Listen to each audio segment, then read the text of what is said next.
this beat in my head. Right now, I want to dive into this world. Let it out for the crowd, let it out, yeah, be proud. Right now, this is a real good atmosphere. Right now, superficialities are here. No excuse, no rules, no one to judge. Just give a fuck. The time has come to lose control. Don't be so shy, just let it flow. We are the masters of our own world, of our own world. We pray for fire in the sky. We show that desire is our light. We stick together, together, together. We're alright.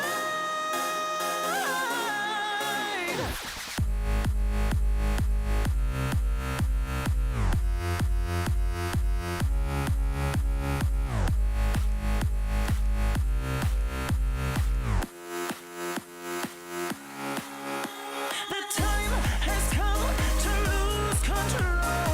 Don't be so shy, just let it flow. We are the masters of our own world, of our own world. Well, they drink really expensive champagne on their private jet plane. All we need is a cheap bottle of wine and a cigarette to have a good time.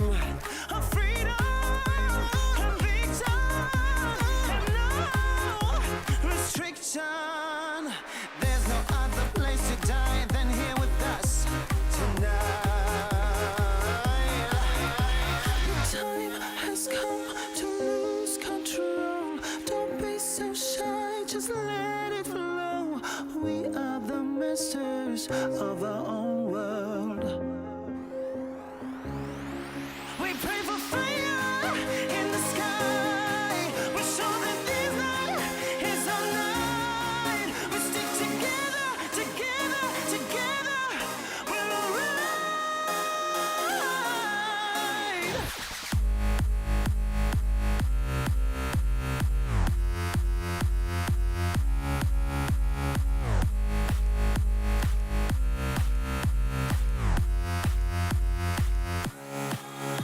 The time has come to lose control.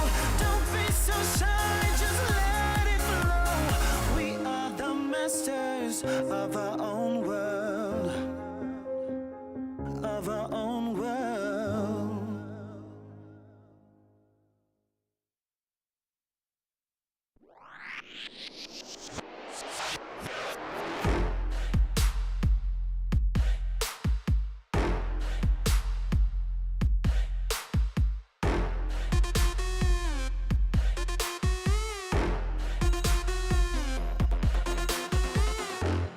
赤信号だとしてももう止まらない。理解不能のスピード100倍速い。地横なんて哀れよね。ねえ聞いてよね。負けの準備でもしておきな。Come drive me get you down。悩んでもやめないわ No more 苦い思い消えてよこの街に呼ばれるサイニューレクチャー全力で追い越してよさ Riding モール始めよう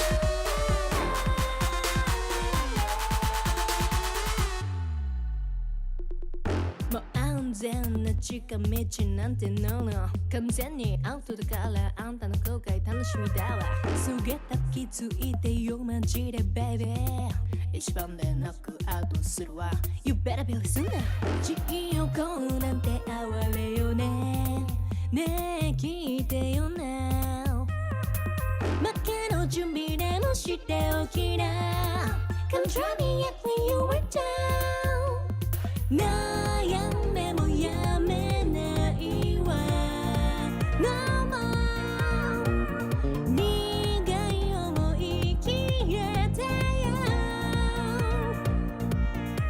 この街に呼ばれるサイメンフェクチャー全力で追い越してよさ Dreaming の始めよう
Country song.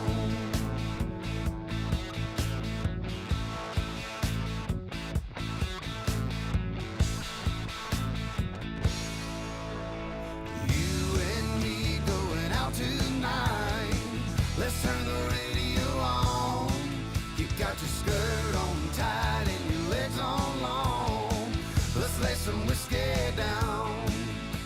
We'll dance all night, then get it on. Another country song.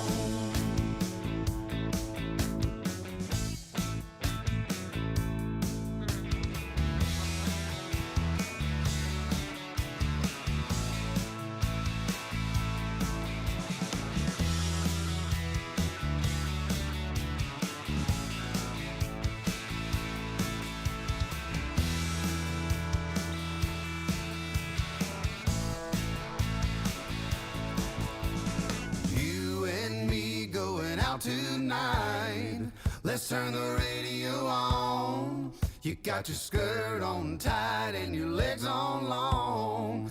Let's lay some whiskey down. We'll dance all night, then get it on to another country song. You and me going out tonight. Let's turn the radio on. You got your skirt on tight and your legs on long. Let's lay some whiskey down. We'll dance all night, then get it on to another country song.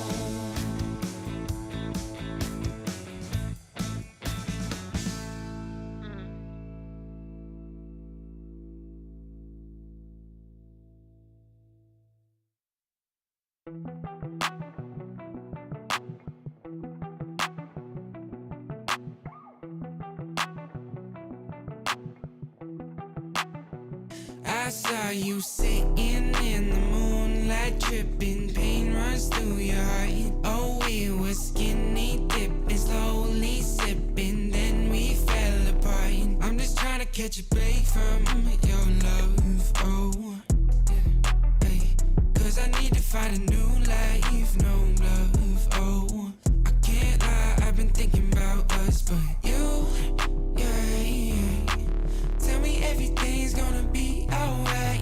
Tell me that you're never gonna need spotlight. Just say how you feeling, I don't wanna waste time. I saw you sitting in the moonlight tripping, pain runs through your heart. Oh, we were skinny dipping, slowly sipping, then we fell apart. I'm just trying to catch a break from your love, oh, yeah, hey. Cause I need to find a new life, no love, oh. I can't lie, I've been thinking about us, but you know better than anybody around me, yeah, you know. I think we both need a break from this thing called love. All love ain't the thing to question, it's all love. I got plenty problems and no shoulder. Last night on the tour, ain't no tour, I saw you sitting in the moonlight tripping, pain runs through your heart. Oh, we were skinny dipping, slowly sipping, then we fell apart. I'm just trying to catch a break from your love, oh, yeah. Cause I need to find a new life, no love, oh. I can't lie, I've been thinking about us. Putting out the fires, my head calls me a liar. Sick of breathing in your smoke. Leave a little longer, embrace a little harder. Yeah, every time we're not wrong, it's like we're walking on water. Oh, too good to last long. Putting out the fires and looking for a miracle. It's like we're walking on water.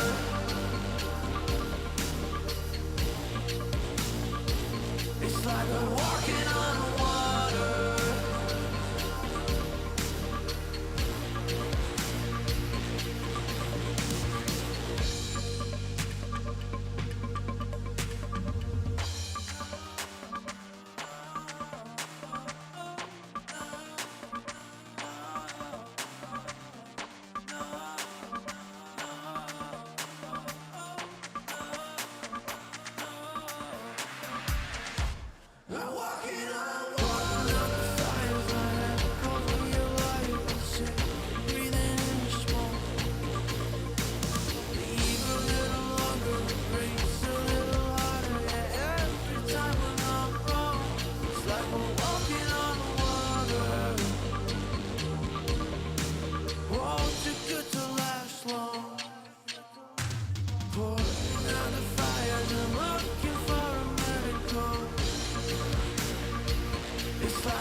DJ, turn the music up, put the lights down low. All the worries we had, we just let them go. Wasn't looking for love, I was happy alone. When you put your arms around me, how was I to know?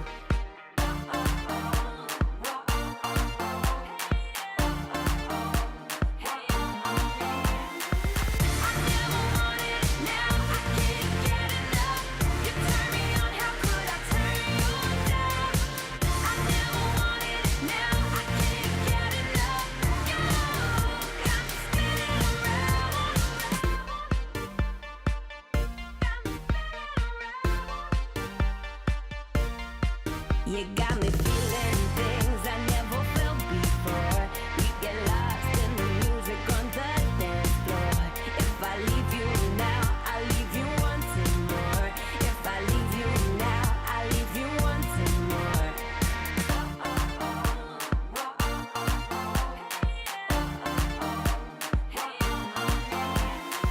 I never wanted it, now I can't get enough. You turn me on, how could I turn you down? I never wanted it, now I can't get enough. You got me spinning around,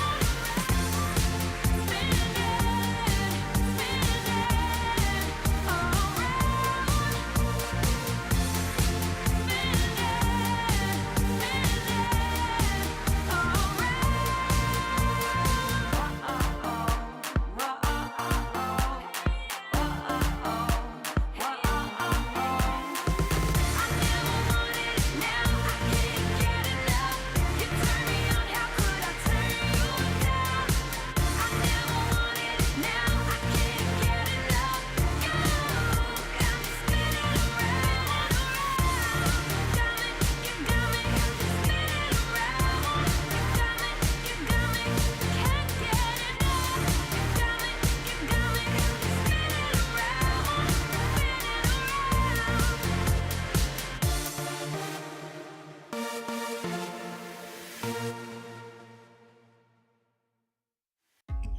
I think I'll sleep till it's over.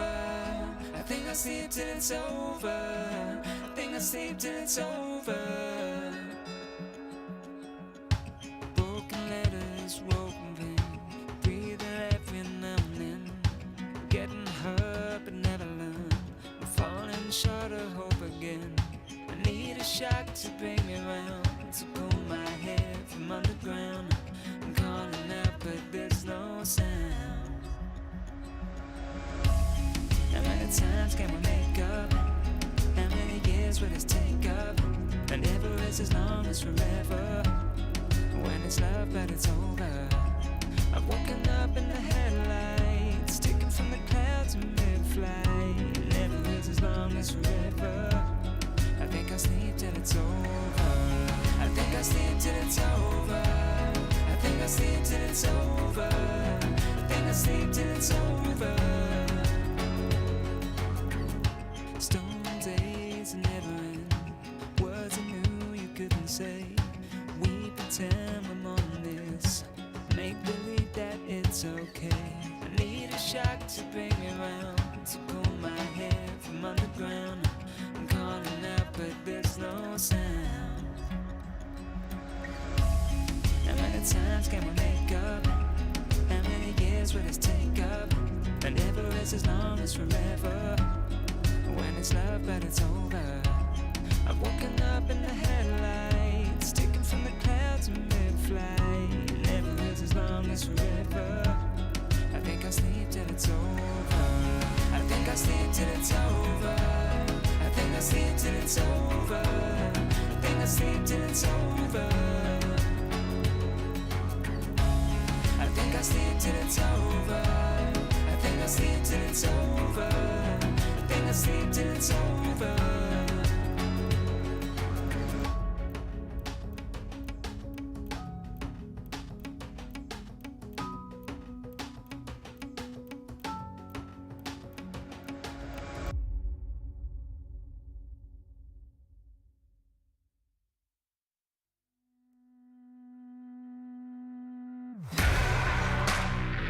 Oh, won't you break me out? Oh, won't you break me out? Oh, won't you break me out? Break me out, break me out. On the lock, on the key, and I'm doing time. Someone to save me, turn on the light. I don't know what is wrong, but it just feels right. Won't you break me out? Won't you break me out? Like a bad dream, but I can't sleep. Seems like I just can't get past me. Oh, oh, oh, oh, oh, oh. Won't you break me out? You're the chain, you're the lock. Won't you hold me down?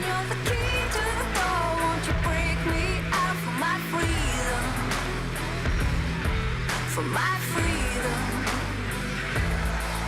You're the chain, you're the lock, won't you hold me down? You're the key to the door, won't you break me out for my freedom?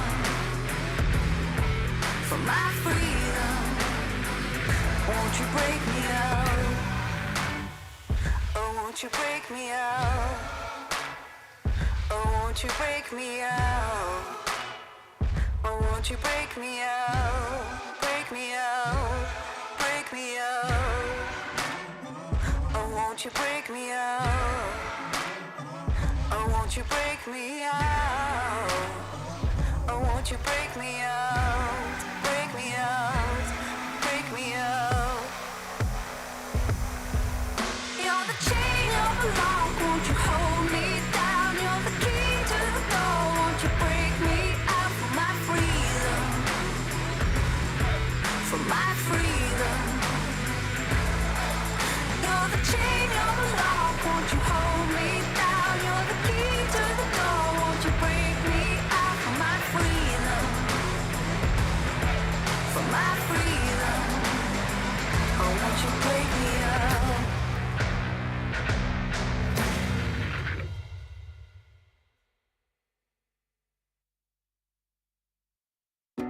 Wanna wake up in my bedroom with you right next to me, holding my hand. Something I could get used to, 'cause you're by my side.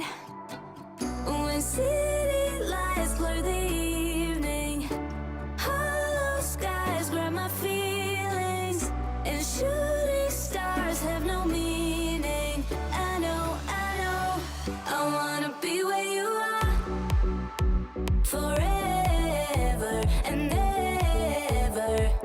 I wanna be where you are forever and ever. I wanna be where you are.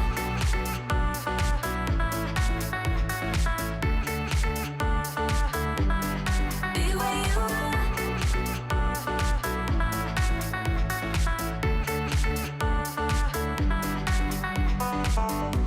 There's nothing like this feeling. Could look at you for hours, don't mind me. Didn't know how much I needed to have you by my side. When city lights blur the evening, hollow skies grab my feelings, and shooting stars have no meaning. I know, I wanna be where you are forever and ever. I wanna be where you are forever and ever. I wanna be where you are.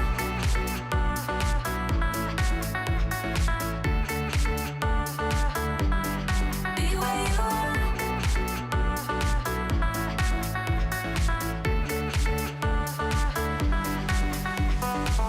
When city lights blur the evening, hollow skies grab my feelings, and shooting stars have no meaning. I know, I wanna be where you are forever and ever.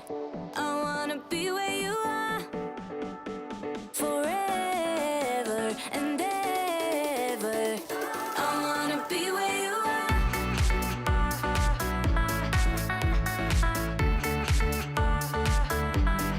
Be where you are.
outside your door.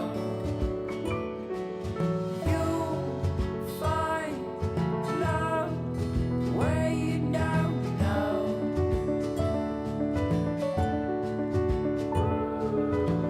You know that if you ever tried your last, call out on me if the old wind broke your mind. Set out to sea if you've fallen down. You know that I'm here, so you come on home to me.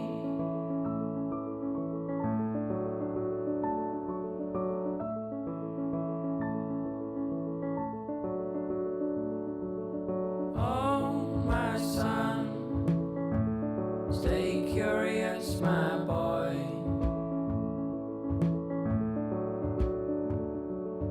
Always ask where this road goes. Oh, my son, stay curious, my boy.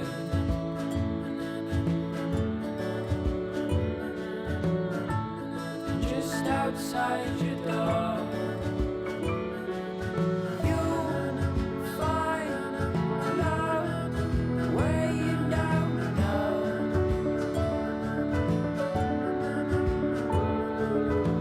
You know that if you ever tried your last, call out on me if the old wind broke your mind.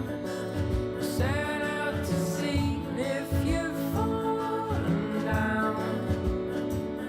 You know that I'm here, so you come on home to me. The day you pick up all your bags, lay down your toys. Oh, my son, stay curious, my boy.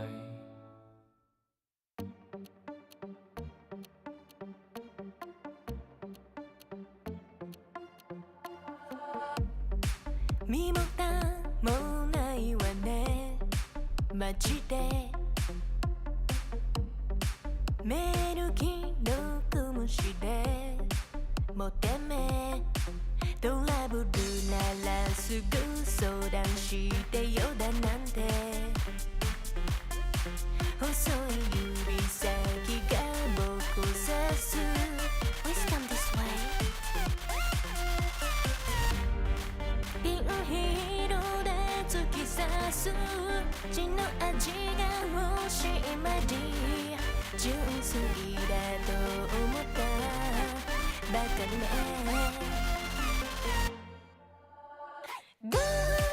赤いリボンで踊るネオンライトがきらめく騙されたなんてめめしいやつね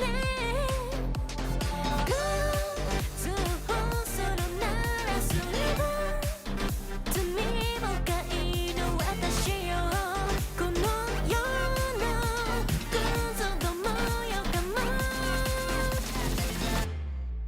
も民がひれ伏す農場の世界へようこそ落とし穴に落ちたあなた Please come this way ピールで突き刺す血の味が欲しい前に純粋だと思ったバカね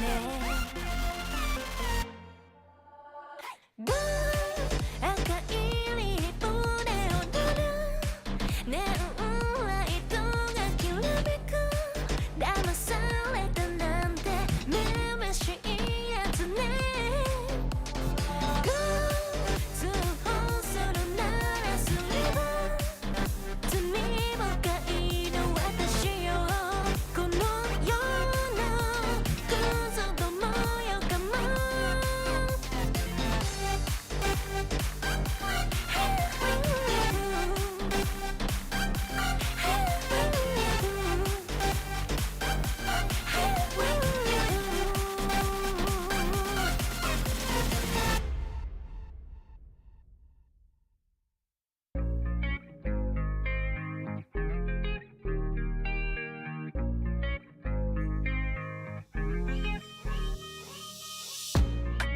playing with my heart right now.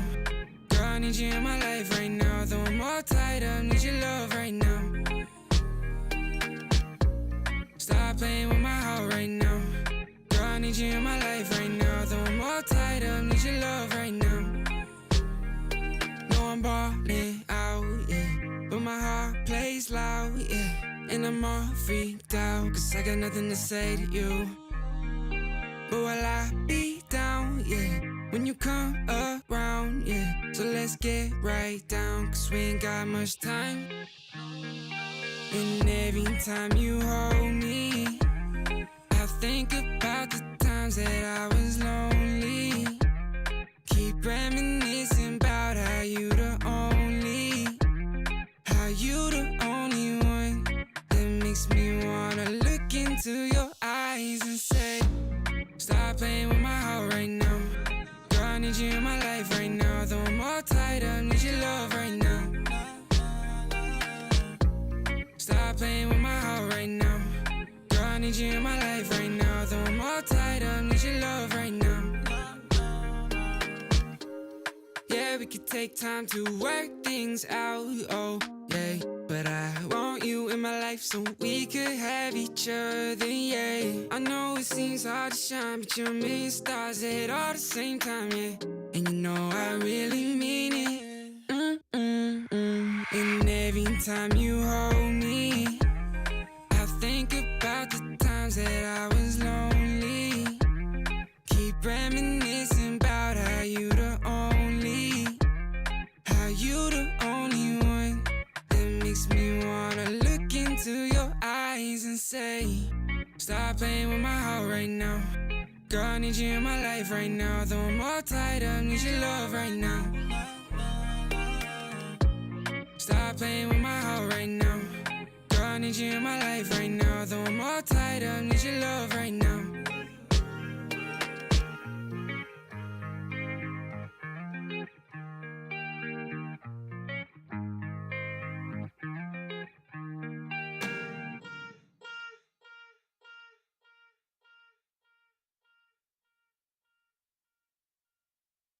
Different energies I bring, only sickness I fling. Bad like Gustavo Fring, can't try not a ting. Flyboy, I got the wings, and they can't keep up with me, dog. That's why all that I bring is wins. And they wanna hold me back, never doubt I'm a king. When they grab Mike and a chap on the ting, I don't wanna hear no talk from jokers. Say you got waves, I'll split that like Moses. The way that I catch it is flawless, it's awkward, cause they can't do it when they talk up. I don't wanna hear that ever. Stay on the ground like Cellar, they know man shell off. Feel man trying to get ahead of me. They should've known they ain't really got the energy. I got the energy. Run laps and laps round them, they ain't even got no energy. So that means no power, they don't wanna be my enemy. That might end up in a penalty. I got a different energy, no matter what I encounter. No, I got the energy. Run laps and laps round them, they ain't even got no energy. So that means no power, they don't wanna be my enemy. That might end up in a penalty. I got a different energy, no matter what I encounter. No, I got the energies.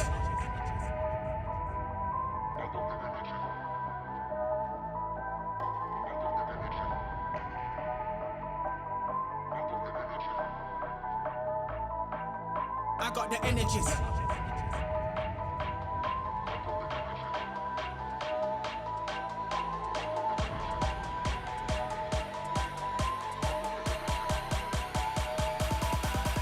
I got the energy. Run laps and laps round them, they ain't even got no energy. So that means no power, they don't wanna be my enemy. That might end up in a penalty. I got a different energy, no matter what I encounter. No, I got the energy. Run laps and laps round them, they ain't even got no energy. So that means no power, they don't wanna be my enemy. That might end up in a penalty. I got a different energy, no matter what I encounter. No, I got the energy. They ain't even got no energy. They don't wanna be my enemy. I got a different energy. I got a different energy.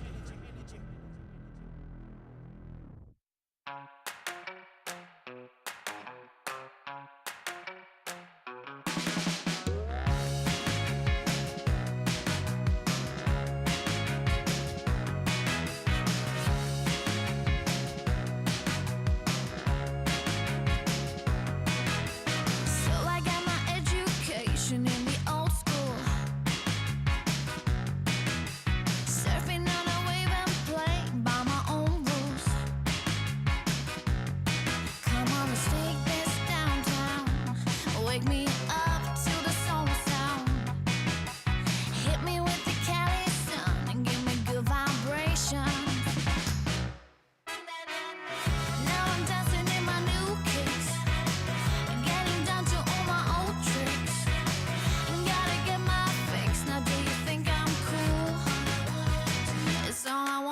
do. You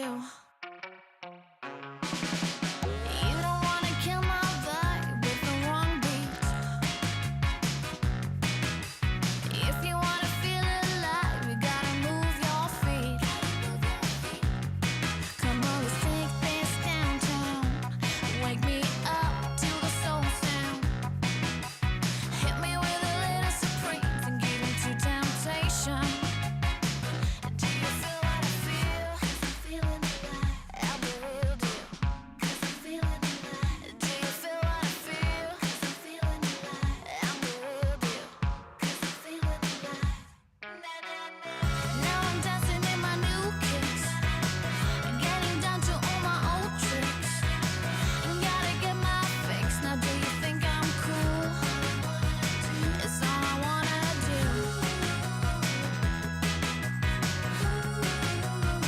It's all I wanna do.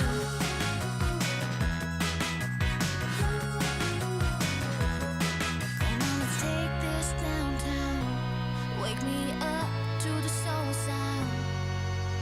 Hit me with the Cali sun. Give me good vibrations. Give me good vibrations.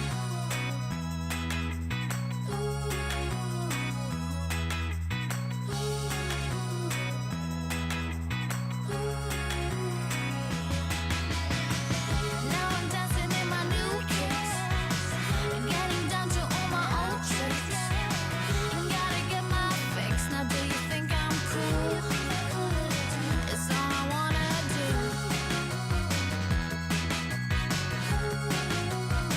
It's all I wanna do.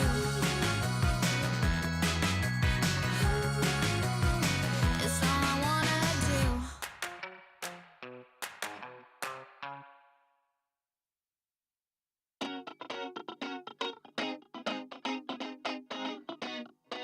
Here we go. I don't really care about like all them fancy things. Never had a lust for cars or sparkly diamond rings. I don't really care about them platinum studded boys that run around the whole damn town just showing off the toys. Like do-si-do, I'm ready to go. Been a damn long week, it's time for the show. Call my girls like, ooh, don't you know? I'm with my girls, yeah, my girls. We've been working all day. It's time to dance the night away. I'm with my girls, yeah, my girls. We got records to play, so come let's dance the night away. Come on, come on. Like do-si-do, we ready to go. Sneaker fresh for the halftime show. That's right, girls, we dropping it low. Like do-si-do, we ready to go. Sneaker fresh for the halftime show. That's right, girls, we dropping it low. Here we go. I don't really care about the fortune or the fame. Keep rolling on and holding on. Don't need that crown to reign. Push through all the pressures, just keep grinding 9 to 5. Yeah, I'm working hard, we playing hard. Goddamn, I feel alive. Like do-si-do, I'm ready to go. Been a damn long week, it's time for the show. Call my girls like, ooh, don't you know? I'm with my girls, yeah, my girls. We've been working all day. It's time to dance the night away. Here we go. I'm with my girls, yeah, my girls. We got records to play, so come let's dance the night away. Like do-si-do, we ready to go. Sneaker fresh for the halftime show. That's right, girls, we dropping it low. Like do-si-do, we ready to go. Sneaker fresh for the halftime show.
don't think of the past.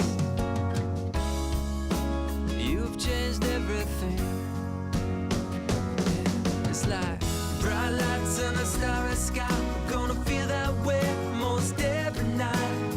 Sunlight on a summer day. We're gonna laugh and dance all the rain away. Sing a new melody. It's full of love.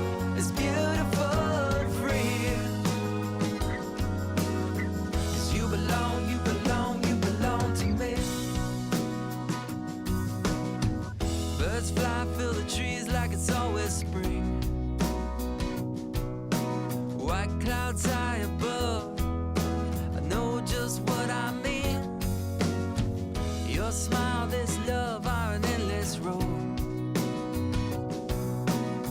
And I'll walk, I'll run, anywhere it goes. You've changed everything. It's like bright lights and a starry sky. We're gonna feel that way most every night. Sunlight on a summer day. We're gonna laugh and dance all the rain away. Sing a new melody. It's full of love.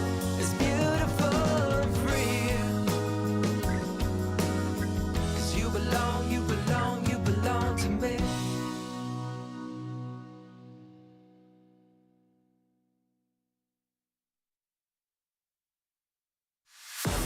Tell me what you're dreaming of, waiting for your fate to come.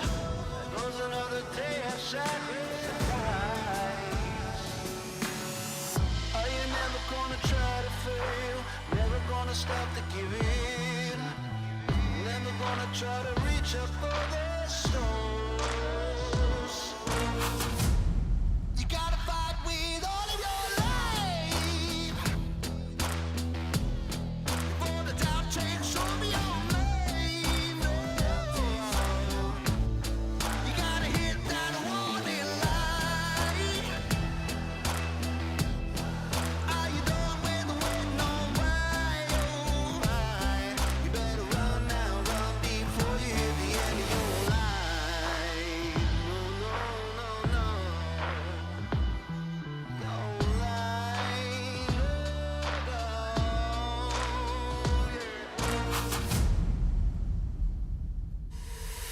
so what you waiting on? Get up, take back control. Ain't no point sitting wasting all the rest of your life. So what you hoping for? That the light comes to your door. Ain't no point sitting wasting away the rest of your time. Oh no, no, no.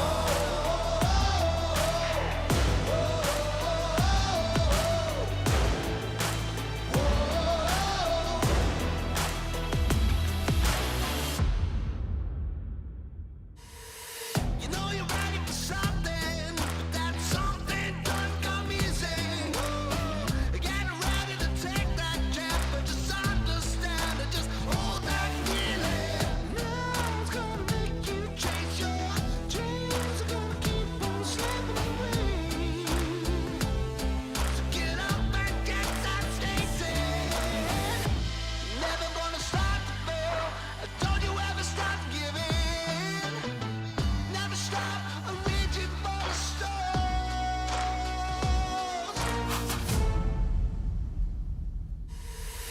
So what you waiting on?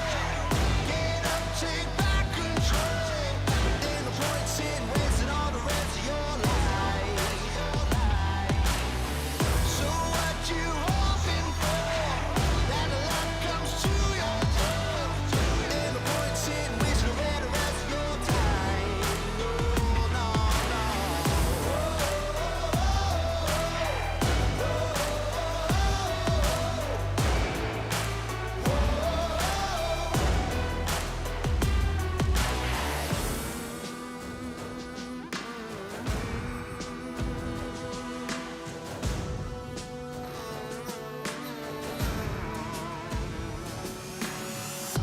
You're never gonna stop to fail, and don't you ever stop to give in.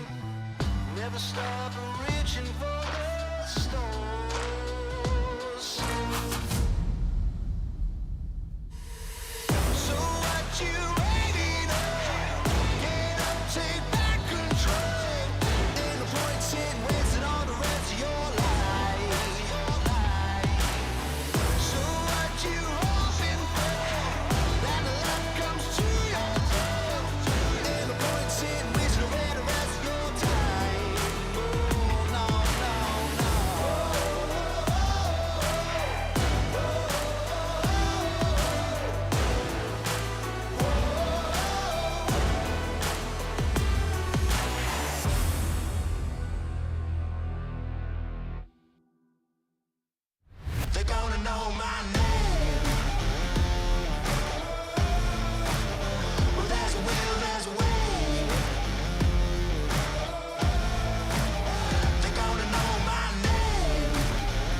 just as boring as it has ever been.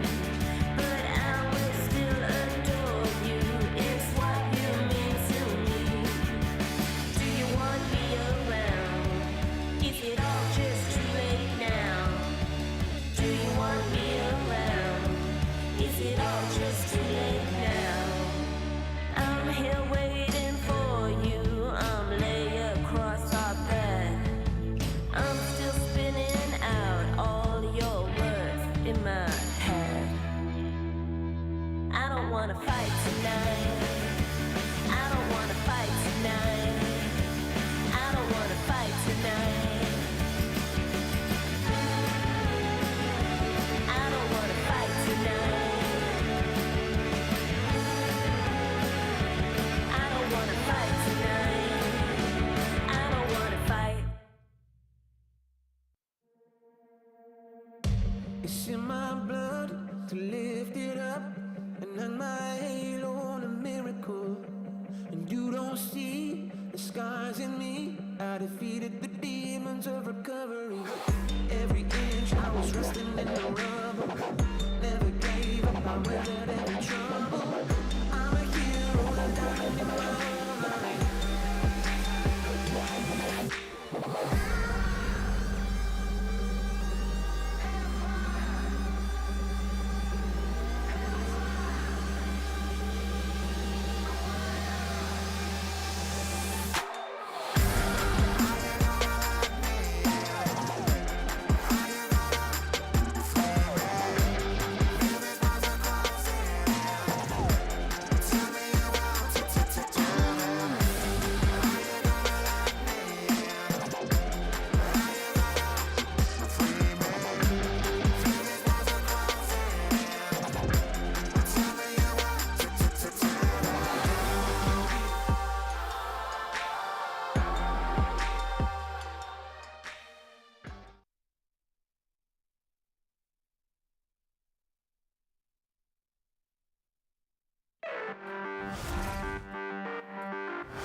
Hello, everybody, and welcome to the LPL. My name is Munchables, and I'm joined by Kitty as we head into our games today. We are running out of LPL, Kitty. We are getting to the point where every single one of these games matters in terms of playoffs and seeding.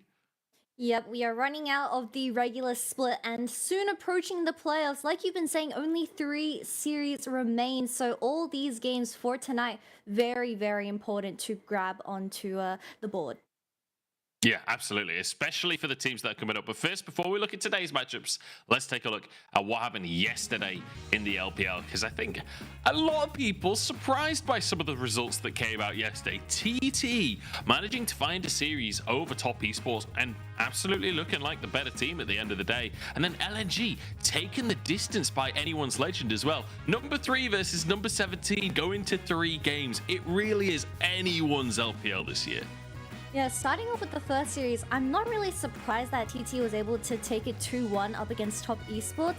I feel like Top Esports, they've been looking a little bit shaky, and for that specific game day, TT just looked like the better team. And it could have been draft, it could have been form, but even talking about the second series, AL was able to take the first game away from LNG, and LNG has always been a team where they do seem a little bit shaky up against the bottom tier teams. They often drop games against them, but they were still able to wrap it up with a 2-1 in their way. Yeah, and as we look at the standings, you can see 3 teams qualified for playoffs: EDG, JDG, LNG, and then Ultra Prime and AL officially eliminated down at the bottom. But let's look at our matchups today, because you can see we've got 5 teams on 8 wins right there, and we have teams that are desperate to try and contest for those spots. You've got 2 teams here on 6 wins in WE and RNG, and LGD on 5 wins. All 3 of these teams, playoffs hopes very much alive, and they need these wins. These wins against similar placed teams are the ones that will decide whether or not you make playoffs. Yeah, one win could be the deciding factor, and tonight's game, W and RNG sitting in that 10th and 11th position. Obviously, W wants to squish in and get a bit of that playoffs action, and RNG really need to secure their spot in that 10th, because although Gala, I think he has been finding his form recently, it's too unreliable, because you are fighting for quite literally the last one in playoffs. Yeah, honestly, it's kind of a scary place for RNG to be. We'll dive more into RNG a little bit later on today once we get into that series, because I think that's a really interesting conversation to dig deep into. But I think it's kind of a similar story for WE right now, a team that I don't think many people had big expectations of, aside from Hope and Iwandi down in that bottom side. Shanks has shown good stuff over the years, but he's never been a consistently top player. But Hope coming in as the summer champion, as a world semi-finalist being picked up by WE, had a lot of people scratching their heads at the start of the year. And it's been a turbulent ride so far. But their most recent series against IG, I think, at least for me, has put WE back on the map in terms of conversating around playoffs. As Hope and Iwandi looking fantastic in the 2v2, good pressure around the map, really great team play to punish IG throughout that series. Yeah, exactly that. Talking about the mid jungle of WE Hung, a huge transformation across the LPL split, as he was a little bit iffy in the early weeks, but I think his synergy with Shanks as they developed as a duo later on with the weeks really is the key to their success. And talking about Shanks, I think his really unique champion pool, the Rise and the Cassiopeia, they are really identifying just how W wants to approach these games when they do get to best of 3 territories. And I think his Rise performance up against Ultra Prime this split was probably one of the best Rise performances that I've ever seen. And of course, mentioning Hope earlier, I think he is just still that superstar ADC. When he was having his time with JDG, he's really carried that same expectation onto this roster, and he's still able to pop off and smurfing out of his mind for all these team fights. Absolutely, and I like that WE were playing multiple styles as well. We saw one game where they went for the Rise the Zeri super late game, and it was a very slow first game. But then game number 2, they completely flip that on its head. They go Cassiopeia to deny any dive from IG, and then they go with the Lucian army, and like you say, Hope absolutely smurfing throughout that game. So many picks. And then on the side of LGD as well, it's sort of a similar story, where this is a squad that a lot of people, I think, lost faith in early on. They definitely struggled towards the start of the split. But, I mean, their most recent series managing to take down Top Esports in a 2-0 fashion. I mean, I don't think anyone was expecting that result to come their way. And even prior to that in week 8, still losing the series, but taking a game off of EDG as well. This is some serious improvement from LGD. And that is what I love about LPL. As we come into this spring split, even the bottom tier teams are able to snatch wins away from these super teams, like you've been saying, away from Top Esports 2-0 fashion. And I think they really need to give credit to Haichao being subbed in back once again, where I think this current meta, with Yone being a very prominent pick in that mid lane, has really helped them to find that team identity. And even LPC has also stepped up his performance, and them two as a duo has really been finding a lot of success in terms of these wins. WE stepping out onto the stage, looking a bit sleepy, has to be said. Hopefully they're waking up by the time the That games fan get sign is so underway. adorable. It said, "Hope you are our hope." Aww. Aww, I love LPL isn't that? fans. You know, we're in the WE arena, so you'd hope that they're all going to be here cheering for the WE squad, and that you'd expect fan support to be on the side of WE as LGD.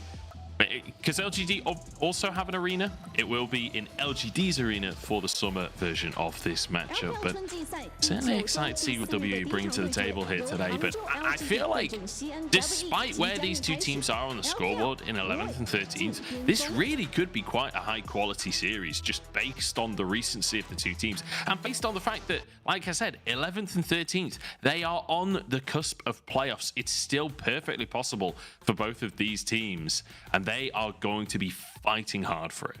Yeah, but like you said, LGD, they still have to fight LNG and JDG later on in the remaining 3 series. It's going to be really tough, so they need to secure this win up against WE. But Yeah. WE, they are in that 11th position, looking to even out their scoreline to 7-7. And coming off 2 series wins in a row up against Ultra Prime and IG, I think with the morale going for them, potentially a very interesting series we have in our hands. Yeah, I'm just saying with LGT's remaining schedule as well, like they took a game off of EDG, they beat Top Esports 2-0, JDG and LNG, watch out, LGT's coming for you. Maybe that's a little too far. We'll have to see how they do against WE first, but WE very much on a roll as well, beating Ultra Prime, beating IG. And now we'll see if they can keep that ball rolling. Like you said, their schedule remaining, they still have to face Weibo, which is a serious opponent to worry about. But against NIP at this point, I would tout WE as a favorite in that series. So WE, if they could win this series today, I'd say that they're pretty comfortably going to be looking at an 8-8 scoreline. That should be enough to make it into playoffs. That most definitely should, but something else, not just the series, are of course we are in patch 13.5 now, and we've received a little bit of an adjustment to the cat. I'm not too sure if people have been keeping up with the patch notes, but this Yuumi rework has already copped a slight nerf in the about to be live patch 13.6 that will be in solo queue very soon. But just to give a little bit of a rundown, I wanted to update the audience that she has been altered into an on-hit buffer.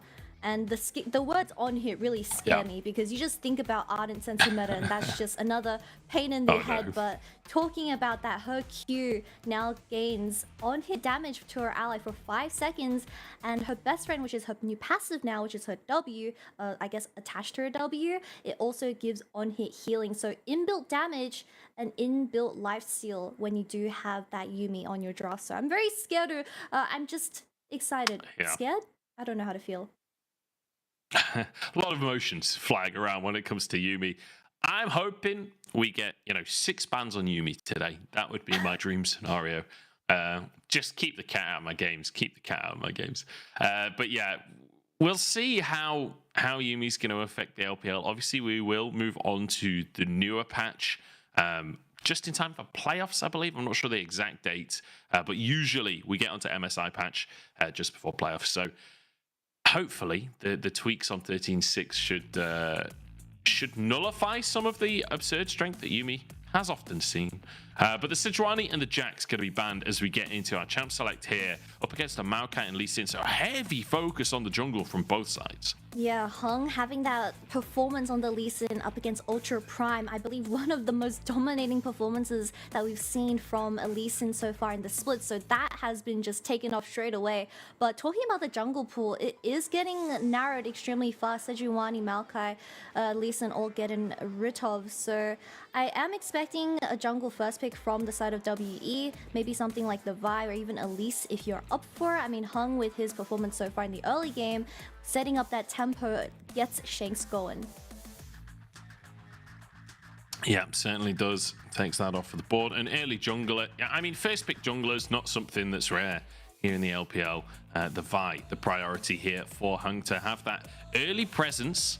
But one of the picks that's been quite high priority across the board recently is actually Aphelios, has skyrocketed in priority in drafts. And I wouldn't be too surprised to see an early pickup from LGD. But then, you know, things like the Zeri still available, things like the Lucian still available. So it does depend on what style you want to play.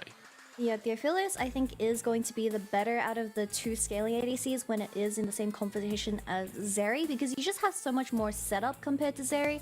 Also, when you do look at the duos that he's able to be paired up with, Nautilus, Thresh, Lulu, they all have a different dynamic to it. If you do want to play something aggressive, the Nautilus has amazing gank setup with the Gravitum available, and you also scale extremely well when you pick something like the Thresh and the Lulu into the late game. But I'm assuming W is just going to do a little bit of a handshake here. If Zeri gets locked in, I'm assuming Lulu's also going to get taken off the board here. Just lock in something like the Cleanse, and you can avoid that early aggression that LGD is looking for with this draft.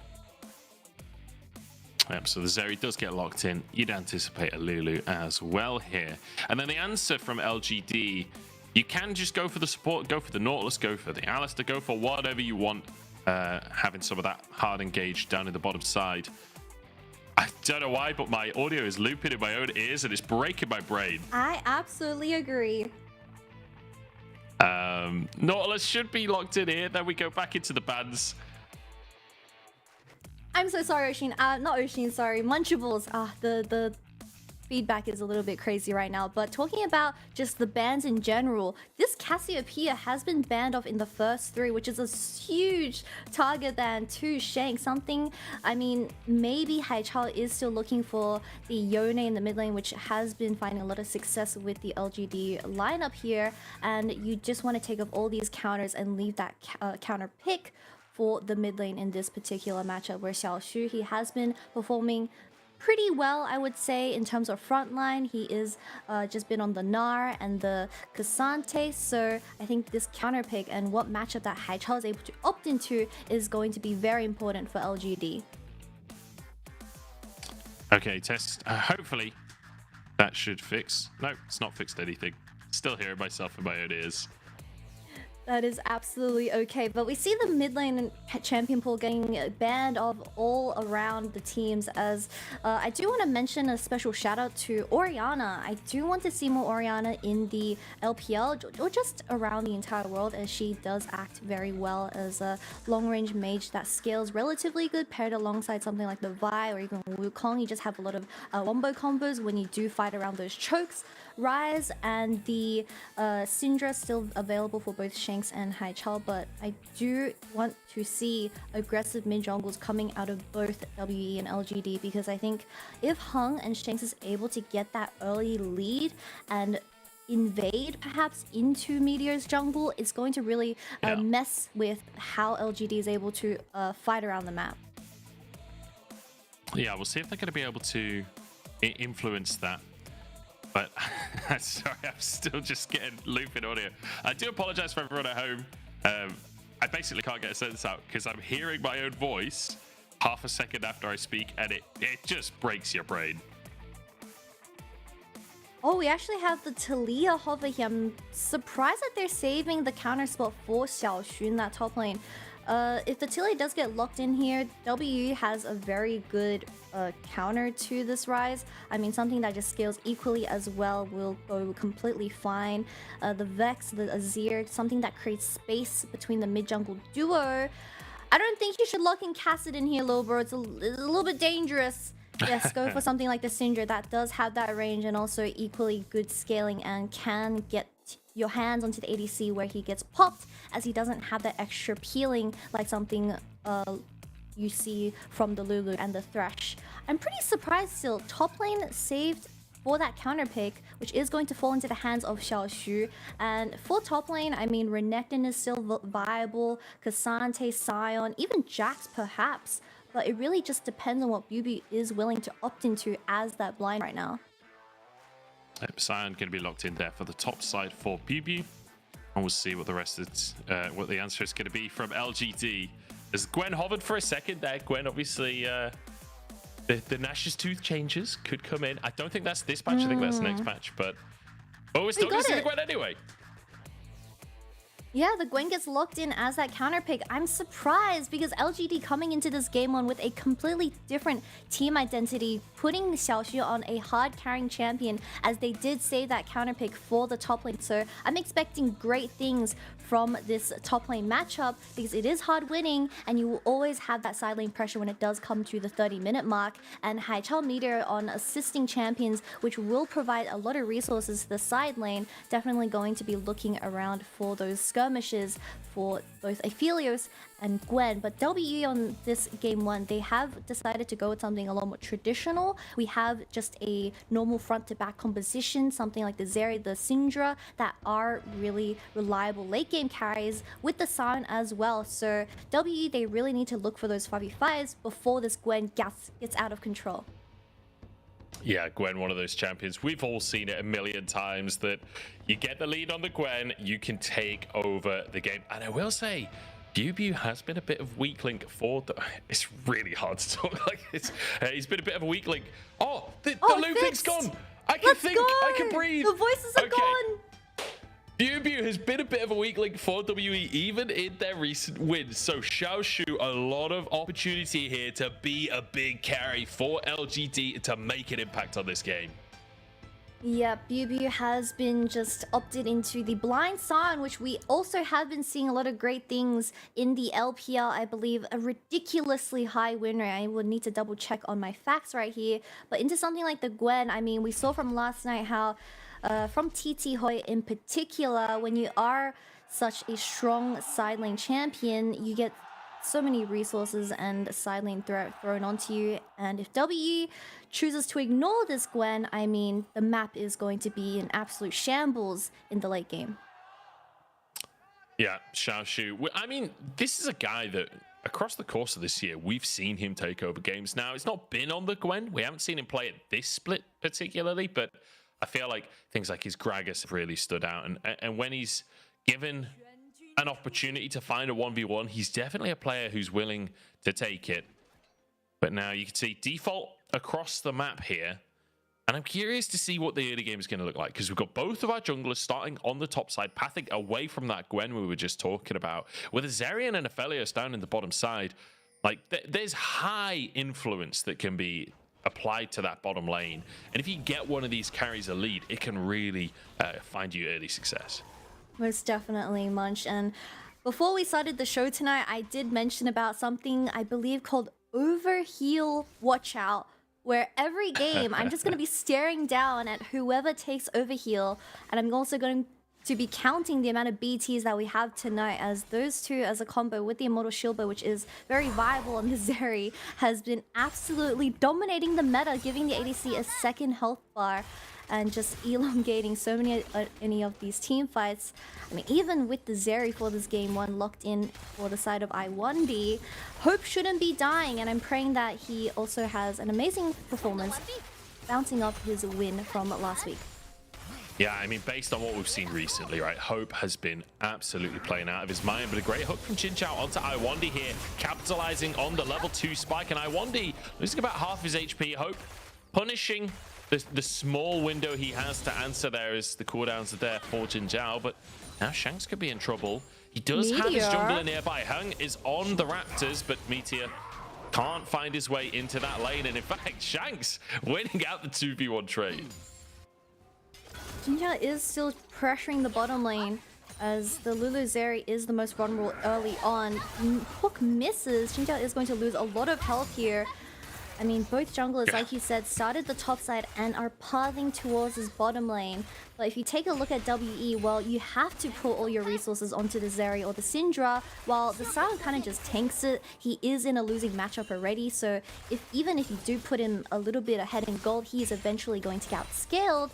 LGD, however, they do have more options outside of the Aphelios, but with the amazing gank setup that the Nautilus and the Aphelios is able to provide, once the Gravitum comes online, a lot of things can happen in this first 5 minutes for the bottom lane, perhaps even a 3v3. Yeah, honestly, it's one of those things, right, where LGD, yes, they have a lot of scaling, but that doesn't mean you have to just play for the late game, right? Just because your comp can scale doesn't mean you have to, as Shanks is really layering the pressure down in this mid lane, constantly on it with the Scatter Weeks. Haichao out of mana, and Shanks might be able to build a bit of a CS lead for himself here, as he's going to force Haichao out of lane. But it looks like he will just have to shove this wave in the end. Yeah, Shanks did not go for the final EQ to stop Haichao's back and just forcing a TP out of this Rise. Just the extra range that you do have in the Syndra versus Rise matchup really helping out the lane and giving constant prio to Hung. We already saw him just already invading the enemy jungle, and that's exactly what WE has been practicing with in the past few weeks and finding a lot of success with, just Hung playing extremely aggressive and forcing the enemy jungle out of his own camps has been the key to success. But Yu somehow even getting a play perhaps in this top lane. Yeah, BB doing a good job of putting some pressure on the Gwen. Not the way that I'd usually expect that matchup to go, but I suppose Sion in the very early levels can offer some level of pressure when people just don't have much HP to play with. Hook comes in onto Iwandi on the bottom side, but Jin Zhao not finding much off the back of these hooks, right? We keep on seeing him find hooks onto players and or walls, but every single time, just the double range of Hope and Iwandi just batter him down. Hung going for an invade. It's Meteor on the receiving end, taking a couple of fists to the face there. Half his HP gone, but he did get his big chicken, so ultimately, not the end of the world for him. Ultimately a big dub. And Shanks is going to back here, not needing to force the TP, so it's still going to be relatively good for the side of W. A lot of action happening in this bottom lane, Gravitum use as well. Not going to result in too much. Drake is up right now, though, and although Haichao just recalling, I don't think they're going to go for it. I was thinking perhaps Meteor could make his way over there as Xiaoshu and Biu continue to spar in this top side. And it looks like Xiaoshu should just have to shove this one in, and perhaps can go for that reset that he was looking at before. As you can see, Biu already has been back to base, already got himself a little bit of HP, a little bit of MR, whereas Xiaoshu, he's been stuck in lane this entire time, so hasn't got any items to work with to try and press the advantage onto this Sion. Yeah, relatively quiet early game coming out of both teams, but we already see that the mid lane CS gap is slowly getting larger, as Shanks does seem like he's very comfortable in this matchup, as the Rise was a blind pick from Haichao. But the main difference is once Haichao has that level 6 available, which is right now, he's able to look for those side lane skirmishes with the Nautilus and the Gravitum in LGD's bottom lane available. Perhaps some fighting happening around this dragon. Certainly possible. A lot of pings coming towards that area as Jin Zhao clearing vision away. Hung is around, and Shanks has had pretty much infinite priority in the mid lane so far this game. But it's whether or not WE can find priority in this bottom side against Nephelios. Purple and white gun's not ideal, but the purple gun about to be gone. And if that's a Severum waiting around, LPC could certainly take over a fight with red and white. It looks like the recall coming through from Meteor, and that's going to be in Hung immediately. Starts this Drake off. Priority in the mid lane, pushing the bottom side, or at least neutral in the bottom side. Should mean Hung can do this uncontested. Yeah, it does seem like a dragon going towards the side of WE, as Meteor did face. The hook goes wide from Jin Zhao, a bit of a overlook, I would say, as WE is able to gain that lane priority. A lot of just great things from the laners of W so far in the early game, which has allowed Hung to have a little more freedom around the map. And this is what we saw in game number 1 when it was WE against IG, right? Where the first game was all about basically don't interact, just play it slow and steady and have good macro, understanding that they can deny pressure by moving Biu down to the mid lane just in case LGD do want to contest them, making sure that they've got the numbers advantage because Biu has that teleport available. So really solid play from WE. We don't get a fight early, but look, you're winning in CS in both bot lane and in mid lane. You're quite happy to just scale up with a Sion, so WE slow and steady, getting themselves a first dragon. You're quite happy with that. Yeah, relatively happy, but this Gwen already a 20 CS lead, and she is the only lane priority that LGD is able to work off with, so the Herald is the next major objective on the map available. I'm assuming both supports are going to rotate to this, because once, let's say, the Syndra or maybe even the Gwen gets those tower plates into their pockets, I mean, they just do so much damage, and they will get out of control. But Hung, a little bit sneaky here behind the enemy lines. Yeah, trying to potentially look for a dive as Meteor shows towards the mid lane as well. It does mean Hung has this opportunity, red and white for LPC, as everyone dives straight in. The lightning clashes there, and LPC gone before the fight even begins. Hung answers with his own life, though. Xin Zhao is there, Meteor behind enemy lines. Hope rooted up by Haichao, but Shanks is in the wings as well. Hope flashing over the monkey here as Meteor looks for more, gets one onto Iwandi, but can the answer come on through? There's a scat of the week as Meteor will fall. Kill gifted over to Hope, 2 on the Zeri. And the main difference is that Hope is able to get both kills coming into this 2-for-2 trade. I believe for LGD, one went to Meteor and also one in the hands of Jin Jiao, but it all looked pretty good for the side of LGD until they decided to overfight as they took this tower dive, LPC not really having a way out as Vi Flashel as a poor ADC even getting polymorphed. Not really an escape route, also flashing into the wall, very sad things, but Haichao having that ultimate available, Realm of Down, having extra tempo, does get there first before Shanks. Double flash forced out of the bot lane of WE, but Shanks being here, ulting and then pressing E, guaranteed stun onto the monkey. 2 kills into the hands of a Jerry. Great things for WE, to say the least. Yeah, and luckily for us, no Tom in this game, but Jerry definitely popping off with the lightning there. Hope, though, two kills on the Zeri. This is what we talked about just after draft, right? Either way in this bottom lane, if Aphelios gets ahead or if Zeri gets ahead, it is terrifying for the enemy team. Well, Hope getting 2 kills. Like, champions aside, Hope having 2 kills is scary by itself. Never mind when he's on the Zeri. This is a fantastic start for WE, especially off the back of that first Drake, with the next one coming up in 2 minutes' time. Yeah, especially when you are trying to work your way towards that late game with the Zeri and Syndra Silent composition. 2 kills into the Zeri, no one's complaining on the side of WE, but we see how scary, or we've seen how scary Hope has been while he is on a super carry that does shine in the late game, and this just gets him even more ahead. Getting the Immortal Shield Bow early on and also the BT with the overheal is going to be pretty impossible unless Xiaoshu is able to find a flank onto the AD carry of Hope. Jin Jiao getting a little bit shaky with his hooks in this early game, however, but he does have that ultimate available to lock down Hope if he gets a bit out of control. Yeah, I feel like Jin Jiao has been giving us a case study on Nautilus so far this game. Not necessarily in how to play Nautilus perfectly, more in like the strengths and weaknesses of Nautilus. If you can find your CC onto a target, incredibly good, hard engage to kick a fight off. However, if you hit a wall, you're absolutely screwed. Losing half his HP in multiple trades across the laning phase. 2 plates go down in the mid lane though. Shanks getting a bit of bonus damage onto Meteor as well. Hung toying with the idea of a dive onto Haichao here. Shanks has his ultimate available. It doesn't look like Hung will go for it. Instead, looking towards diving bottom lane once again. Hung is on it with the proactivity.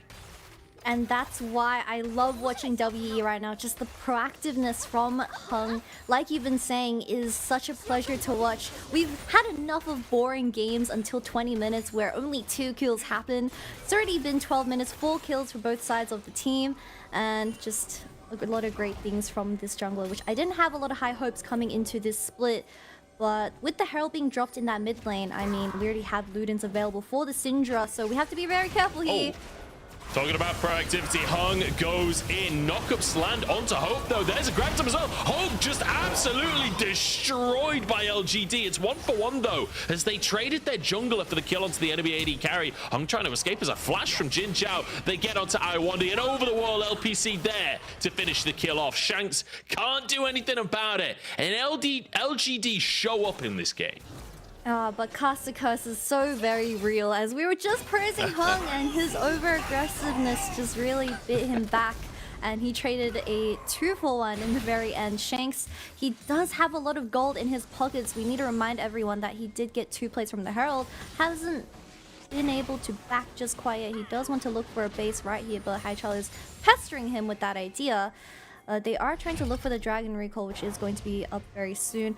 Hung was planning on resetting here, but I guess he saw an angle onto Media as Syndra does have first move, but we just didn't find the damage fast enough as we had a lot of CC going onto Hope straight away. The Graviton, the Nautilus all just shut him down instantly, and it was just a very tough fight to fight from here. I mean, your ADC was gone, and even the flash from Jin Jiao getting to secure this kill onto little Lulu.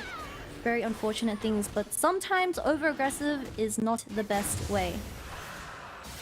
Yeah, Hung certainly decisive, certainly proactive, but the team not really able to support in the way that he'd hoped. And Hope as well, kind of getting caught out there, right? Moving forwards to try and get involved alongside Hung, but at the end of the day, locked up by Jin Jiao.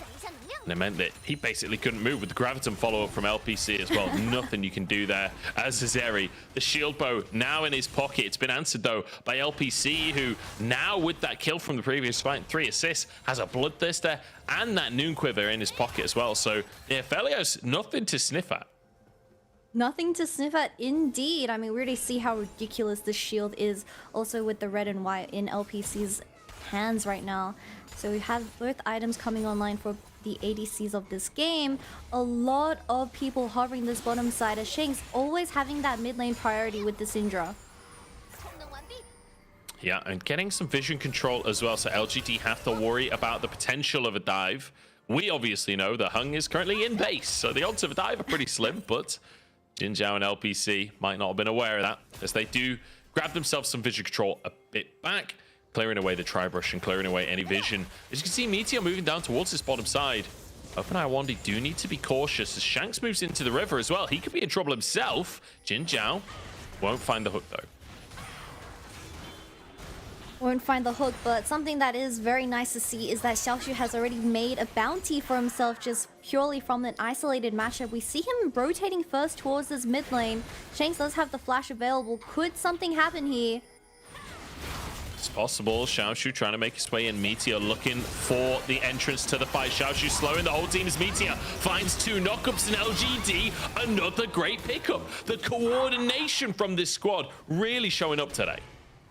Iwandi is just getting the shorter end of the stick in this Enchanter versus melee matchup, consistently getting caught out of position, and Jin Jiao finding a lot of successful angles. I mean, we saw how laning phase went, and he was like, screw it, I'm gonna get out of lane and I'm just gonna start looking for these skirmishes. Paired alongside Meteor, they just have so much setup when it does come to these skirmishes in the early game, and they're really taking advantage of this.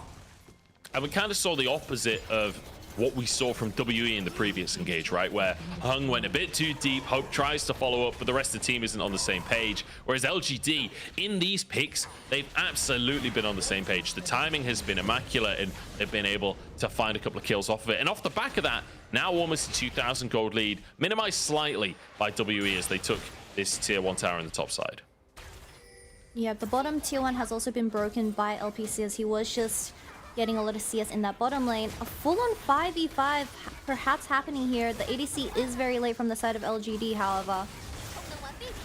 Herald down to 2k as Shanks starting on to Xiaoshu here. The rest of the squad jumping on in, and Shanks will survive. Herald still on 2k now, resetting his Bew just walks away with his life. And LGD now actually starting this one despite the fact that Bew did survive. He could reset and go for a TP. Shanks TPing to the mid lane here. WE surely want to contest further for this one. Bew can re-enter the fight. He's just head back to base. And now can TP in, but a great flash hook from Jin Jiao finds Shanks in the mid lane, and the TP already channeled by Bew. He's rejoined the fight regardless at this point, as LBC layering damage across the enemy team.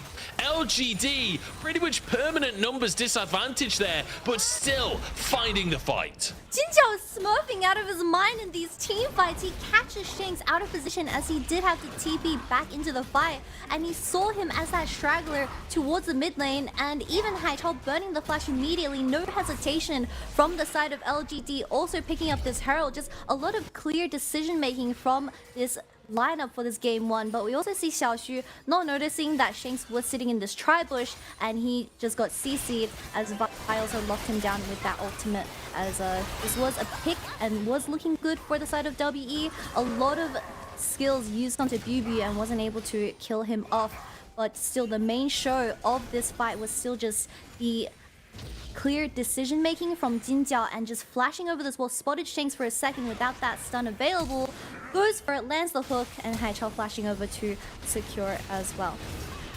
And I love that, like you say, Haichao flashing in as well. It's a team play coming out from LGD as Shanks hooked once again. Jinjiao, he just don't miss, but neither does Hook's damage as he is chaining across the whole team. Xiaoshu trying to block for his squad as Bubu steps on forwards. Nobody down just yet, and that's the Zeri ultimate. That is a lot of ultimates used for the side of WE as meter is extremely low. I'm not sure if you can contest this. Gonna die to like a Syndra QE in this instance. You have to play it very carefully as it is the 3rd dragon if WE is able to secure it. Yeah, this would be sole point for WE, and Bubu happy to be the big meat shield on the front line, but it looks like WE deciding against the fight, moving away and instead trading this Drake for a tier 2 in the mid lane. Pings on towards that top wave as well. I don't think WE will find another objective though. Yeah, at least Hung, when he was playing extremely aggressive in that early game, he was able to secure the 2 early dragons, so they did not need to risk the fight of a 5v5 for that dragon in particular, as they didn't have the vision set up correctly for it. So it was a very smart decision to go for that mid-tier 1, as you are able to afford to give over this 3rd dragon. Xiaoshu just hovering over this matchup. We don't see a lot of action in this Sion vs Gwen just quite yet. But give it another 10 more minutes and Xiaoshu is going to pop off. Certainly might, but Haichao might be the one being popped off on? Question mark? Weird sentence, but Hung now knocked up as Haichao walks away with a phase rush. And Meteor, trying to protect his mid laner, will be able to keep him alive. There's now Xiaoshu looking for the opportunity, but Bubu just every single time just bashes the R button and gets on out of dodge. Meteor wants Shanks up in that top side. Cyclone is on cooldown though, so it will just be a fight for vision. Yep, Jinjiao and Meteor does have a lot more threat compared to something like the Vi and Lulu. So it does look like LGD just trying to secure this vision for the Baron. Shanks, I mean, he has been having a relatively good game so far other than getting caught, but I think also Jinjiao, amazing performance on this Nautilus.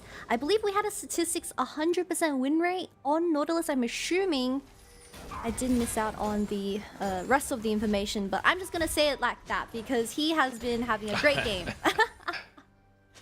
Yeah, he has been misinformation. Look, it's the common thing to do these days. It's 2023. That's how the world works now. WE though, setting up for potential misinformation around the Baron pit as they clear away any kind of vision. No factual information there for LGD. As they'll just have to check their Facebook feed for what they want to believe. We also see just Xiaoshu consistently pressuring this bottom lane as BB was desperately looking for an angle to at least start something in the mid lane, as he is going to eventually lose the 1v1. I mean, he's already kind of losing or forcing the ultimate out. Hung, he does want to protect this topside vision that they were able to plant down earlier.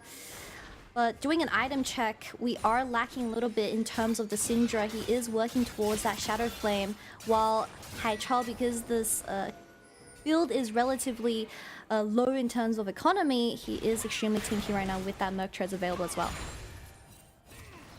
Yeah, you can see the recall coming out from Shanks right now. I'd imagine he should be able to finish off his second item, which absolutely crucial spike for the Syndra.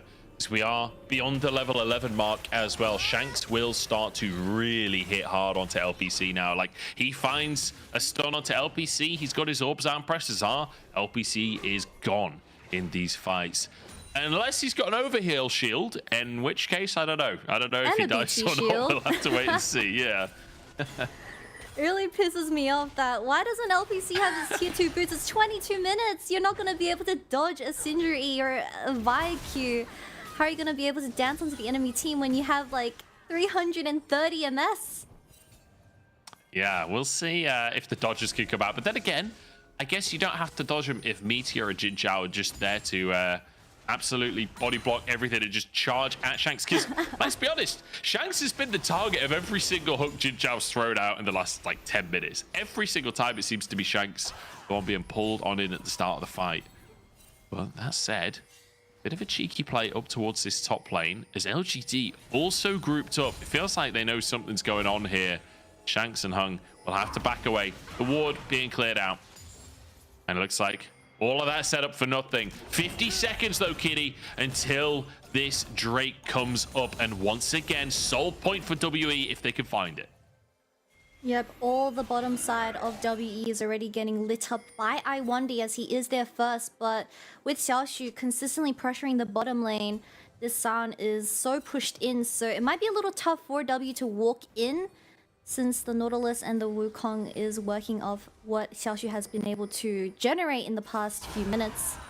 It does seem like Hope is just consistently pushing in mid, so they, I guess in the end, they still get that dragon priority. Oh, TP down to the bottom lane comes out from Haichao. I think he's misread the situation here. Has to use the Realm Warp before Dragon is even in play. That's a big cooldown. Now Xiaoshu on a flank because of the Hex Gates as Shanks gets the stun out to Haichao. Forced to flash. Pew body blocking as Jin Zhao hits a wall.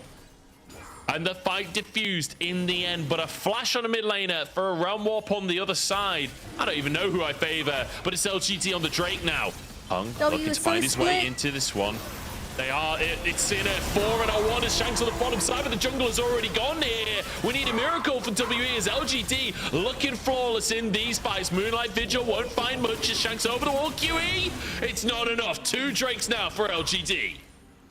And Hung being the one person that gets traded off, the second dragon in the hands of LGD. Now they are going to try and look for something in this mid lane, but you don't have your main engage. Certainly don't. And Bew can't find anything. WE desperately trying to find these fights, but feels like every single time they're just not quite able to make things stick, and LGD turning it around every single time. Yeah, we've been setting up WE's composition being that front to back, but we saw how split Shanks and Hung were the entirety of that fight, them just being on another page compared to the rest of the team, and Hung not having his mythic available. Only the Black Cleaver got popped by the side of LGD, and I guess he just didn't expect the amount of damage. But with Haichao starting the entire fight off with just a really goofy TP, he was lucky enough to get away with this Realm Up. I would have ulted it as Bew as that was the straggler from LGD, but just look at how Xiaoshu cuts off the back here as well. But this is going to just slowly lead into the dragon being threatened from the side of LGD, and from here on out, WE looking very, very disconnected from the rest of the team. And we also have Hung getting hooked to start everything else. Is going to buffer it with the ultimate, but Shanks not having the same idea did not pop the Wukong straight away. No, Shanks, like, I mean, struggling to have a realistic way into that fight, and obviously thinking, you know, I'm playing at least with my jungler, but Hung is just going to dive in, right? He's not going to be with you for very long, so Shanks kind of zoned away for the rest of it. And the rest of WE on the top side not able to make their way in. LGD are just going to burn the Baron. Look how fast they're taking this down. 5k left as WE have to try and contest this one. Jin Zhao low on HP as Hope starting to stack up, but the enemy jungler is already gone. LGD get themselves a Baron. Hope looking for more as he's on to Xiaoshu here. The Zeri has to carry as Bew finds one in the rest of the fight. Hope kiting out Xiaoshu and will get that kill. LGD, they got the Baron. Can they survive? The Realm Warp onto the Zeri. LPC have to do the damage, but Hope with the mechanics flashing away. Haichao answers. It's absolute carnage as LGD get Baron. Hope comes in and gets 3 members of LGD. Although the Baron went into the hands of LGD, Hope really stood up with the Zeri performance alongside I1D and tried to get rid of as many buffs as you could. And in the very end, he did fall, but a very amazing effort coming out of the ADC of WE. I did not expect LGD to rush Baron right here with the green and white. They were just doing it so fast. But we see Hung once again getting hooked and getting instantly deleted with the Rise and the Aphelios damage available on the map. I think if Hope didn't dash over here, he could have just killed everyone in front, because you see Bew engaging on the other side. A lot of miscommunication, I would say, but because of how good Hope is on the Zeri, was able to get at least 3 people in this fight. And Haichao LPC a little bit late to this Zeri and Lulu on the other side of the map. they did get them in the very end. Yeah, it was a very weird fight, honestly, on both sides of the board. Feeling not necessarily as coordinated as you would have hoped, as things have been looking across the course of this game so far. But now LGD, regardless, the fact that they're able to trade the kills back at the end, the fact that hope goes down in the end, does mean that LGD hold on to their gold lead. It's almost 4,000 at this point. And with Baron on a couple of members, that's enough to use it for these sieges. But Open Shanks defending in the mid lane for the time being. Perhaps a 1-3-1 could be the answer for LGD here. Yeah, Haichao is already utilizing that Baron buff in the side lane, as I believe it was only Meteor and Haichao surviving the previous team fight. Dragon is going to be spawning in 1 minute, but it really does seem like Hope's show for tonight for this game 1. But you need to consider how much CC LGD has with the Wukong and the Nautilus not having that cleanse available, so he has to play really well if WE wants a way back into this game. Yeah, Hope, as you said, the star of the show here for WE on 3.5 items already, with the Nabori now finished off, as Haichao should be able to finish the tower in the bottom side. And LGD using this Baron not only effectively in terms of getting towers for themselves, but buying themselves space to now move over to the Hex Drake that's coming up in 20 seconds time. Complete vision dominance on that bottom side, aside from just a single control ward in that tri-brush. Level 12 against level 15 on Meteor. Hung still not having that mythic available at nearing a 30-minute game.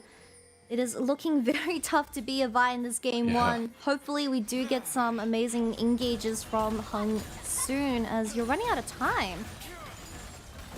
Yeah, Hope trying to contest the wave, trying to fight for priority to some extent, but Drake already started by LGD. And Hung, it looked like he was trying to find a pick in the jungle on the top side there, but LGD don't fall for it. Haichao just gonna wait underneath that top tier 2. He knows his team is getting Drake. He knows all he has to do is not die in this situation. And you can see 4 players overloaded to the top side for WE. They wanted that pick so badly, but Haichao keeping it safe, playing calm, and keeping himself in this game. Do they Shanks know? could be the target. No route though. Haichao now going to realm walk forwards. Does get Meteor forwards, but the movement speed comes on through. Hope just going to start railing on Jin Chao as he hits the wall instead. But Baron not up for another 2 minutes. So despite everything WE invested into playing towards this top side, they won't find anything.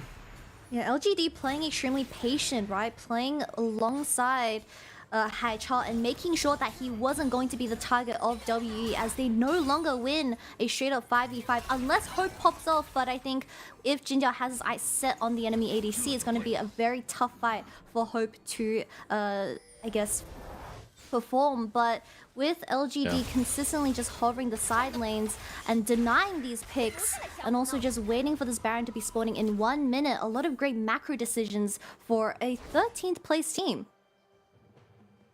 Yeah, honestly, it's hard to believe at some points that this game is so low down the standings, but it speaks to the quality of the top teams in the LPL right now. But WE, remember, this is a team that recently beating IG, showing that in the late game they can win those team fights. They can play around Hope and set him up as the primary carry. They're going to have to pray that that can work out again, because it hasn't felt like it's working this game. Yeah, you're right, Xiaoshu. Does he know? The flank here is Hung. Won't spot him, but Xiaoshu decides to back away from trying to make the flank play in the end. This Gwen is going to be so scary for W to handle, as just one button is going to ruin the days of Shanks and Hope, as Gwen is immune. She also has the Void Staff available with that stopwatch, so she is going to negate any burst from the Syndra on the enemy team. So you really need to protect the backline of WE as you go into the next fight, as Baron is going to be spawning in 20 seconds. Yeah, this feels like do or die for WE. It feels like they need to find that miracle fight for themselves. Bubu not been able to do too much in these scraps so far. He's tanky, but that's like LGD kind of just ignore him and dive on, try and find Hope for themselves. Shanks moving forward to Jin Chao, trying to fight for vision here, and Haichao moves into the brush to help him do so. Bubu Happy to be at that front line, moving forward, trying to start a fight for his team as Shanks finds him. Oh, but he's hooked once again. Jin Zhao finds it, but goes down. Hope's still alive. In the meantime, is Meteor the target. Xiaoshu 1v3 the backside, but LPC's been caught, taken down. Xiaoshu cannot finish off Pew Pew. He walks away as Hope chasing down. Look at the speed of this Zeri charging across. Triple kill for Hope. They found the miracle fight. Hope searching for the monkey as he wants himself a quadra kill. He can walk straight on through the gate, but it's just a little too late. Hope comes out and saves this game state, coming in with a quadra kill and absolutely dancing onto the carries of LGD, as Haichel is the only person that remains from that fight, also securing the Baron as well. They played the front to back for that specific fight. It started with such an awkward position for Shanks, but having that stopwatch available baited Jin Zhao in, and without that Nautilus all on the Zeri, she was just able to do whatever she wanted. We see Shanks just trying to get some CC onto the enemy team, but he gets hooked here. But with that stopwatch coming in clutch, she does negate a lot of the CC coming out of LGD, and look at Hope as Meteor gets shredded. LPC alone in the backline. Hung, having that mythic available, is not afraid to just flash and Q onto the enemy ADC. And from this point onwards, LGD in a bit of an awkward situation as the Zeri is out of control with this Lulu. Yeah, the movement speed coming out from iWondy as he just buffs up Hope so he can chase everybody down with the wild growth on him as well. Felt like Hope was completely invincible. Now 9 kills on the Zeri, almost 400 CS at the 35-minute mark here. This is a showing and a half from the LPL champion in Hope. And now Drake spawning in 30 seconds. It would be Soul for LGD if they're able to get in. But after that last fight, it doesn't feel like LGD are showing even remotely the same level of confidence that they were before. What do you even do at this point? The Zeri has a GA, she has Immortal Shield Bow, she has BT Shield, she has Overheal Shield, and a Lulu. So even if Jin Zhao is able to get his hands onto this ADC, I mean, it's going to be very hard to burst down the Zeri, as we are 35 minutes into this game, as they finally pick up the 3rd dragon for WE. So it really just depends on Xiaoshu having that side lane pressure on this Gwen and hoping to at least attract 2 members of WE, and then they play through the numbers advantage that they can force in mid lane. Yeah, feels like we are setting up for an absolute late game barn burner here between the two teams, right? 11 and 11 on the scoreboard, 1,500 gold between our two teams. 6 3 dragons. Drakes on either side. Yeah, Baron coming up in a minute's time as well. Oh, sorry, no, Baron's still up for a minute for WE. And it feels like it's going to come down to soul fights. It's going to come down to Baron fights. And it's potentially going to come down to Elder fights. We're into the late game that both Aphelios and Zeri wanted. And it feels like Zeri's winning out. Something that has been catching my eye is just both the support builds. iWondy getting that tanky elixir for this final fight, and even Jin Zhao building that Zhonya's on Nautilus, as he knows once he Qs in, he can't Q out. But we already see WE trying their best to utilize the last 30 seconds of this Baron buff. I mean, this Zeri is going to be really tough to get onto, but Xiaoshu with both the Shadow Flame and the Void Staff, I think it is going to be possible to at least burn the GA from Hope. Yeah, I love that you point out the Elixir of Iron for iWondy. Playing on the Lulu, feeling too small. Not a Yordle anymore, though. Giant Lulu coming out of the bottom side. I don't want a life-size Lulu, no thanks. It sounds That sounds so terrifying, scary. honestly. Yordles are wider than normal people. That's a Oh big... my god. I mean, look at the size of his hat. That's a massive hat. And it looks like he's Yordles going to a have wedding. big faces, big heads. They look like... Yeah. Are they the bobbleheads if they're in real-life characters? I don't know. I guess it depends if their head bobbles. Oh, is it the pop I don't know. Look, figurines? I'm not qualified to talk on bobbleheads. I skipped that module at university. But yeah, the pop figures, the massive fat heads on them. I never really understood that trend. I feel like people absolutely love them. Yeah, it's a collectible, and a lot of my friends do have them. I've never got onto the train, so I'm in the same boat as you, but still, I don't want a life-size iWondy, or not life-size Lulu, not iWondy. I'm so sorry, iWondy. He's not a but... life-size person. Yeah. Well, we'll see. I mean, I don't think his elixir is even going to pay off here. Like, I'm pretty sure he's going to be Minus 500. yodel sized again before the next fight. Although he might have just bought another one. I'm not sure. We'll have to see as he rejoins the gang. I feel like we're going to have a couple of minutes though to just chat amongst ourselves here, because both teams, like we said before, they're going to want to play around the neutrals, right? There's nothing up for another 2 minutes.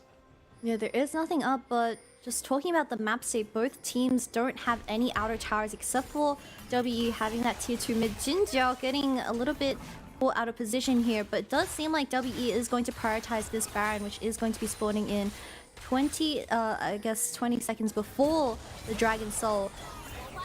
They do obtain mid pyro every single time though, so it does seem a little bit easier to execute for the side of WE so far. Yeah, Hope just controlling the mid lane there. Shanks pushes out on the top side. LGD trying to find their way in. It's a minute until Baron, and right now WE have vision control off that top side of LGD's jungle. Bit of damage coming out from LPC though, and with 5 people committed to this mid lane, LGD will find themselves priority. Xiaoshu getting onto Bew here in the jungle. Will dodge away from the knock-up himself as Shanks was threatening on the flank there. But I don't think Baron is what these two teams are looking at. I think they're both keeping their eyes on towards that Hextech Soul. Yeah, but Shanks does have a sneaky angle towards his top side. Meteor, oh my god, that's 1 auto? He's already like 1/5 gone in terms of his HP. Shanks is walking into that. Ooh, that's some big damage coming out from Shanks as well at this point. As Meteor, half HP, up on the top side of the play now, but Drake coming up in 40 seconds time. I don't think Baron for a Hextech Soul is a trade that you want to make against Azeri. Think of the procs coming out. You've already got enough lightning to deal with coming out from that Azeri. As the resets come on through from LGD. Baron on the map. 25 seconds until Drake. WE leaning up towards that Baron side though. Yeah, it does seem like both teams are just consistently hovering towards this top side, but that does mean WE will have first move onto this Hextech Soul. We also do need to have a quick stopwatch checkup as 4 members of LGD having that Zhonya's available in this next fight, and WE having 2 Zhonya's. TP from Bew. Oh, Shanks, my bad. Yep, Shanks rejoining the skirmish once again. A realm warp, 5-man realm warp. They're going to just burn the Drake. This is great from LGD. Can they find it in time? Bew charges on in the QE into the pit, but no taken. LGD get themselves a sword. Bew flashes out. Hope with the lightning clash knocked up though, and CC down into his GA. LGD might just have done it. Everyone dives onto Hope once again, and now Shanks, the next target, as LPC survives the damage, gets the kill, and LGD, what a play! LGD did it! They took the 5-man realm up and they snuck Dragon right under W's noses, and Hope, having that flash still available, got instantly bursted down as LGD spent all their resources onto the ADC of W, and once Hope falls down, well, there's no hope for you for this game 1, and it does look like LGD picking up this win in the first series. I mean, Bew and I1D, sure you've got a Lulu with you, but I'm not sure that's going to give you enough damage to take on the 5-player strong unit of LGD. A phenomenal game number 1. It felt like they weren't ready, but when Baron and Dragon were spawning, but it was all a cunning ruse. They had the realm warp play in hand, and LGD once again showing that they are not a team that can be forgotten just yet. They are not a team that can be counted out just yet. Taking this win against WE after their 2-0 over Top Esports. It's looking fantastic for LGD. Yeah, that realm definitely caught W off their radar, and Hope looking a little bit scattered going into that team fight, but that was probably one of the best usages of realm up I've seen in the LPL, which did also secure them that win. However, we need to remember that WE did have the early game in their hands, but when LGD is able to just take advantage of a single mistake that Hung continually did, well, they were able to take an inch and turn it into a mile. Yeah, they certainly were. And I mean, a tense game, it has to be said. Both teams pretty much neck and neck in that late game. And it felt like WE, they were leaning on going for those late game team fights. Didn't really find those opportunities. Couldn't really find the way to start those fights, because LGD basically had said, look, Jesus, take the wheel. We're not going anywhere near WE. We're going to concede control of the Baron area. We're just going to kind of float around our jungle and then obviously bringing out the surprise around warp play. I wasn't ready for it. WE definitely weren't ready for it. Fantastic stuff from LGD, especially after they'd lost the prior team fight, right? I think at that point, everyone was thinking, okay, WE are favored. Next team fight, probably Hope will take over. You know, game over at that point. We were saying how hard it would be to kill Hope, but LGD finding a creative way to change the pace of the game. Really, really smart stuff. Yeah, we also need to remind the audience that game, Hope was able to acquire a quadra kill, and that's how fed Zeri was coming into nearing 40, or it was 41 minutes. But just look at the damage graphs. Really, the difference was the top lane matchup where they were able to secure the Gwen as that counterpick into the blind Scion, and Xiaoshu putting in a lot of work in these team fights as well. Yeah, absolutely. LPC actually managing to out-damage Hope. Not something I expected to see on these damage charts, but I suppose that final fight will certainly have helped LPC as he was certainly chucking the numbers up, almost a full build himself as well. But phenomenal game. 41-minute game to start us off here today. All about the late game team fights, all about the late game macro, and LGD managing to take it in the end. So WE now back to the drawing board, but I want to talk about that series they had against IG once again, because game number 1, they went for this very late game team fight focused composition. Game number 2, they went all out aggression with a Lucian Nami, with the Cassiopeia in the mid lane from Shanks. We'll see if they're going to flip the script again as we head towards game number 2. Is that because Haichao has been... Oh, I think so. Good trade there. But yeah, you can see that Haichao drops a bit of farm. Oh, that's actually a bit more than a trade offside. Not that good. Oh, he almost goes down, loses the splash there. Xiaoshu almost gets himself a kill there. A little bit of an unfortunate moment.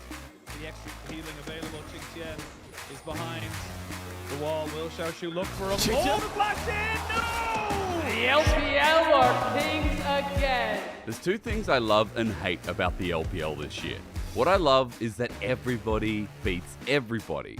What I hate is that everybody beats everybody. This means that on paper, this top esports team should be primed to dismantle BLG and take over the league. It's rookie, it's Jackie Love, and it's an easy prediction. But in reality, well, we'll just have to find out. Good boy, level down. Oh, Xiaoshu, you don't know! You don't know! He's gonna go Mega, but I don't think it's gonna really help him. He's gonna finally get the Mega Nair off and should be able to walk away. I'm sorry, I jinxed you, my bro. Crocodile has Qingtian now isolated away from his team. He will fall down as LPC picks up that kill. Tien exceptionally tanky right now, has almost all of his health bar. LGD not so lucky. They're looking for more. They're looking to make this one work. Ninja falls. So does LPC. It's a double kill for Jackie Love as Rookie finds Haichao, and they get 4 for 1. Qingtian did all the heavy lifting. And look, you do have positives. Bin will own the side lane against Invincible. He just needs to make sure he does not get caught after the fact. As you can see, there's the Maokai ultimate coming out here to try and catch out Yagao, and he will get caught out in the end of it all. There's the Glacial Prison coming out though, and that's Shadow going down. Joe was tanking turret for some reason, and now you can see the 280 carries we talked about having so much. Dream, one more auto attack, and all of a sudden the money's turning green. The numbers are going up for BLG. They knew they hadn't got any kind of real engage, so Photic's in a lot of trouble. He's gonna have to be forced to flash away, and there's gonna be one more auto attack. He finally gets him over with the dredge line, gets from the depths as well, and they're taking them down. Attack speed. Baron's dead. Can they look for a fight? They're looking to try and push this one there using the Maokai ultimate, but Bin might be ending the game. They get Sean, who doesn't do anything less than he can. Joe is dead, Maokai is gone. The base is crumbling, and I feel like we've hit critical mass. Dream gets caught out. It's a triple kill for Elk to end it all, and Bin has been ending the game.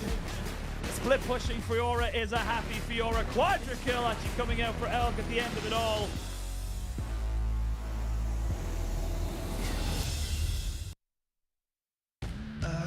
Don't care what they say. Yeah, the bruise on my face. Never thought I'd do this on my own.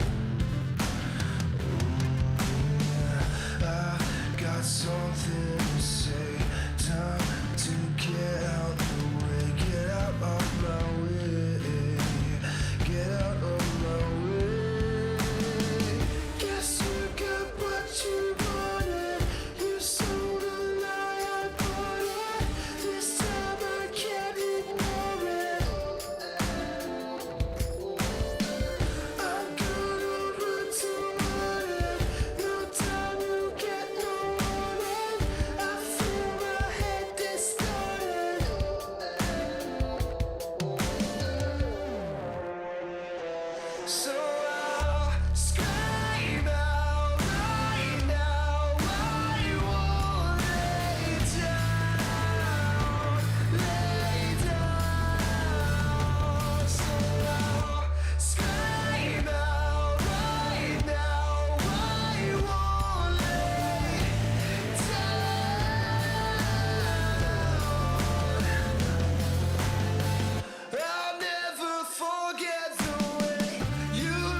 因为我们老干爹可能就新人比较多，就或者是像国豪就有长一段时间没打比赛，然后当我们熟悉了赛场之后，就把自己的擅长的东西就会发挥出来吧。对阵 WE 的话，感觉他们最近的状态也挺好的，然后下一场可能会多做一下他们上中野的，往他们上中野方向打吧，因为他们下路也比较稳。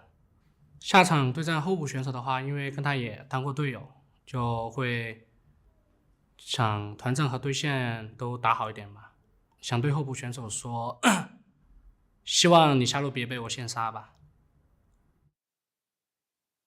I hope you won't be killed by me in laning.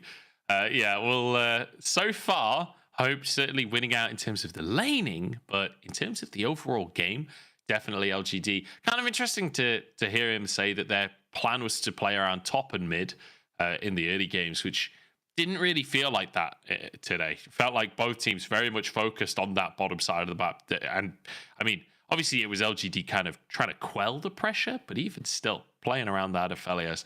Let's look at our MVP, because it was down in that bottom lane. For LGD, it was Jin Zhao. Managed to find it on the Nautilus after a bit of dodginess during the later phase, has to be said, but later on in the game, just hook after hook finding targets. Yeah, dodgy is definitely the word to describe this Nautilus in the first 5 minutes. I mean, the enemy team was definitely dodging the hooks, but we need to remind everyone that Jinjiao was the one that got the ball rolling for the side of LGD, and that's the reason why they were able to get so many picks onto the enemy team. And specifically for Shanks, I think for a lot of these team fights, he was just getting a hook to his face and getting caught way out of position, and that one by one, and bit by bit, LGD was able to come back into the game. But I don't want to discredit anyone from LGD. I think them being able to make a lot of these cutthroat decisions, especially from Haichao on this rise, was also a big factor in why they won. And this play in particular just caught my attention so much, just the synergy coming out of LGD. I mean, we had that interview saying that LGD are a team filled with rookies, but making these decisions so fast, I mean, you definitely couldn't tell from this game. No, absolutely not. And the coordination coming out from this squad as well. Like, it's not something you expect from rookies, but clearly they've been working on it all split long. They've been working hard, and it's starting to pay off as well. Consistently, everyone diving on top of Hope. You see all 5 players like, just wait for him to come back and kill him again. Forget the rest of WE, just kill Hope. That's the only game plan here. And hey, it works out for them. The late game team fights going the way of LGD. The game going the way of LGD off of that miraculous realm warp play from Haichao. And now, game number 2, we have to see what changes for both of these teams, right? Because, like I said before, WE kind of flipped the script in game number 2 versus IG and played a much faster, much more aggressive composition. I'm curious if they'll do that, because this time they didn't win with their late game composition. They might feel like that's still the more stable variant. And then again, it might depend if the Zeri's taken away from them. Yeah, I mean, for the side of WE, they're definitely not afraid of switching everything up, and that's the key to their drafting. They're very flexible, and I think with that first draft, I mean, they did just have a very traditional front to back. We didn't see too many instances of them playing towards this win condition. We saw one in particular where Hope was able to just pop off on the Zeri, but from that point onwards, or even before that point, we didn't see too much. So perhaps execution problem. I didn't find any faulties in the draft, although the top lane obviously hard countered by the Gwen. They still had a relatively winnable draft, but this Syndra for the game 1, we didn't see the impact in the hands of Shanks. And I feel like one of the cruxes of LGD's drafting across the course of the last couple of series has been Maokai. It's all about the Maokai for Meteor, which is kind of funny because when you think back to 2020 spring, which is a long old time ago now, I remember Meteor being one of the only junglers in the whole league that was willing to bring out Maokai. And I'll grant it didn't look good, but he played it. I remember that. And, well, it's been banned. So my whole point is null and void. It's been banned, but something else that's been taken off is that Aphelios, where I'm assuming LGD might just respond with the Zeri. I mean, Xayah, which is a pick that I've been enjoying coming back into the meta for patch 13.5, is also considered a counter into the Zeri. As long as she takes the cleanse, I think it will be an even 5v5 depending on the rest of the matchup. But perhaps just another even trade in terms of the bans, something like the Jerry has been taken away. Yeah, Zeri off the board. So both of the late game AD carries gone. WE gonna go towards the Varus. I kind of expected them to lean towards the Lucian army, but deciding that the Varus is the priority for them. We'll see which version of that Varus Hope ends up going for as well. Munch, I'm going to introduce myself as the Lucian Nami resident hater, because in the LPL, I've been looking at statistics. I've been a bit of a statistic goblin for Lucian Nami, and I think out of 12 games, it's only won 3 for the past 12 series. So I feel like Lucian Nami is just such a big bait, because Lucian in the current meta, you just have so much frontline where you aren't able to do the damage that you ideally want to, like the 100 to 0, because they're just always up in your face. I mean, the Jhin is going to be the natural response, so we won't be seeing any Lucian and Nami for this game too. God bless. Heimerdinger, the Ashe, still very viable for both sides. Yeah, kind of surprised to see such a high priority on the Jhin, but you can have that wave clear that's sometimes required to deal with a Varus. As Meteor went for the Wukong once again, it is going to be the Vi to answer that from Hung. And Shanks bringing out that classic Cassiopeia signature. Does seem like Haichao is going to pick his mid lane response right here. Kasante could also be locked in blind. I mean, you already have the mid lane of Shanks locked in here. I wouldn't be surprised if they just pick mid here and don't need to blind anything for Xiaoshu, especially with his performance on the Gwen from earlier. Very good, LGD. Very, very good. But I'm surprised that Shanks Giga Chad, he just blinded Cassiopeia. He doesn't care anymore. No, and the Wukong is enough for him to know that they want to try and dive in, and that ultimate is so incredibly valuable in that situation.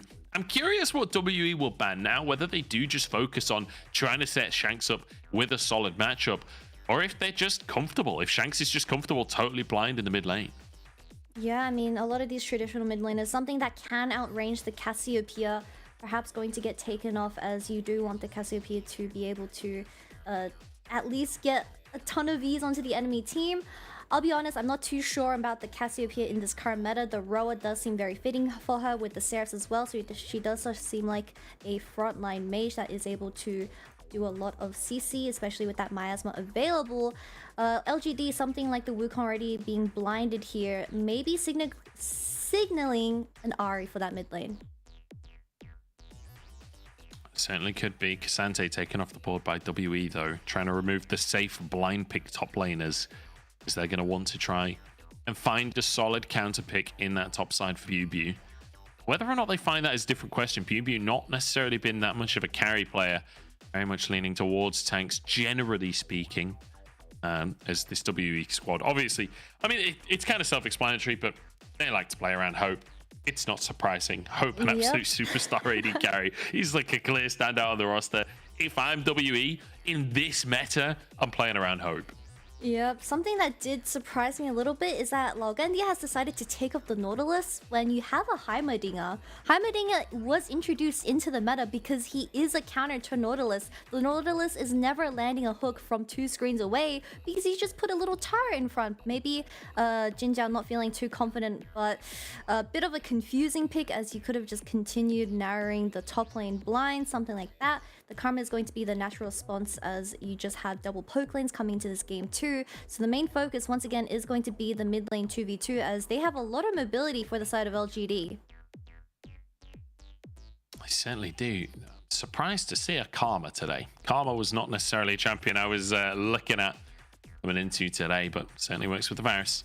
As Xiaoshu just going to go with the Gwen again. Happy with that matchup, happy with the way it went in the previous game. Still wants to play that carry from the top side. So quite a lot of magic damage on the side of LGD. It has to be said, like, it may be lacking a bit in physical damage when it comes to just the Wukong and the Jin. Not exactly massive damage carries themselves.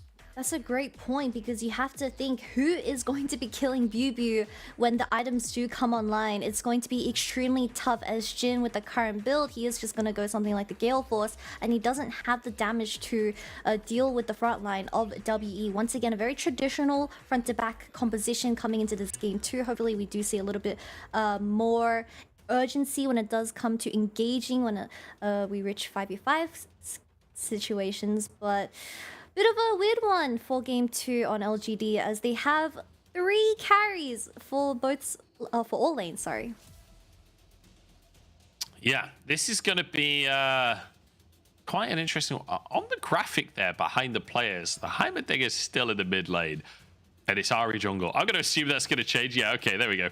Nah, that's Heimerdinger mid Ahri support. On God. I would have been ready for it. Honestly, just give me some shenanigans. That would have been quality. But yeah, no, we are going to have our standard draft coming on through. Fairly similar on the top half of the map at very least, with BuBu and Xiaoshu, Hung and Meteor having the same matchups as the previous game. But Shanks bringing out his signature Cassiopeia. Haichao trying to answer it with an Ahri in the mid lane.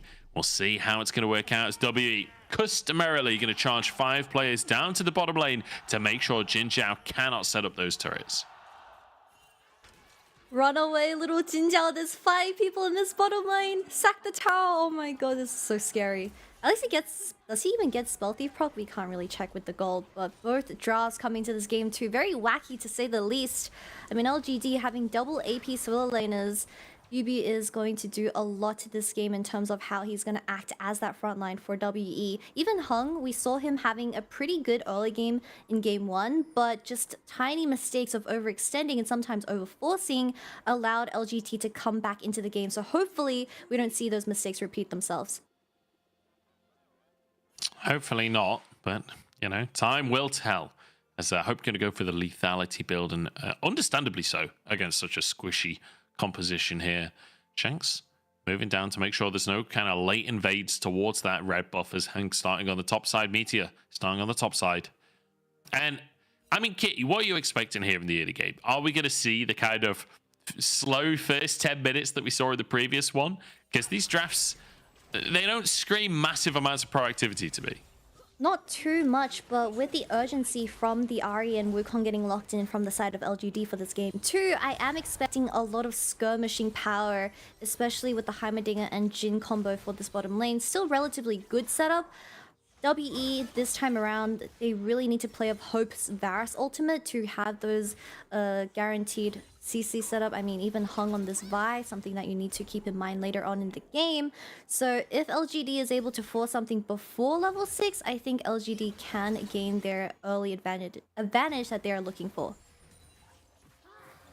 Okay, looking for before level 6. Whether or not that's going to happen, we'll have to wait and see as the junglers moving towards the bottom side. You can see, though, Hung has actually skipped his Gromp to move straight down to that red buff. So perhaps could try and make some kind of early play off of a timing here. As WE trying to find priority in this bottom side. The turret's going to make things a little bit more difficult. But Hung not going for an early gank. Instead, going straight into the enemy jungle. He's looking for Meteor. Drops a ward.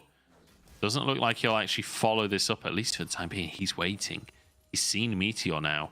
This could be a huge opportunity. Hung was spotted, though. I'm pretty sure Meteor just saw him.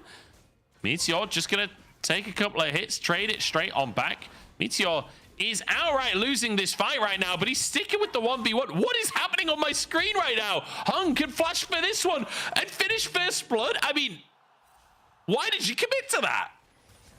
Maybe he thought he could win, but up against Vi, who does have her W available, every 3 autos is just so much damage. And unfortunately, the monkey falls as LGD also getting pressured in, and also the mid lane. So you realistically didn't have anyone rotating to that fight. So Meteor just maybe underestimating the damage from Hung, but the same aggressiveness continuing into this game 1. Hopefully we don't see this first blood lead get thrown over once again.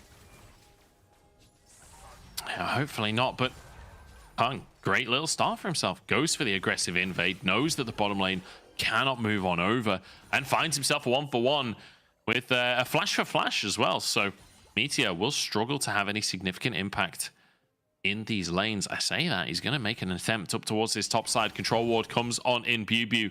She'll be able to walk away, though. It's so hard without that red buff, especially when you are trying to look for a gank onto Bew, as you don't have any hard CC to lock down the Scion, or even any slows, to be fair. So not too sure what Meteor was trying to look for there, because you already burnt the flash from the 1v1 earlier on. I mean, Hung having that longsword, even Ruby Crystal and the boots, we know once he gets his items online, he is not afraid of stopping, and we will see this snowball into perhaps even a mid lane 2v2 soon. Hung has found Meteor once again. This time Meteor not interested in going for that fight, but Hung not going to overcommit either. I think actually wanting the chickens there, but will be spotted on the ward. So I think Meteor will have full information of where Hung is currently doing those wolves. But Hung still has his whole bottom side up, so both junglers should be pathing downwards. Perhaps could lead to something happening either around this Drake or around the bottom lane. You know what's crazy to me? The wards in this early game has spotted Hung every single time, but I guess the first blood just went in the ways of WE. But just doing an item checkup, Hope does have that serrated dirt compared to only the Swifties in LPC's hands. So if we do get some aggressive plays coming in very soon, it does seem like WE is more than happy to take it. It looks like LGD are happy to take some fights here as well, but Hope managing to dodge that route. And we'll just trade a bit of damage back and forth. Hung trying to move on over, though. I wonder with a slow onto Meteor, who could jump over that wall if he needs to. It means the Hung won't go for anything here. Drake up on the map, but Both teams a little cautious to go for it. A level advantage for Hung as he finds Meteor. Meteor hasn't seen him, but just blast cones out. Instead, playing towards this bottom side as LPC. Jin Zhao really feeling the pressure in this bottom lane. It's difficult for them to push up with Hung in the area. Level 6s are coming online as I1 engaging, forcing a flash. Yeah, flash forced out. Hope here is Hung looking for Meteor once again. And just trying to fight, trying to deny these turrets, trying to fight for river control, but it feels so difficult against this Heimerdinger. Yeah, it is really difficult. I mean, both mid laners are trying to make their way down as well, but you are just depending on your Wukong. Just look at the first items of both Haichao and LPC. Tier 2 boots, Lucidity and Swifty, so not too much damage for this early dragon. It does seem like WE, if they do force a 4v4, they'll come out on top. You'd certainly hope so. Depends on picks, though. Meteor could be the target. Clones back towards Shanks here. Gets the stun, though. The poison is down, and Meteor will fall. Adewandi flashing out to safety as Haidar desperately trying to finish it off. Shanks flashes over, but misses the poison. 1 for 0 as Hope denies entry to Jin Zhao, and WE will start the Drake. God, that Cassiopeia ultimate was so beautiful onto Meteor. Getting him stunned first and then putting down the miasma where he wasn't able to W over the wall. Not having the flash available in that specific skirmish just means an extra kill into the pocket of the mid laner of WE. Not a dragon, however. I was expecting maybe something more, but someone was extremely low as a result of this fight. So you get another look at this as LGD Jin Zhao does make it there first, but Shanks with this angle onto the ultimate as Meteor walked backwards, got the stun onto the monkey, and with the miasma being placed as well, WE does seem like they are more coordinated in this specific fight as the rest were extremely far behind. And Haichao unlucky with the kill onto I1D as he was going to get another reset, but just a little bit short in terms of damage. Yeah, Shanks feeling like he could get one more snake bite in there, but Haichao just able to get out of line of sight, and it means Shanks doesn't get that second kill. But Shanks already off to a great start on the Cassiopeia, right? Like we said before, a signature pick for him. I remember when Shanks first came into the league, he's always been on WE when it comes to the actual LPL itself. But I remember him being in the LDL, getting this big, it was either a quadra or a penta on Cassiopeia, and that was kind of the big clip that everyone was tweeting, that everyone was talking about when Shanks joined this roster to try and replace Teachamar. It feels like these control mages have been somewhat his bread and butter, but the Cassiopeia still always one he's happy to come back to. Even when it's not meta, it's always been comfort for him. Yeah, with just that ultimate being placed down does show his expertise on this Cassiopeia and how comfortable he is coming to this game too, blinding it up against Haichao as he is just consistently getting that mid lane priority, once again letting Hung do whatever he wants on this map. But something that has been also catching my eye is the tier in LPC's hand. I believe he is one of the only Jins that we have in the LPL that does go the Manamune build, as you just save a little bit of that to the mana when it does come to the bottom lane trades, as Hope is that lethality Varus for this game too.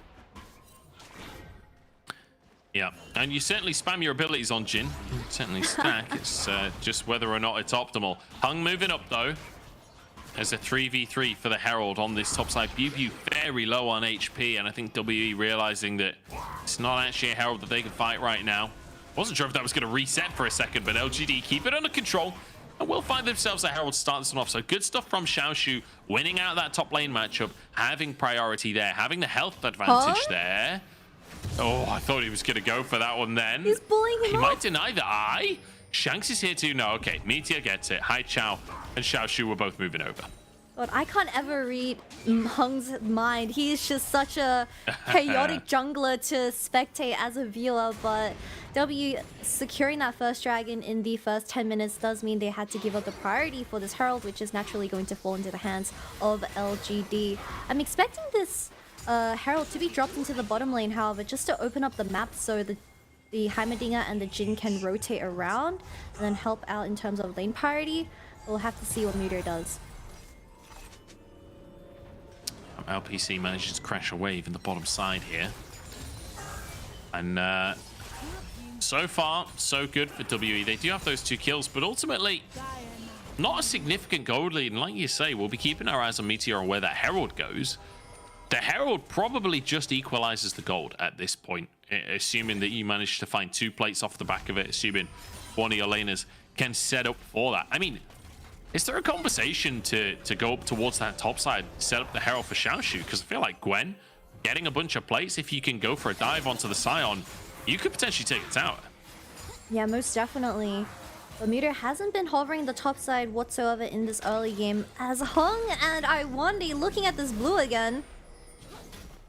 Yeah, they are not going to let Meteor get a blue buff this game. Not a chance. Hung moving in to try and start the buff off. Jin Zhao, big chunk taken, but Chain of Corruption goes wide, and Hope is out of mana right now. And that surely means WE have to back away. Yep, Hope realistically being the only setup when it comes to the bot lane 3v3. They are going to back off as he did miss that ultimate. But Meteor getting bullied in this early game on the Wukong. 0-2 already. They are looking for that 3rd kill onto him, as Jin Zhao just has so much vision set up in this bottom side river. Certainly does. LPC going to crash this wave. Hope, I think, just about has enough mana to clear the wave at very least, get a Q off.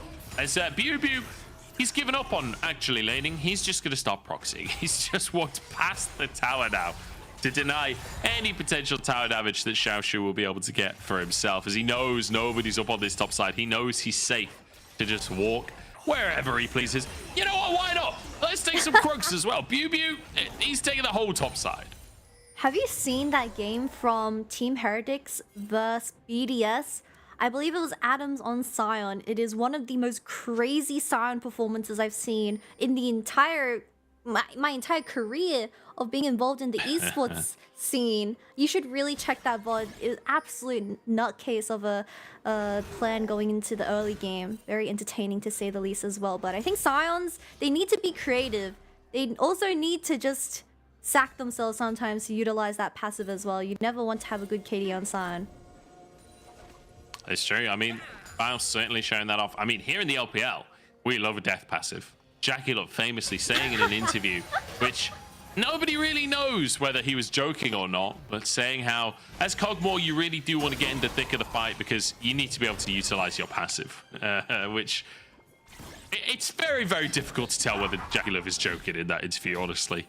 LGD, though, focused on the bottom side. 40 seconds until this Drake comes up. Feels like Hope has just been abandoned in this bottom lane. He's just here clearing waves. Iwandi's out helping the rest of the team. Yep, I mean, I'm more than happy for Hope to get solo XP in this bottom lane, as LGD, they don't have an amazing kill threat unless Jin Zhao lands a grenade from half a screen away. So Hope is going to also kill the Herald off, as the Herald will get dropped towards this bottom lane. Hung is trying to regain vision for this dragon, as Meteor did reset earlier, but he did obtain the Scuttle Crab before backing. Certainly did. I feel like Hung is desperate to find pressure in this bot side jungle, but it's not really been happening. Oh, wow, he does have a stopwatch. It's an extremely early stopwatch. Is that from his runes? It must be, right? It has to be. Why would you buy a stopwatch at 14 minutes? The economy is already so low. We already see Bew rotating here. He really does not want to have anything to do with the Gwen. Unless he's just going GA second item, it's certainly possible on a Vi. As Hung starting this dragon off. TP behind enemy lines. Hope is in big trouble here. Flash away from Xiaoshu as Meteor knocked up by Hung, and the rest of the squad trying to pile in. Shanks is tearing them asunder. Shanks with massive damage over the wall as well. And Haichao can answer the orbit deception. Not enough. And Hung here on the backside. Iwandi, Bew, the whole gang trying to finish the Gwen off. 4 kills already in this fight, but there's no damage left on the squad. The root comes on in. He's immune. The bit of poison will finally be there from Shanks. No, Shanks goes down. Oh, God. It's a comedy of errors. But WE will get the Drake. They got the dragon. Shanks landed a huge ultimate going into that fight, but Xiaoshu playing with the CDs did manage to shut down the Cassiopeia, but an overall winning fight for the side of WE, securing the second dragon as well, looking a lot better compared to that game 1. We see the TP coming out of Xiaoshu, cutting off the bottom lane of WE, where they forced out both flashes as well, but I guess they were so focused on killing Hope and Iwandi here, they forgot that Shanks was coming into the fight, and flash ulti miasma, 2 people got instantly deleted, And LPC and Haichao, because they rushed their boots first, they don't have the damage online just quite yet, so they're really struggling to finish anyone off, where it realistically was only up to Xiaoshu. But with your entire team dead, I mean, it was pretty sad to see. He was able to get a return kill onto Shanks, however. Yeah, the fact that he's able to get one kill there is... he should not have been able to get away with that one. But regardless, the Gwen getting a little bit bigger than that top side, but it is going to be on Gwen's shoulders now. 7-2 on the scoreboard, a sizable lead for WE. Looks like they're interested in dealing with this Gwen as well, as Hung moves up to the top side and Shanks there to clear the wave. Herald can be started here as WE have 5 players on the top side of the map. Whereas Haichao down in that bottom lane does have TP and immediately pops it. No flash onto Shanks, so if they get their hands onto this Cassiopeia, could be huge with Everfrost. Oh, trying to find the stun, but they won't get it. Miasma, though, keeps him in play. Haichao over the wall, keeps himself alive. 4K on the Herald. Biu with the knockups and the huge play, setting up for WE. Jin Zhao waddles away with his life, but that's all he'll have as the Herald goes to WE. Every time we see a 5v5 fight, it just seems like LGD is completely locking out a member out of WE. They forgot that Biu was a Scion, and he just got his ultimate onto the backline of LGD, where it was a 0-for-2 trade. Herald also in the hands of the side of WE as well. I mean, these fights are going so terrible, and 0-4-0-4 Meteor. I mean, a very harsh start to start everything off, but he isn't able to find angles to come back through team fights. A really tough one. Shanks gets tier 1 in the top side as well. I wasn't sure if we were going to see WE try and brute force a tier 2 there. It would have been risky, that's for sure. Everyone was coming out of the base from LGD, but it looked like they were posturing for it. So 2 towers taken off the back of the Herald. Haichao, great presence of mind to turn around there on the ultimate. Yeah, the ultimate locking down Haichao, where he is forced to just dash out, but Biu comes in from the back and just CCs everyone. Hope also connecting with that ultimate as well. This fight was so unwinnable and a very big turn of events for LGD, as they thought they got a pick onto Shanks. Yeah, I'm not sure if Biu was actually looking for those two, or if he was looking for Jin Zhao. He missed. Jin Zhao very nearly got hit by that Scion ultimate. yeah, absolutely. I mean, I'm not even an analyst. I'm just results-based. 4K gold lead, though, for WE. So, great little start to this one for them. And LGD now, they've got to get creative. We talked about getting creative in the previous game. They certainly did with the road warp at the end of it. Can they find another creative way back into a game, though? Because with this Ahri, this Wukong, even the Jin, feels like this is not a composition that's going to get stronger later in the game. I'm gonna be real with you, Munch. I think Jin Zhao on this Heimerdinger and having the Rylai's as that first item could perhaps out-damage one of the 3 that isn't Gwen. I have a really sus feeling about this, because I set up the mid-jungle duo to be the key to success for both sides of these of this second game, and it really just seems like Shanks and Hung with these comfort champions are really popping off as Shanks on this Cassiopeia. I mean, I know why. It is his iconic pick now. Yeah, absolutely. I feel like every single time we see the Cassiopeia from Shanks this split, he's absolutely... he just finds so much value in the fights, right? It's not just about his positioning in the DPS, it's the ultimates that comes out, but like knowing when to use the Miasma to get real value out of that ability. Quite often you see the Cassiopeias kind of just blast it out so that they can spam their E, but I feel like Shanks always using it to deny a flash, to deny an escape from someone. And the worst thing is, if you take a look at WE's build composition for that top side, 2 Merc Treads, a Banshee's Veil for Shanks, and even Iwandi working towards that Mikhail's, a bit of MR for everyone. You take a bit of MR, you have a bit of MR. Because this Gwen can't find those angles. Jin Zhao doesn't have enough MR. The Shanks Twin Fangs is there, and the flash from Hung to finish the job. It's a pick right before Drake. And it's WE getting themselves to Soul Point. How do you even start these fights anymore? Your only frontline is Meteor on the Wukong, and he's 0-4-0. Only having the Sunderers, he is extremely squishy right now. All they can do is try and gain some vision in this top side, but Biu perhaps even forcing him off this Scuttle Crab. Yeah, Scuttle Crab will be taken at the end by Meteor. Bubu not quite able to deny it, but Meteor struggling in this game, it has to be said. As WE, a fantastic performance coming out from the squad. And much needed after game number 1, right? We saw, oh, hang on, Cyclone. Wandy. It's going to be a pick onto Iwandy. Happened off screen as Hope now. Caught by the curtain call. The fourth shot not quite going to land as the heal comes out from Shanks, but it's too late. It's a miracle for LGD as they find these picks out of nowhere. Shanks with a big ulti, but he's alone. It's not enough just to find a stun. The rest of the team jumps on board. 3 picks here for LGD, and Baron is on the map. That's Baron for LGD. We have no idea how Iwandy died in the jungle, but even Hope overstepping in this mid lane, and LPC catches this and activates the ultimate extremely fast. As WE, they were just alone in the mid lane, not having the Cassiopeia there first, and even Bubu was a little bit late to the fight. I think Hung, I mean, he has the stopwatch, he has the Q. Can he steal it? He's spotted out Haichao trying to threaten him. He gets into the bit 2k on the Baron, but it's not going to be bursted. It's not going to be low enough. Oh, it is! Hung, how does he find that? LGD just needed to stop doing damage. Wait a second, are WE going to win the fight as well? Iwandy's here, Bubu taking up. TP's coming on through. As look, Hope moving into the players. Oh, Meteor's going to go down here surely as Bubu takes it up. Hope gets the kill with a Q. WE had no right to be a part of this play, but they find everything. This game is playing with my emotions right now. WE just threw everything away, but Hung having an amazing game 2 seals the Baron away and stops LGD from coming back into this game. 1-5 on the Wukong now. I mean, with this Baron, they're just gonna slowly suffocate the side of LGD on the map. Now resets come through. We have a moment for a breather, and we can take a look at what happened to Iwandy to start this massive sequence of play.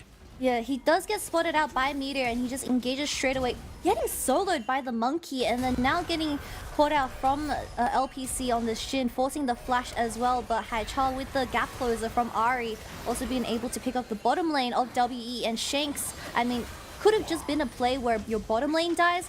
A bit of a miscommunication from WE where Shanks also falls as a result, but it don't matter because as long as Hung is alive, this Baron is still a 50-50 flip, and he is so tanky. I mean, just kill the Vi here, but they don't have the damage. Haichao wrapped around in a loop, and he was in the back. He wasn't even in the fight.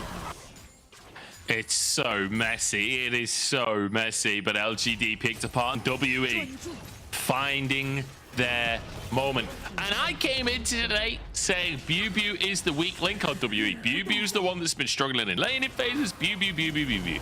But look at his scoreline. 3-0-7 on the Sion. Both games he's been able to have an impact. Both games managing to find his mark. And now especially in the second game, the ult in the previous fight, threatening everyone in the Baron pit. And now pushing up to try and take an inhib in this bottom side with the rest of his team. Wave's not in a great spot to threaten any further inhibs though. Yeah, I'm surprised that no one was really starting to push that mid wave, as they perhaps could have gotten 2. The dragon is going to be spawning in 1 minute, but we just need to take a look at the item advantage that WE has right now. A 10k gold lead, or nearing a 10k gold lead. The Mikhail's also picked up for Iwandy, so those picks in mid lane onto Hope won't happen for the rest of the game. Banshee's also in the hands of Shanks. I mean, we have double solo AP laners for LGD and a Jhin. So this is going to be really tough to kill this Cassiopeia unless you get another pick from previous. Yeah, they need to reenact the miracle that they found earlier on. That's not something that happens in many games. Double miracles back to back. Shanks now looking for the blue buff. As Hung finds a pick onto Jinjiao. Actually, good flash over the wall though. Keeps himself alive. But Drake coming up in 20 seconds. This is sold for WE. LGD, it is now or never. I'm surprised that Shanks didn't just pop the miasma down and stop the flash. TPs are coming out of the laners of LGD as they do need to fight this. It's Dragon Soul for WE. ETR knocked up. Shanks there stops the movement. We'll get his clone out. Bubu charmed, but no follow-up from LGD. They're trying to get into the river through this bottom lane, but Meteor already chunked out to half. Hope's just going to start the dragon off. This is tough for LGD. They need to get their way into this river, but feels like Bubu is a brick wall, and Shanks' ultimate is so terrifying that the Drake is just going to be taken here. Meteor over the wall. No, doesn't even get over the wall. Jin Zhao knocked off by Bubu, taken down. Meteor onto the back line, but he's alone as Shanks triple ult here. Shanks, massive shield from the Seraphs as well. There's nothing LGD can do. The game is over. The game is over, and WE brings it back to a 1-1 series. Very tough game for LGD, but I think in the very end, it is all up to the draft. And they really gave themselves a handicap with how they decided to opt into this game too. And this is the result, as we need to go back into the thinking boards once again, as game 3 is on the plates now.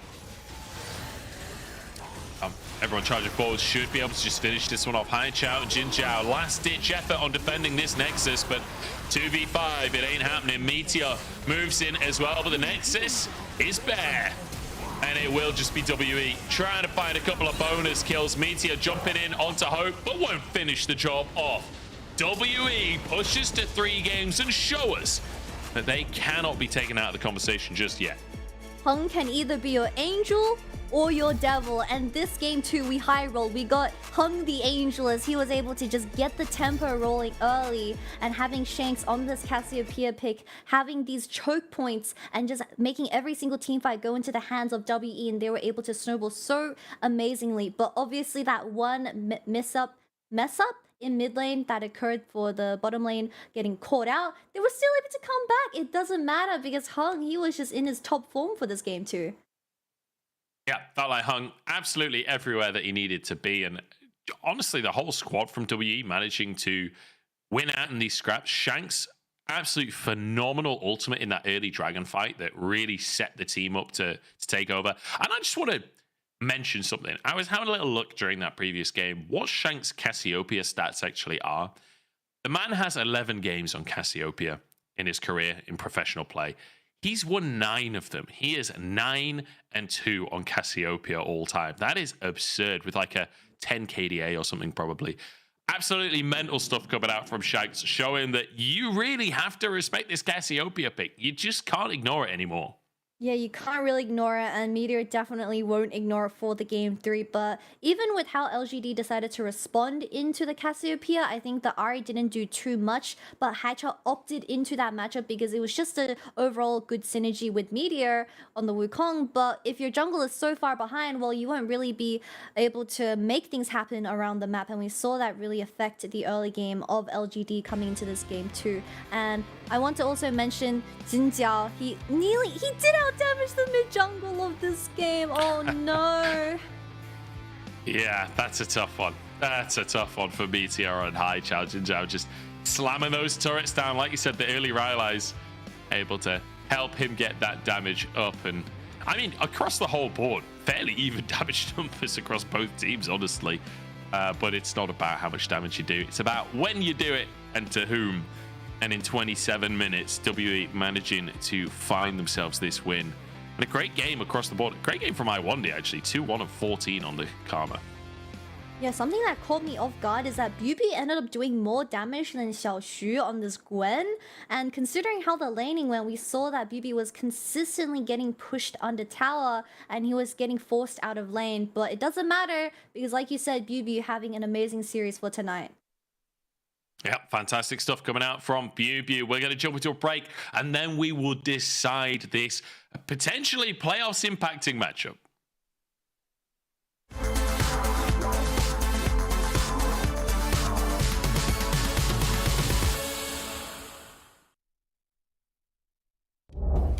Let's try. Mako's going to space it out. He's burned double summon into the process. No Baron Steel. They go for the all-in. Gets him over the wall, leads by himself, but flashes back over. Needs his team. Somebody help the AD carry. He failed the flash. Like, where is my team? Team! Kazante is doing his thing as Ala gets flipped around as well. Jin Zhao the next target, but Ala can't do too much. Xiao Shu with the solo carry, man. They're paying attention. Spotted out. Again, they go for the all-in. The Vault Breaker sees the assist. The shove doesn't work out. We get Leaf jumping in the front line yet again. As Carson Volby doesn't do too much. Now jumping a light. Arla needs to just take him down, and he does so. Light was given no help, no escape as the Shy jumps in. Wavo are all over the place. Leaf is taking him out onto Xiao, who 1 versus 3 tippers out. But I got plans, baby. Goodbye, Chris. It was only a flash in the pan, as Leaf doesn't need no support to take them all down. Keep an eye on Kanavi, keep an eye on Tarzan. They need to get into the Dragon Pit. Tarzan already gets that Sonic Wave in. JDG positioning. Nice! Stuns from Scouts! He goes golden with that Frozen Tomb. Now they're right back into the engage. Knight is scouting around everywhere here, but the team fight front to back is reestablished by LNG. You got TP coming down. This is a little bit of trouble for Yagao, who's just going to get stunned up so heavily. And now he's just gone again. He just got back. Oh, but they get him. Oh, Ming gets caught out in the end. Way with a big crescent guard, though. You got to shut down over there. But now Ben. Oh, my God. Just like that. They're calling the bluff. They're saying you're not doing it. We know you're not doing it. So they're covering the mid lane and saying, look, we got the 1 minion and we're going to get something off of this. So the 1 minion that could, Ming misses his hook. The Shy gets engaged upon and the Shy is dead. Keeper's verdict does separate this, but now it's turned into a little bit of a pinch. Double kill coming in for Gala as he dances around this fight. Look at him just putting in the damage. Gala gets another kill. Quadra kill for Gala. And you know what he wants. You know what he needs. He's going to push forward and look for the second kill. Gonna get this party started.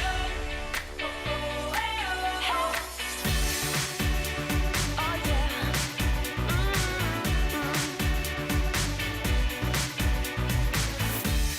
The week is done. We've been stepping out. Gonna get this party started. Only just begun. Baby, there's no doubt. See you at the after party. Gonna get dressed up and act just like the royalty. Let me hear you say, let's get this party started. Turn your beat up now. You know I like the sound. Dance like no one's around. Get this party started.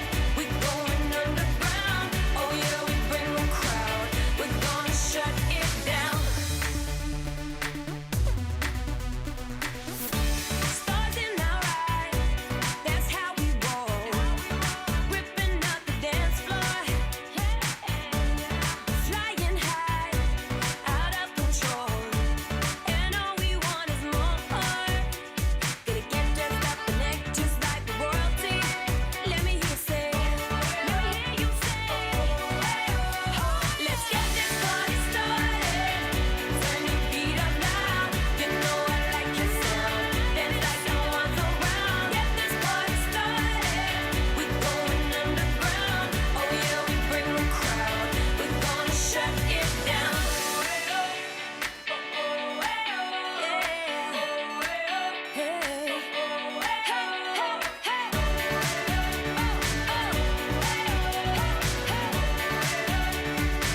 You know I like this sound. Shut it down.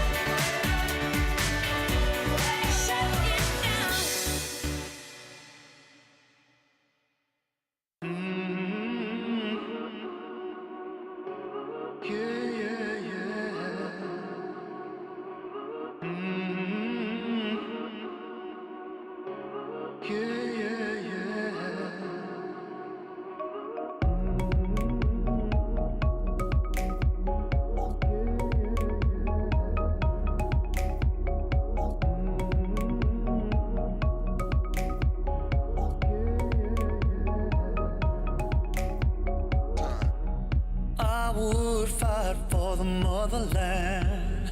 Be all I could, I would make a stand. I'd walk through the fire till the body falls. Don't fall, I would protect you.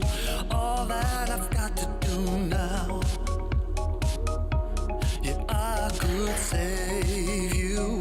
All that I've got to do now. Here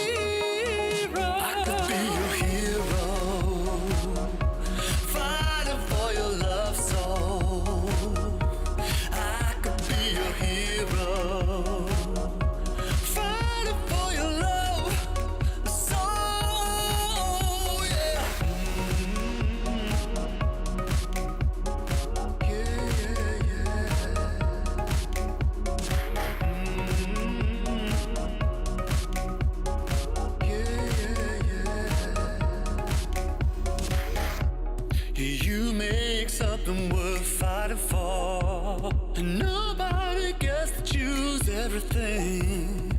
All that I've got, it couldn't be enough. Without your love, and I would protect you. I would do anything now. Yeah, I could save you. All that I've got to do now. Hero. I could be your hero. Fighting for your love soul. I could be your hero. Fighting for your love soul. Yeah.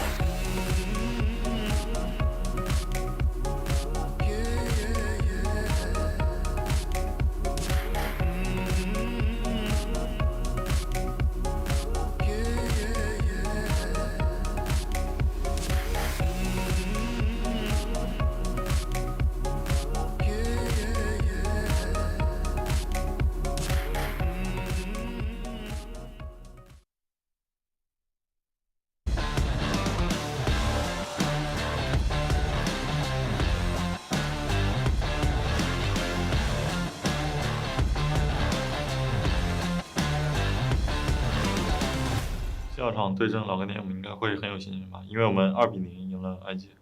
就是最近有看 LPC 选手的比赛吧，因为我之前和他也一起在京东，所以觉得和他一起比赛会很有趣吧。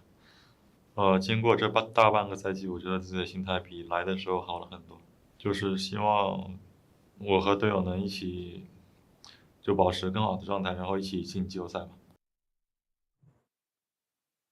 Welcome back, everybody, to the LPL as we head towards our third game of the day between WE and LGD. And I'm going to jump straight into the MVP here, as it was Hung who just went mental in the early game, finding himself a solo kill to start the game off against Meteor, and then just permanent pressure throughout the rest of the game. He got that solo kill and he got the ball rolling for WE and definitely ruined Meteor's night on that Wukong as we take another look at what happened as Meteor just opting into the 1v1, didn't expect to die up against a Vi when you are in an isolated matchup, but when Hung was able to get his hands onto the carries of Haichao, you just see the Ari ulting away every single time, just trying to escape, so we didn't even see too much damage coming out of her. And I believe just even BB having an amazing series as he cut off a lot of these escape routes for LGD, just suffocated the side of LGD when it did come to these team fights. And of course, Hung went in, ulted someone, and just secured the Baron and said, thanks for the leash. Yeah, you love to see it. I mean, if you get a miracle steal on a Baron in the LPL, you're getting yourself an MVP. It just is what it is. Hung sacrificing his life to make sure his team wins out this fight and gets the Baron for themselves. And it was just after LGD got themselves some miracle picks. They went to go for the Baron. It felt like LGD's magical moment, but Hung completely usurping them. And now LGD, they've got their work cut out for them. They've got a lot of work ahead of them. It's game number 3 in this series. WE and LGD both with 1, both winning their previous series, both showing up in their recent series and showing that there's more to the teams than what we've seen before, and both fighting for a spot in playoffs. WE really needs to win this series and they need to bounce off the mojo that they have created from the previous game too, while LGD, they are also trying to desperately scrabble every single win that they can get, as the remaining few weeks that they have, the schedule is not looking too kind, so this is your chance. This is your opportunity. My mic was muted, I'm sorry. This is your opportunity. I've got donor wallets, whatever. Yeah. I did try and answer, right? Yeah, I'm just not good with technology. I'm a boomer, okay? I'm a boomer. The Zeri gonna be the first pick here for Hope. Not super surprising. Game number 1. The Zeri itself looked good. Just the team not able to make it happen. And it looks like Meteor gonna stick to this Wukong. It has been his bread and butter this entire series. Yeah, 3 Wukong games, I believe, if I'm not mistaken, but the Cassiopeia has been banned out. I believe it was also banned out in game 1, and LGD just took over the series, so it really depends on what Shanks is going to opt in terms of the matchup. They did deny the Lulu, so LGD looking for that Aphelios lock-in on this third. And W most likely gonna respond with the Vi. Jungle meta is so fun, guys. It's like only 3 junglers, or maybe 4, and you ban out the other 2, and there's only 2 left. Yeah, the Vi comes on through. I will say, in my mind, this favors Hung based on what we've seen this series between these 2 junglers. I mean, game number 2, him literally just walking in solo killing Meteor. I'm hoping, for Meteor's sake, that doesn't happen again. But the Nautilus locked in here for I1D alongside Hope's Zeri here. Ooh. With that Lulu being taken away. This would be interesting. This would change things up. Jinx has received a buff coming into patch 13.5, so this is really going to shake things up if LPC does decide to lock this in. The difference between an Aphelios and Jinx is that the Aphelios does have a lot more gank setup, but if a Jinx gets one singular kill and getting that reset with a Lulu, she is going to murder your entire team. And Jinx and Vi coming into this game 3. Yeah, true, actually. We're going full arcane on this one. I wonder if any of these other characters will be in there. We need a Jace lock-in. We need a Victor lock-in. I don't think we're going to see a Victor. Actually, to be fair, both Victor and Jace are like playable in the meta. We could go full arcane. It's possible. It's possible. It's possible. And then we get an Echo Jungle cap. That's never going to happen. When are we ever going to see Echo Jungle? I don't... It's an AP Jungle. You know what? AP Junglers are relatively broken. This is not super relevant, but you know what I was disappointed with in Arcane? And no one ever talks about it. Everyone thought that Vander was going to become Warwick, and it just never happened. Like, he never became Warwick. He never came back from the dead. You know, like, that was the big thing that everyone thought was going to happen when the first trailer came out. I was like, that guy was Warwick. I don't know. Like, oh, come on. If you're an LPL fan, you've not seen Arcane yet. Like, get with the times. It's like 2 years old. That is true. That is true. But you have to think about this much. If they reveal that Vander is Warwick and he isn't dead, then what is it going to be the plotline for season 2? They still have to cook that up. True. I just hope there's Yordles in season 2. That's all I'm looking for. I don't know if you saw the Bandle City animation where there's like Tristana and Lulu and all these cuties. Oh, it's adorable. They're much cuter in animated TV than they are in the actual game because I pretty much hate all of them except Tristana. Tristana's the best, but all of the Yordles suck.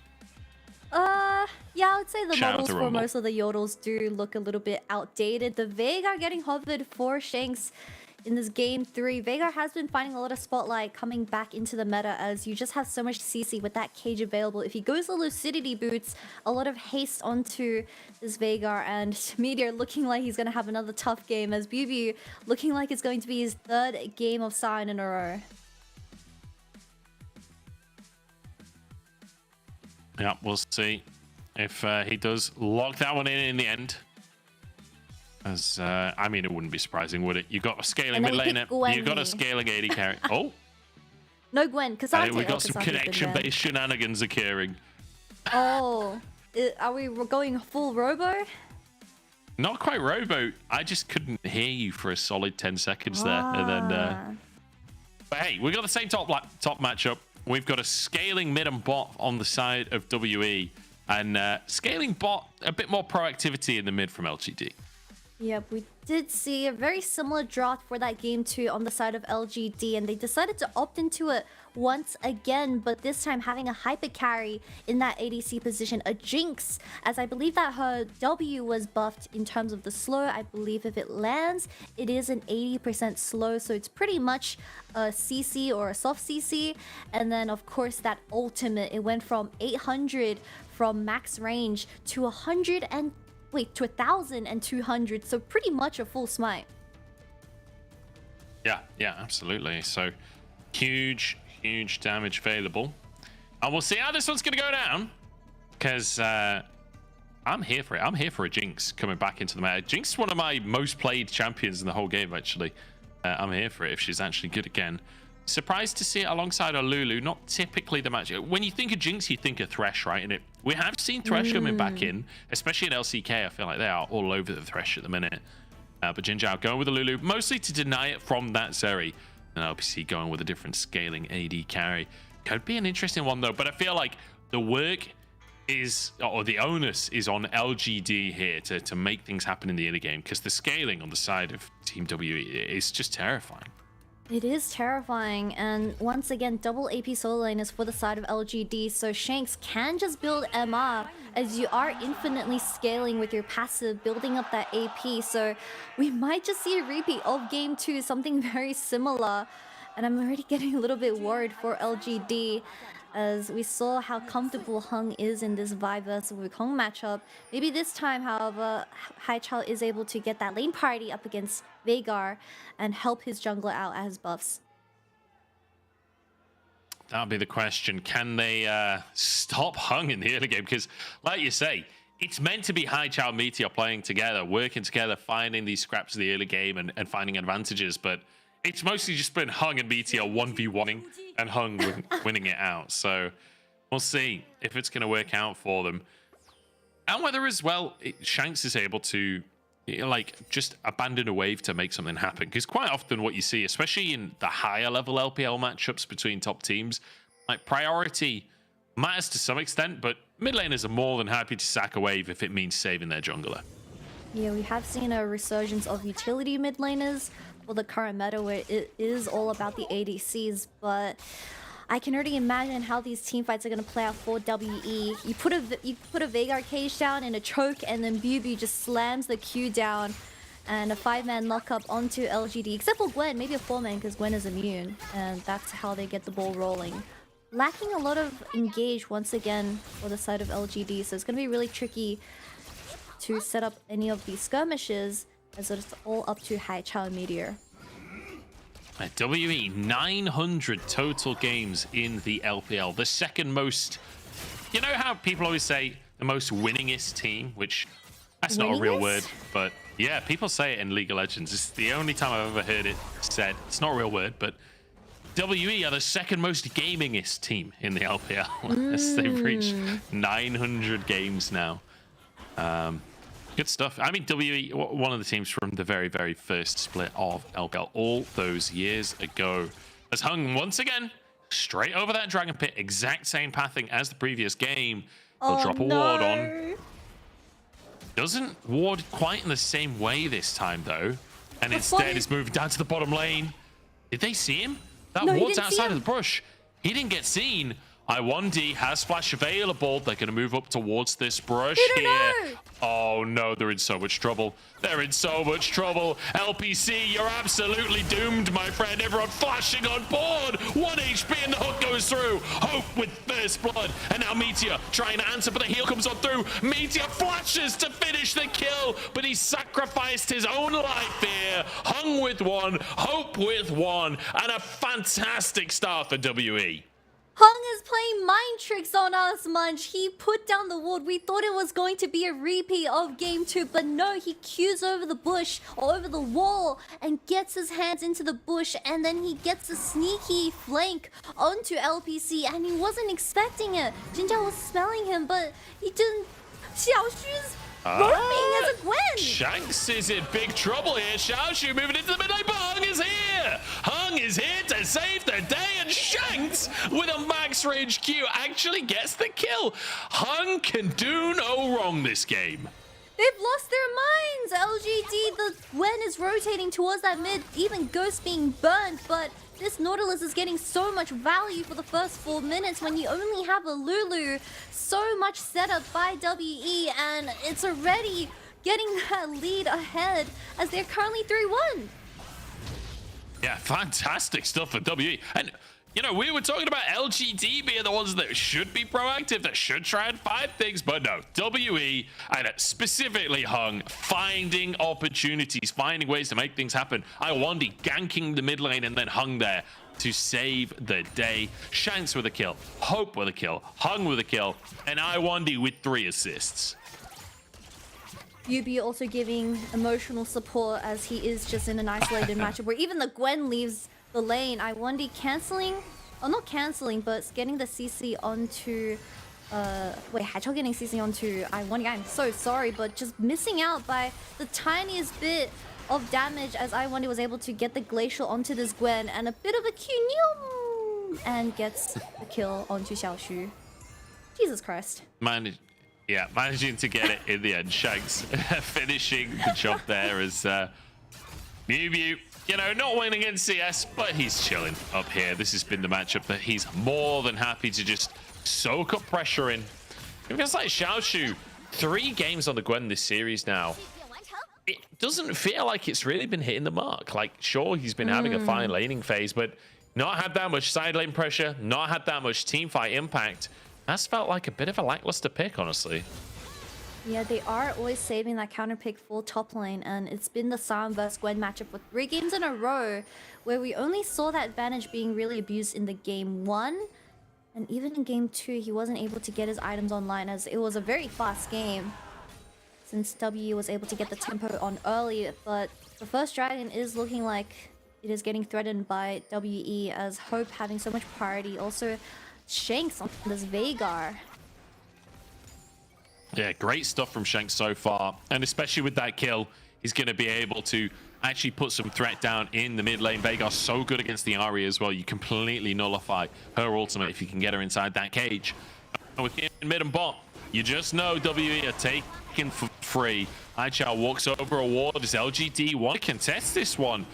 I don't know if this is a fight that they can take, but they're going to go for it anyway. Meteor still level 5 as the hook comes in from Iwandi. The CC chain is magnificent. Meteor forced back out of the pit. DPS stops on the... and now taken once Meteor's out of range. It's textbook from WE. It is textbook, and once one CC lands, it's just going to get followed up by 10 more things. Haichel having the flash available, he didn't react to Nautilus turning, and everyone on WE just went in for the kill. And a dragon, also a kill into the hands of Hope. This Zeri having a gold lead at the 7-minute mark. Hung moving over towards Meteor here. Scuttle Crab the target. I don't think Meteor can 1v1 this, especially with Shanks moving over. Shanks is completely out of mana though. Not sure he can actually fight in the way that he's threatening, but we'll just go for the recall in the end. Had the push in the mid lane, and it means Hung gets the crab after all. So far, so good for WE. I mean, at 1,000, just over gold lead already, just 7 minutes in. With a composition like this, and with 2 of those kills on the Zeri, you're feeling real good if you're a WE fan at home. Most definitely, as they have just been drafting traditional front-to-back team composition to hook from. Iwandi lands as well. Yeah. Lightning Clash is there too. The Q's going through both players. Jinjao falls. Couldn't quite finish LPC, but a 3rd kill for Hope on the Zeri. I mean, this is going from bad to worse for LGD. I can't breathe, Munch. You just took the words out of my mouth. I can't breathe. This game is just getting out of control for LGD. And my biggest critique for the game 2, which is a very similar draft for this game 3, is that they have no setup or any diffusal of the amount of aggression that WE has alongside this Nautilus and the Vi, where they're just giving over free kills because you need to have a safe early game to get those items online. You need to have LPC pop off on this Jinx, but if she loses lane, I mean, the Jinx is as useless as paper. Meteor starting the Herald off. Now, Jinx, you're talking about moving up to make this play viable for his squad. But LPC still level 5 at this point. Hope is at that level 6 mark. Iwandi moving in.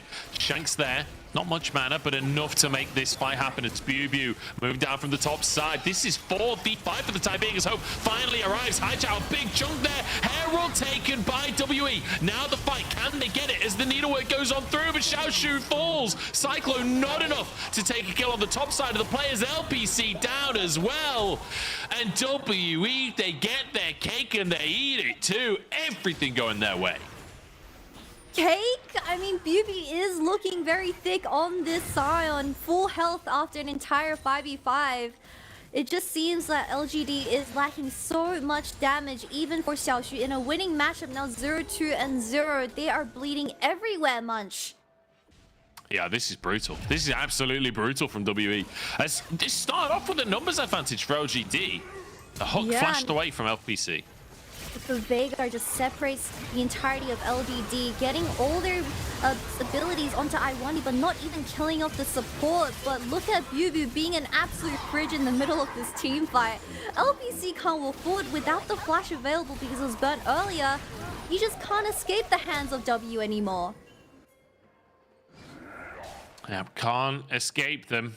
And once they get their claws into you, they do not let go. 3,000 gold lead at just 10 minutes with a scaling composition. It's not the way this game is meant to go, but my goodness, WE, they've shown up for game number 3. They're sick of this series. It looks things, they got dinner booked because they are in a rush. All LGD needs to do is to diffuse the early aggression that WE has. They have equally as well scaling champions with the Gwen and Jinx in their hands. You just can't play into the fights that WE opt into because they have so much setup. But 7-1 now, also a 3k gold lead, 4-1 Zeri with the Immortal Shieldbow online as well. There's going to be a huge AD gap this game, and it's not because of skill, it's because of item diff. Yeah, it's monumental diff at the moment. 4-1 and 2, like you say. I mean, it's brutal. He's going to be almost a full mythic ahead if he on his next recall. It's absolutely disgusting. Xiaoshu trying to take things into his own hands. BuBu the targets. The needlework comes through, but BuBu, he's just too tanky.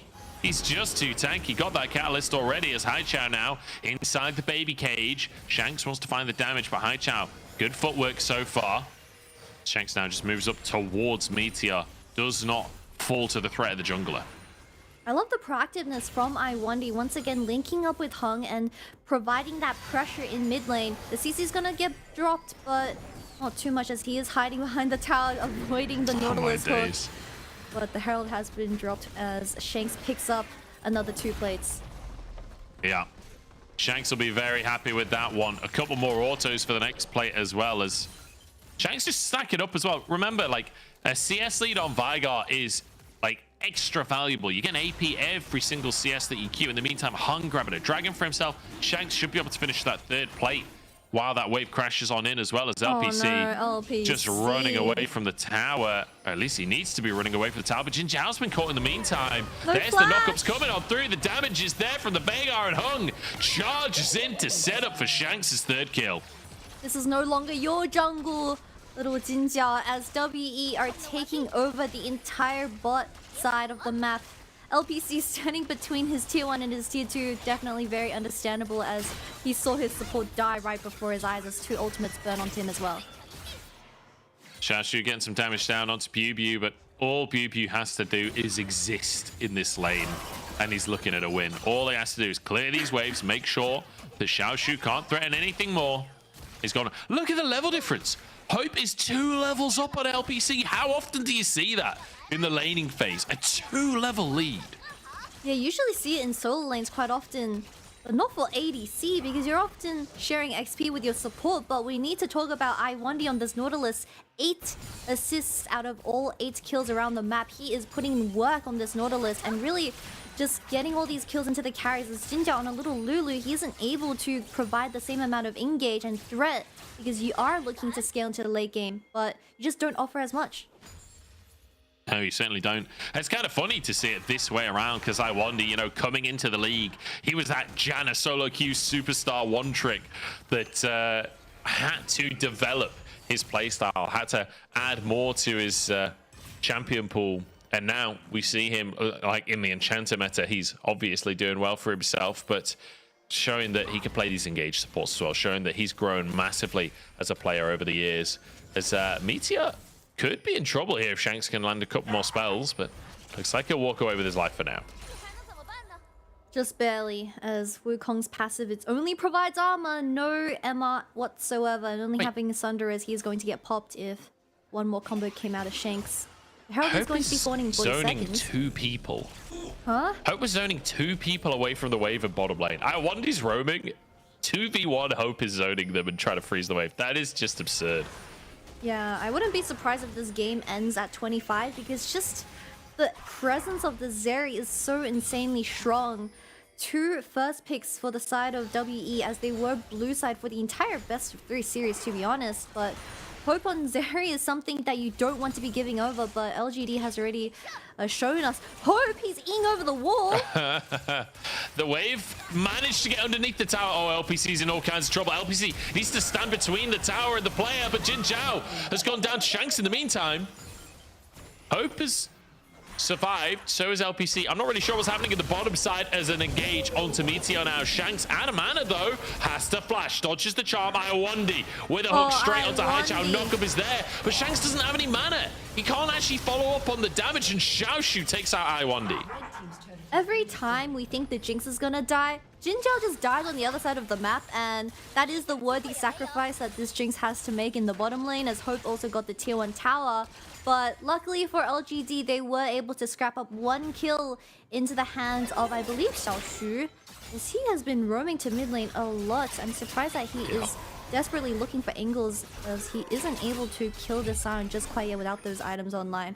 Gonna see how Jinjiao got caught off once again, as he just got caged in here, and Iwandi flashing over and autoing just means this Lulu just gets popped. But Meteor is on the other side of the map, and I'm assuming they did get another. They did get a pick onto Iwandi, so it ended up being a 1-for-1 for the supports.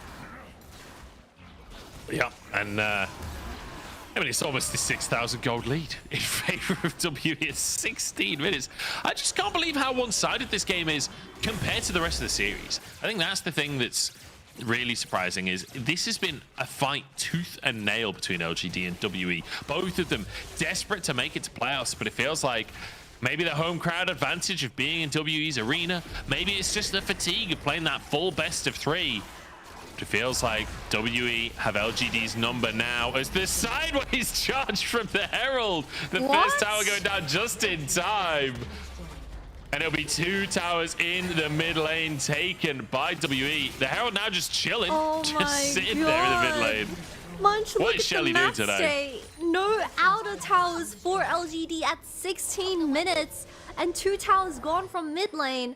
Everyone, this game 1 went to 40 minutes, and Haichao smurfed out his mind with that rise.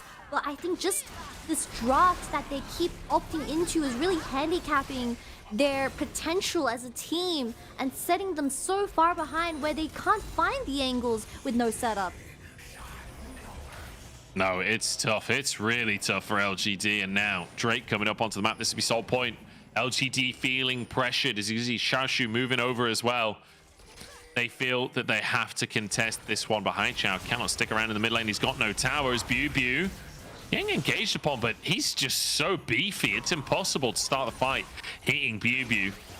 WE move into the river and start this Drake off. They know that if LGD come into them, they're winning that fight 100% of the time.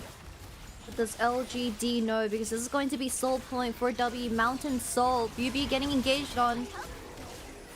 He's just trying to hold him at bay, and rightly so. Meteor is there, so no steal could come on through. Meteor trying to get on through the team, but he's just shredded. Hope has so much damage already. Iwandi goes down as Hope has actually left the fight. LGD maybe with a chance here as LPC shredding the health bars. Double kill came out for Xiaoshu, but the numbers advantage is too much. Hope rejoins the fray. Haichao and LPC 2v3 here as Bew flashes forward to threaten the Ahri. Hope just out damages LPC. And Haichao, he's on the wrong side of the map. He's on the wrong side of the play. And Bew with the slow cleanse comes out from Haichao because of the spell book. He went the He wrong might way. be able to get an execute. No, he can't execute, right? The ult? Weird end to the fight. Weird end to the fight, but WE take it. WE take it. That was a bit of an awkward play-by-play moment because you didn't know what was going to happen. But it all starts off with Bew getting damage down from LPC, but you see how much damage LPC is doing on this Jinx, just barely tickling him. But Hope did give them a little bit of hope into this fight as the Zeri went over the wall and was extremely distracted by Haichao. So MVP moment as Xiaoshu was able to cut through the front line without the main ADC tossing out that DPS. But in the very end, LGD ended up on the wrong side of the map and they slowly got suffocated as all the main carries of WE were still alive. Yep, LPC doing his damnedest, trying to get the autos out, but I mean, he's on 1.5 items. There's Hope almost finishing his third at this point. It's a really, really tough situation to be in for LGD. And now 14-4 on the scoreboard. 3 Drakes for WE, and Baron spawning on the map in just 5 seconds time. It is now or never for LGD, and I feel like Xiaoshu is the man we got to look at here. The top laner for LGD. Aww. He's had this counter pick They do get it. They get the ward at the end. He's had this That's kind so of pick mean. all 3 games across this series. He's got 3 kills in his pocket. We need to see this Gwen pop off. Yep, but we need to remind everyone that the Gwen only starts really doing a lot of damage by the 3rd item spike, so still 1 entire item away before Xiaoshu is able to put in the work. But just glancing over at LGD's composition that they decided to opt into for a 2nd game in a row, it kind of just feels like they are playing for better lane matchups, but they don't think about how the composition molds together as a 5-man unit. It's just a lot of awkward, squishy champions that don't have amazing setup, but you're supposed to find the angle, or you're supposed to find leads from mid jungle. Jinjiao, not again. Jinjiao is doomed, taken out by Shanks this time. Shanks actually committing his ultimate to that. Not sure that's quite necessary, but you know what? A kill's a kill's a kill's a kill. 605 on the Veigar, 6-1 and 5 for Hope as well. I mean, this is just brutal. This is brutal as the LGD bot lane is currently 0 and 8. It's okay. We forget about this Jinx game and we hope that we see the Jinx boss putting in the work, as the early game just was not in the favor of LGD, as Meteor on this Wukong struggling to find angles once again. I believe that Hung is building toward that GA, so he's just gonna be a little bit extra annoying on the Vi. Has a 2nd lifeline, it doesn't matter, but even Hope on the Zeri, he bought PD 2nd, so he's going full damage. He doesn't care about BT no more.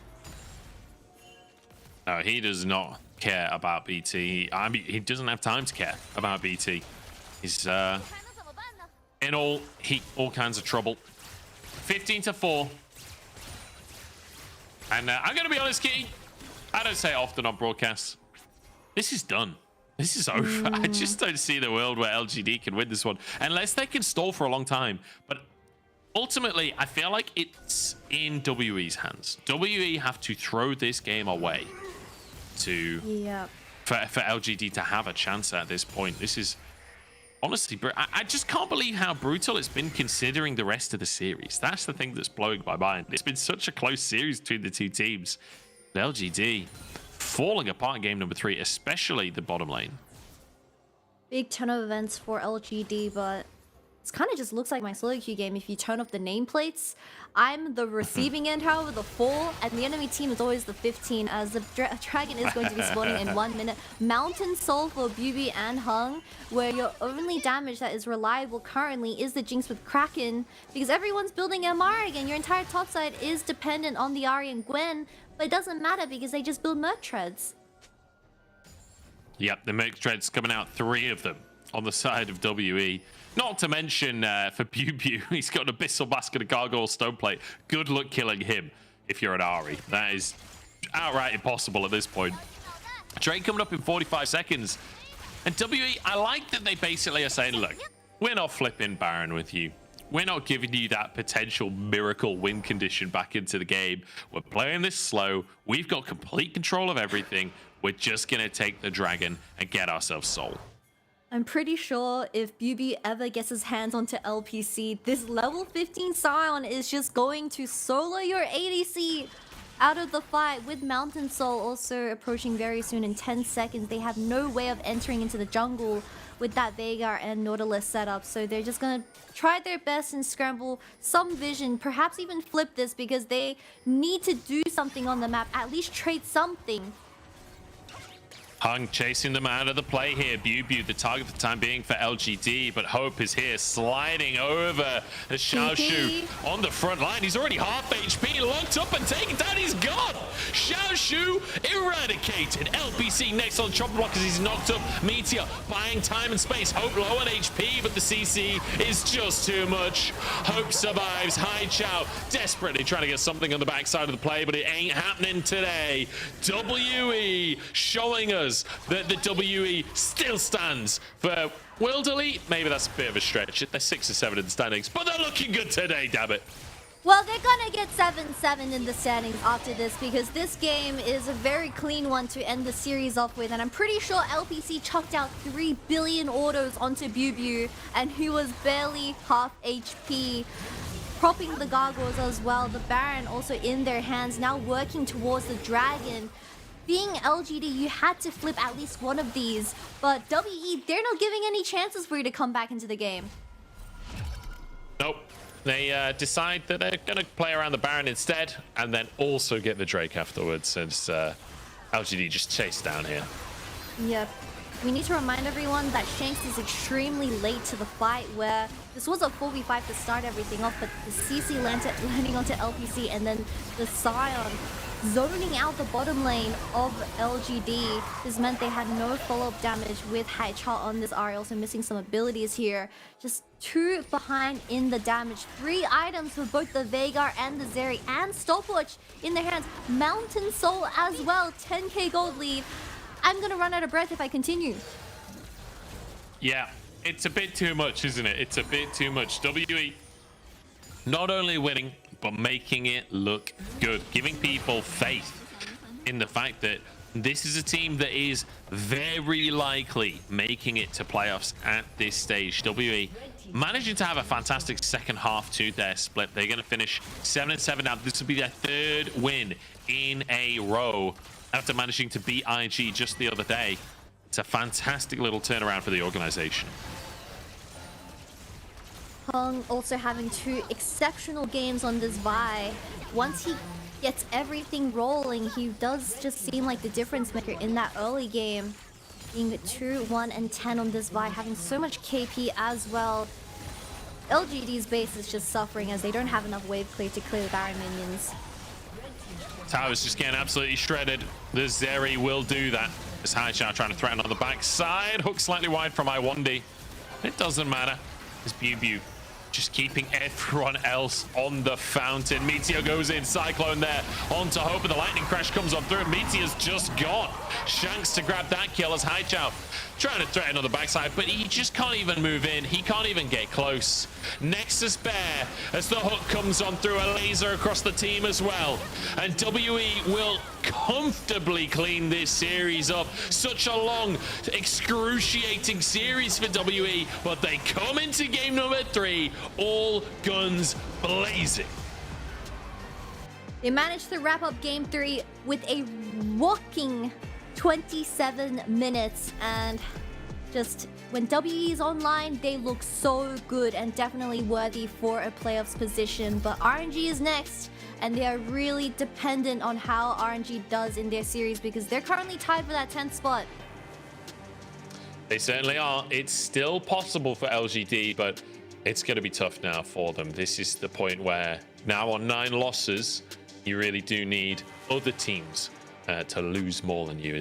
That's your win condition remaining. But for WE, 7-7, everything very, very possible. If they could just win one more series, which they've got Weibo and NIP remaining, it feels very possible for them to take the series. I mean, against NIP, I'd maybe even call them favorites. Against Weibo, I mean, that's going to be a tough series, but I'd say it's possible for this squad. They're only a singular win behind.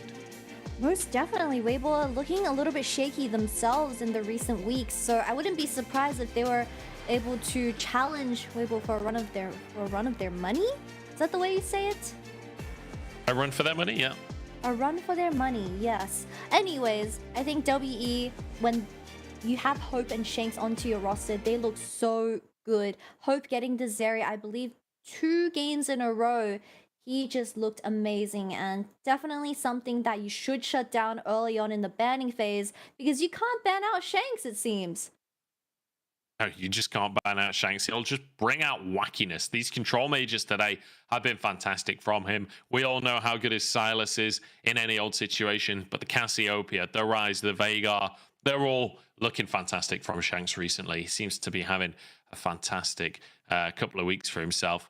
We'll see if that can keep on rolling, but Hope looking amazing. Iwandi having a great day as well. Honestly, across the board, I feel like WE really showing improvement, but it has to be said, Hung the charge for the squad today. Like, consistently finding pressure in that early game, especially towards the bottom side against Meteor. Now I have another question, which is pretty tough. Who do you think is going to get MVP for this game 3? Because I think Iwandi having a 100% KP on that Nautilus for the first 15 minutes was definitely very influential around the map. Maybe Hung was able to influence this in some way, but I won on this Nautilus having an amazing game 3. Yeah, I'd say either I1D or Hung. I feel like either of those two, as they were all about the setup, all about making things happen. I think Hung with the creative pathing to get the first kill in the bottom side, and then saving that mid play that I1D and Shanks tried to make happen. It was like 4 minutes in or something like that. I think Hung maybe edges it out, but we'll see. We'll see what the Chinese side think on this one as a 13,000 gold lead at 27 minutes as they finish the game.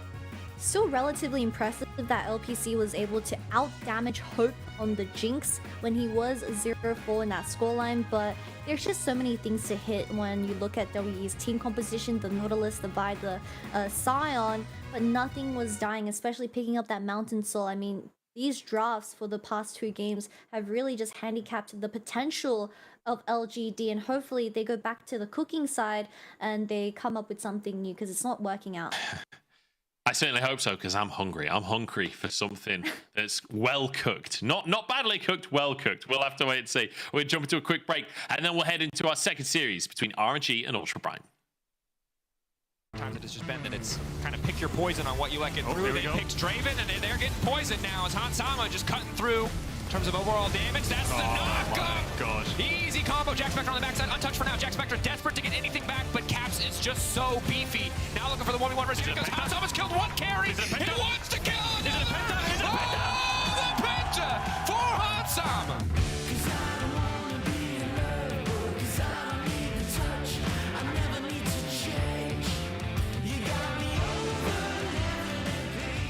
Oh, 那这样1换1闪现 Q3 击飞秒先决秒完之后，阿迪飞是有大的，阿迪飞是被虚弱的，天雷进场。我们要恭喜。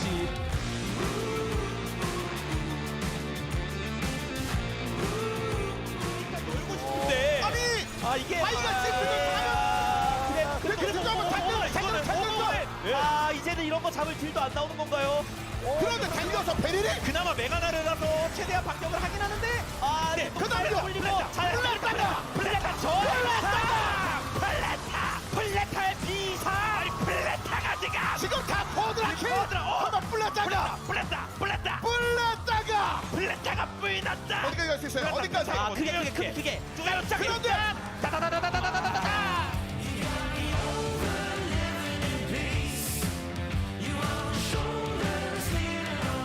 打野位上的话，全部来这里只有一个圣殿，第2件有点久，还是第1件圣殿，不是第1件黑线，但是现在在边线要尝试抓手勒克又是有一个 GA 的，回头刷了一个护剑化形，一波的伤害灌上，但是他还没有打，反而是反杀了顺，哇，这他还要再继续 A， 这边被晕到被锤死，但是他还有 GA 在战，看看能不能救一下，而一收购了出手，他这边躲掉了，第1冲击再冲2下，无暇重刃，这边晕到2个人，这边绑住，还有，他带掉了3处，回头再也是追回来，他还在操作，哇塞，用他手上的刀，应该 rest 对死前来了一波硬式的1波1换1。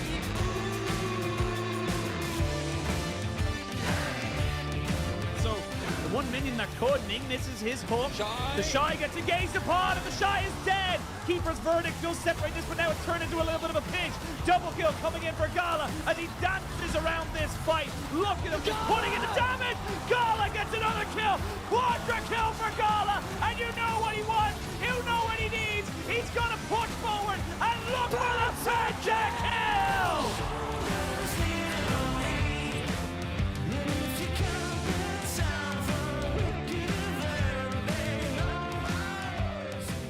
Actually completed as well, but is it enough? Konami gets picked by Tarzan, and now the cast comes to separate, and LGD are separating JDG for their life. He got ruled upon the lightning crash, and he's getting that AoE. Nobody has touched him just yet, but LP has red white. This is the moment to step up, and Ruler, he gets the kills, and huge moment from JDG.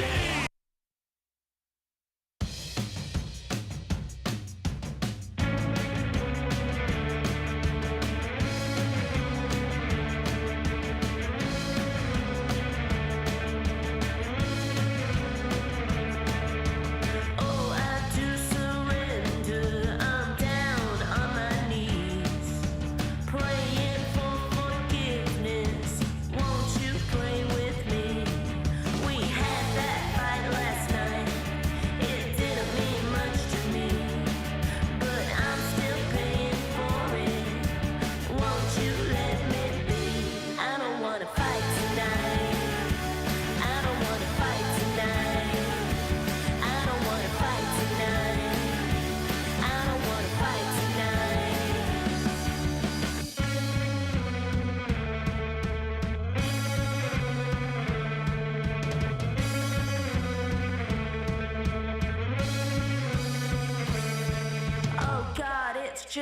as boring as it has ever been, but I will still adore you. It's what you mean to me. Do you want me around? Is it all just too late now? Do you want me around? Is it all just too late now? I'm here waiting for you. I'm lay across our bed. I'm still spinning out all your words in my head. I don't wanna fight tonight. I don't wanna fight tonight. I don't wanna fight tonight. I don't wanna fight tonight.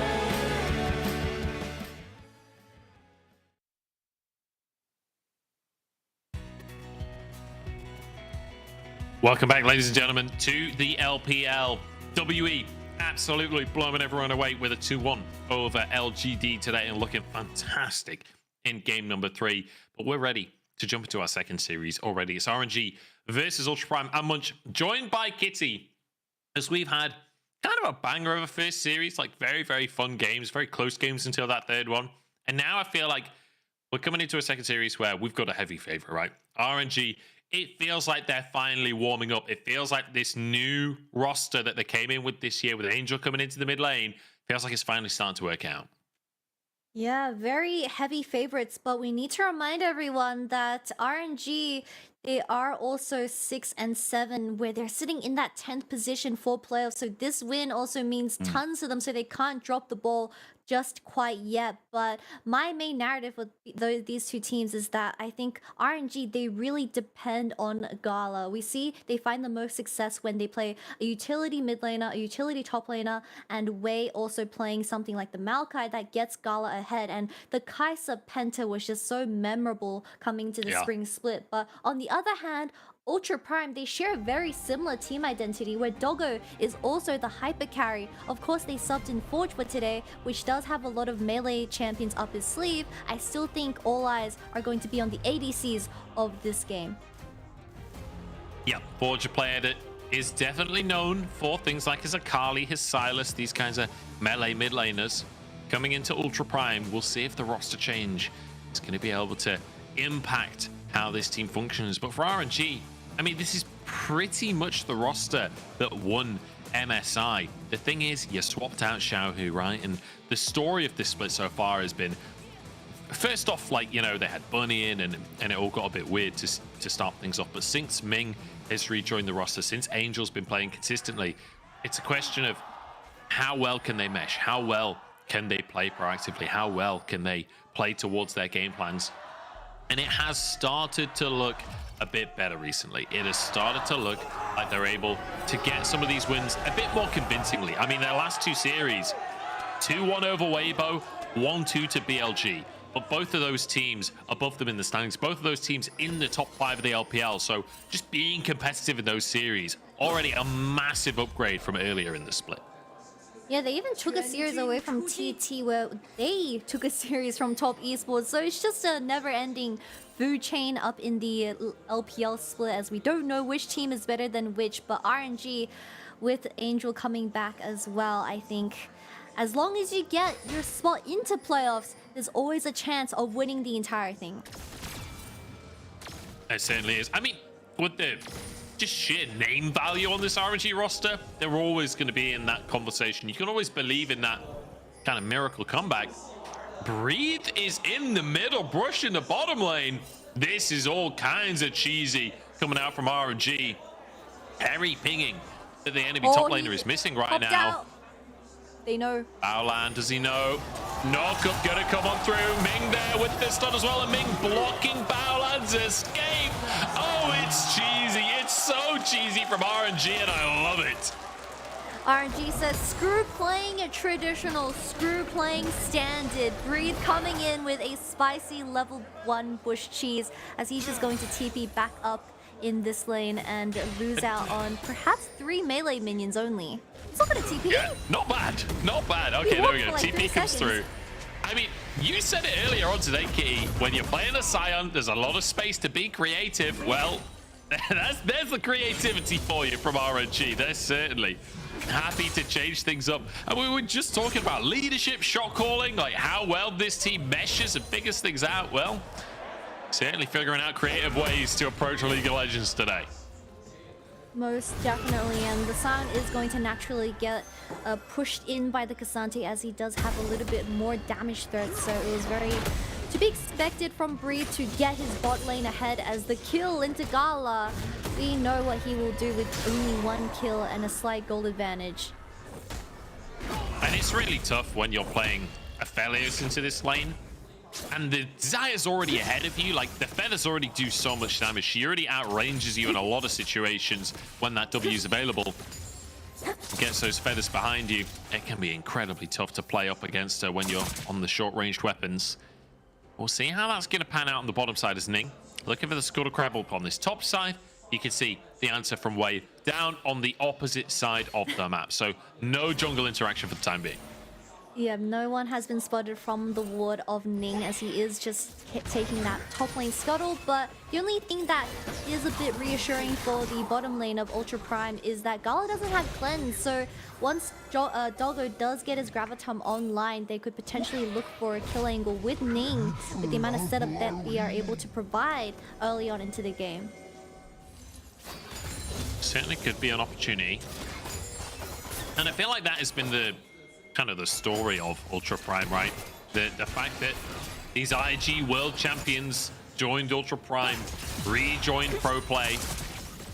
Angel is just hammering Forge in the mid lane in the meantime. But how well can Ning and Baolan link up and make things happen on this squad? So far, it's not been the greatest split. It has to be said. Ultra Prime on a 5-loss streak right now, and they still have to face LG and JDG this split. It's not been a great spring for them, but perhaps in summer things can change. Ultra Prime is an interesting case because I think they are able to find leads early on into the game, but their biggest weakness is cleaning out the game and closing out the game. However, Doggo, with most of the resources into his pockets, he is often caught trolling on something like the Zeri, and unfortunately a lot of those games have been thrown or at least extended until 50 minutes where the pressure is insane. Yeah, and it feels like, you know, for Doggo, in a lot of those games, he has been the sole carry, right? So often you're watching Ultra Prime and you're feeling like it's Doggo or bust. Doggo has to carry. Now bringing Forge into this roster, playing things like the Akali, he can be a threat for Ultra Prime as well. Speaking of Ultra Prime, they're going to start this Drake off for themselves down on the bottom side. RNG want to try and contest by the looks of things as Baolan goes for a hook. Doggo there to root up with the Graviton. Ning in. Ming solo on HP, but so is Ning. The Cloud Drake doing wonders as Wei flashes to finish the kill off. Can he escape though? I don't think so. Forge should be able to sweep that one up with the 5-point strike. Oh, I guess Ming didn't expect the CC from Baolan as Gala was just sitting in this bottom lane trying to push his wave in. So Ultra Prime having that numbers advantage, a 2-for-0 trade. Not the Dragon getting started on either side, however. But I just realized how tough your job is going to be because we have Ning and Ming for this game. I'm going to be honest, this isn't the first time I've had to cast Ning versus Ming.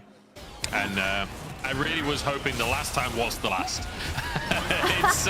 It's always a bit of a nightmare. It's like Wei versus Wei.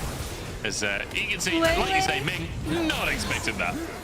Yeah, most definitely. And Forge being able to pick up this last kill as well is going to help him out a little bit in this mid lane, as I'm assuming the Jace was picked as a counter up against Forge's Akali, as he is struggling a little bit just with the lane priority. Dragon gonna get started up once again by RNG. Wei is still not level 6, but it does seem like they're gonna finish it here as Ming plants some vision down in the blue. And some vision, getting the Drake.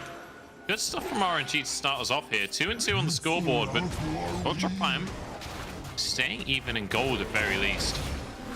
As Wei having pressure in this jungle, like, talk to me about this Vi versus Maokai matchup, because we saw so much Vi Wukong today.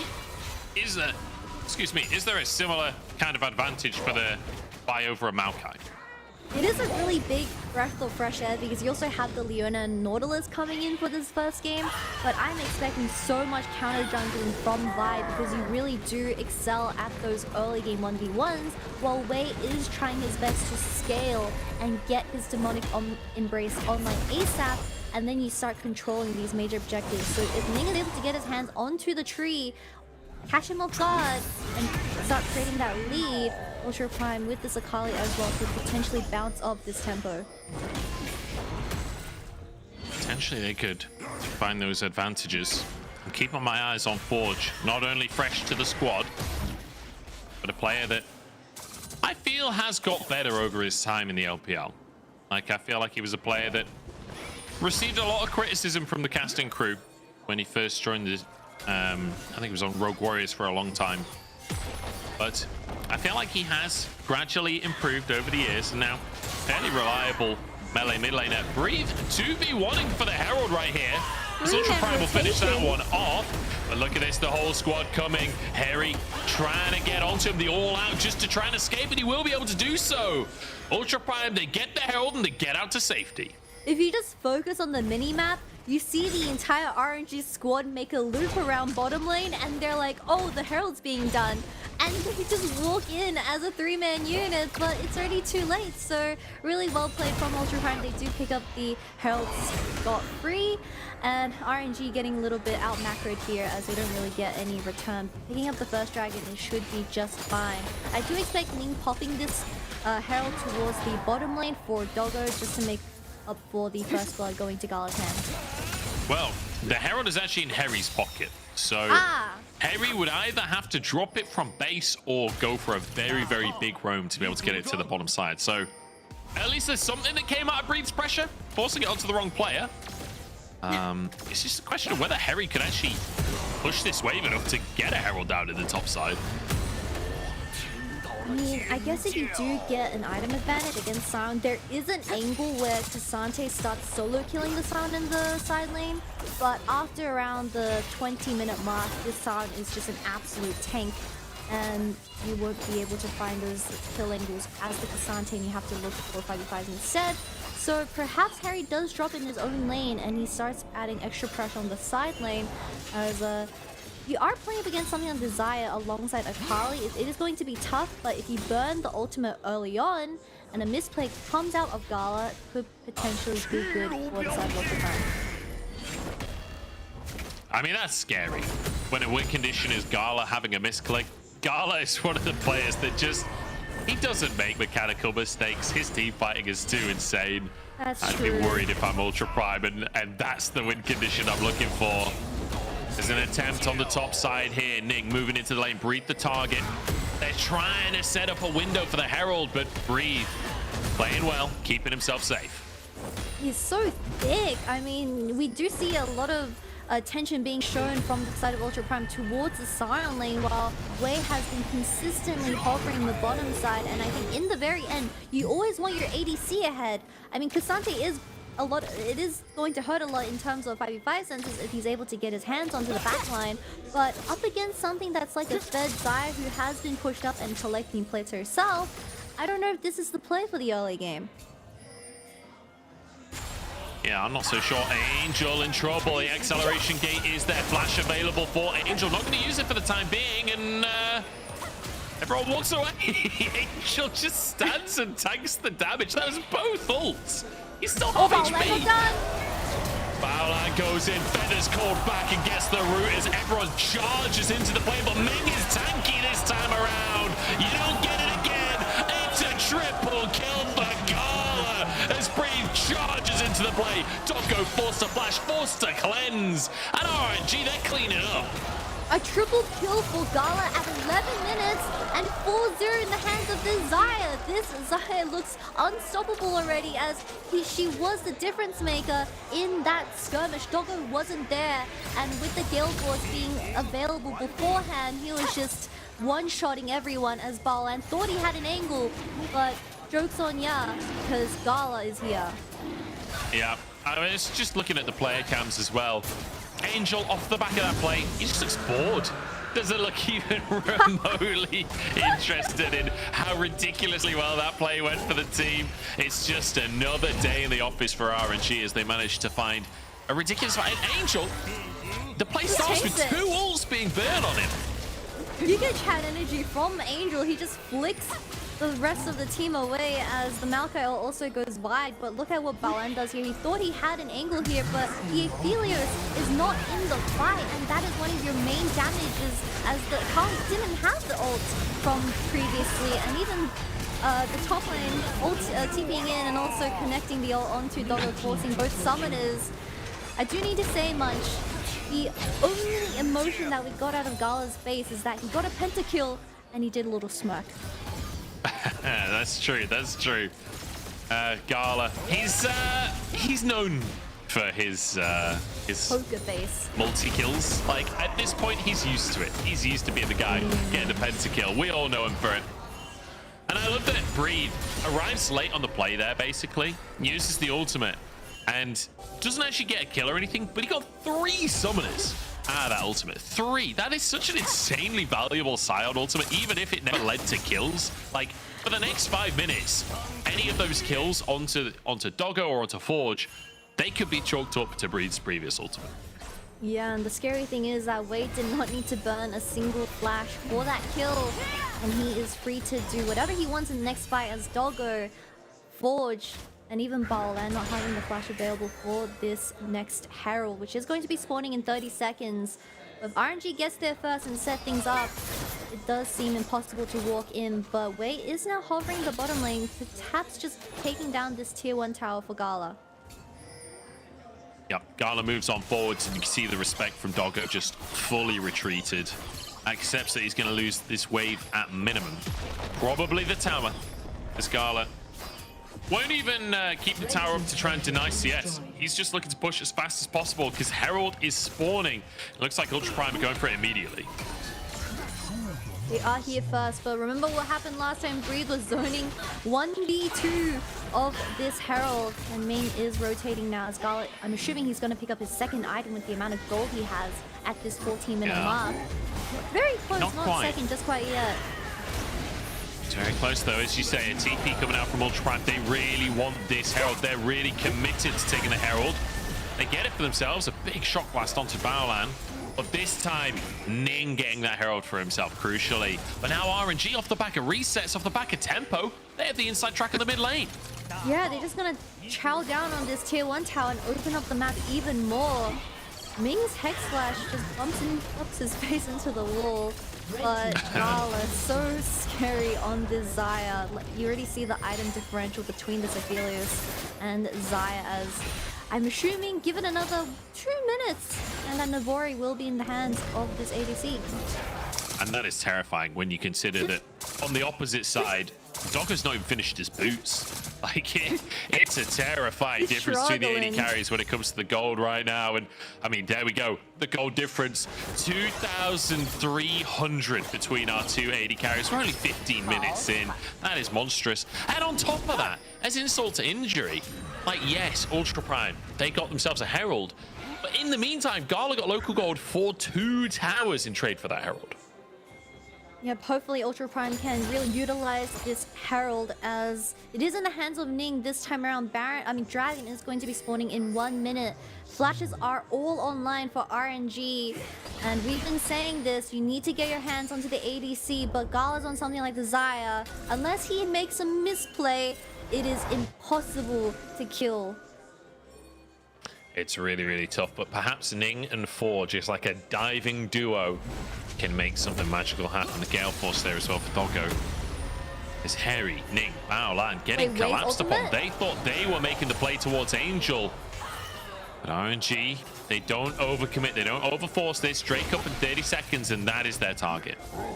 Yeah, I got a bit too excited as Breathe is trying to take the tier 1 tower down in that top side, so very patient from RNG. Ultra Prime does have a sneaky ward on the Dragon, and they definitely don't want to be giving this 3rd soul point to the side of RNG, as you just get put on a very stressful game state when the 4th one does come around. Baolan misses the Q. Oh no, Baolan, that's not where you want to be. Flash taken away from the Ultra Prime support. I say take it away. He pretty much gave it away. But river control for Ultra Prime for the time being. Breathe moving over. I've seen this Has before. his unstoppable onslaught available. The choo-choo train ready to charge on in. Forge forced away by Wei.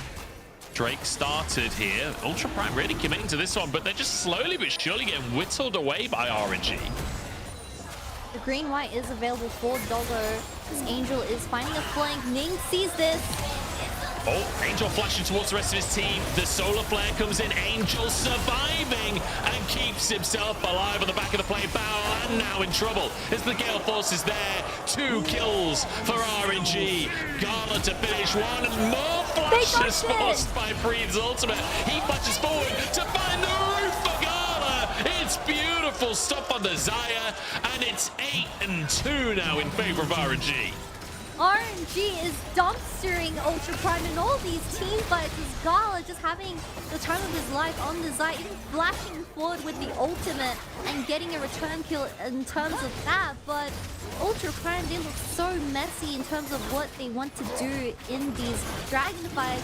As you see Ning forcing the flash out of Angel as he was caught out of position and was a straggler. But Baolan was just dying in the dragon pit. We will see a replay of this once again as it was a relatively good engage from Ultra Prime. They catch Angel out of position, but Doggo is so far away he isn't able to DPS properly, and Baolan is very hesitant on which way he should go.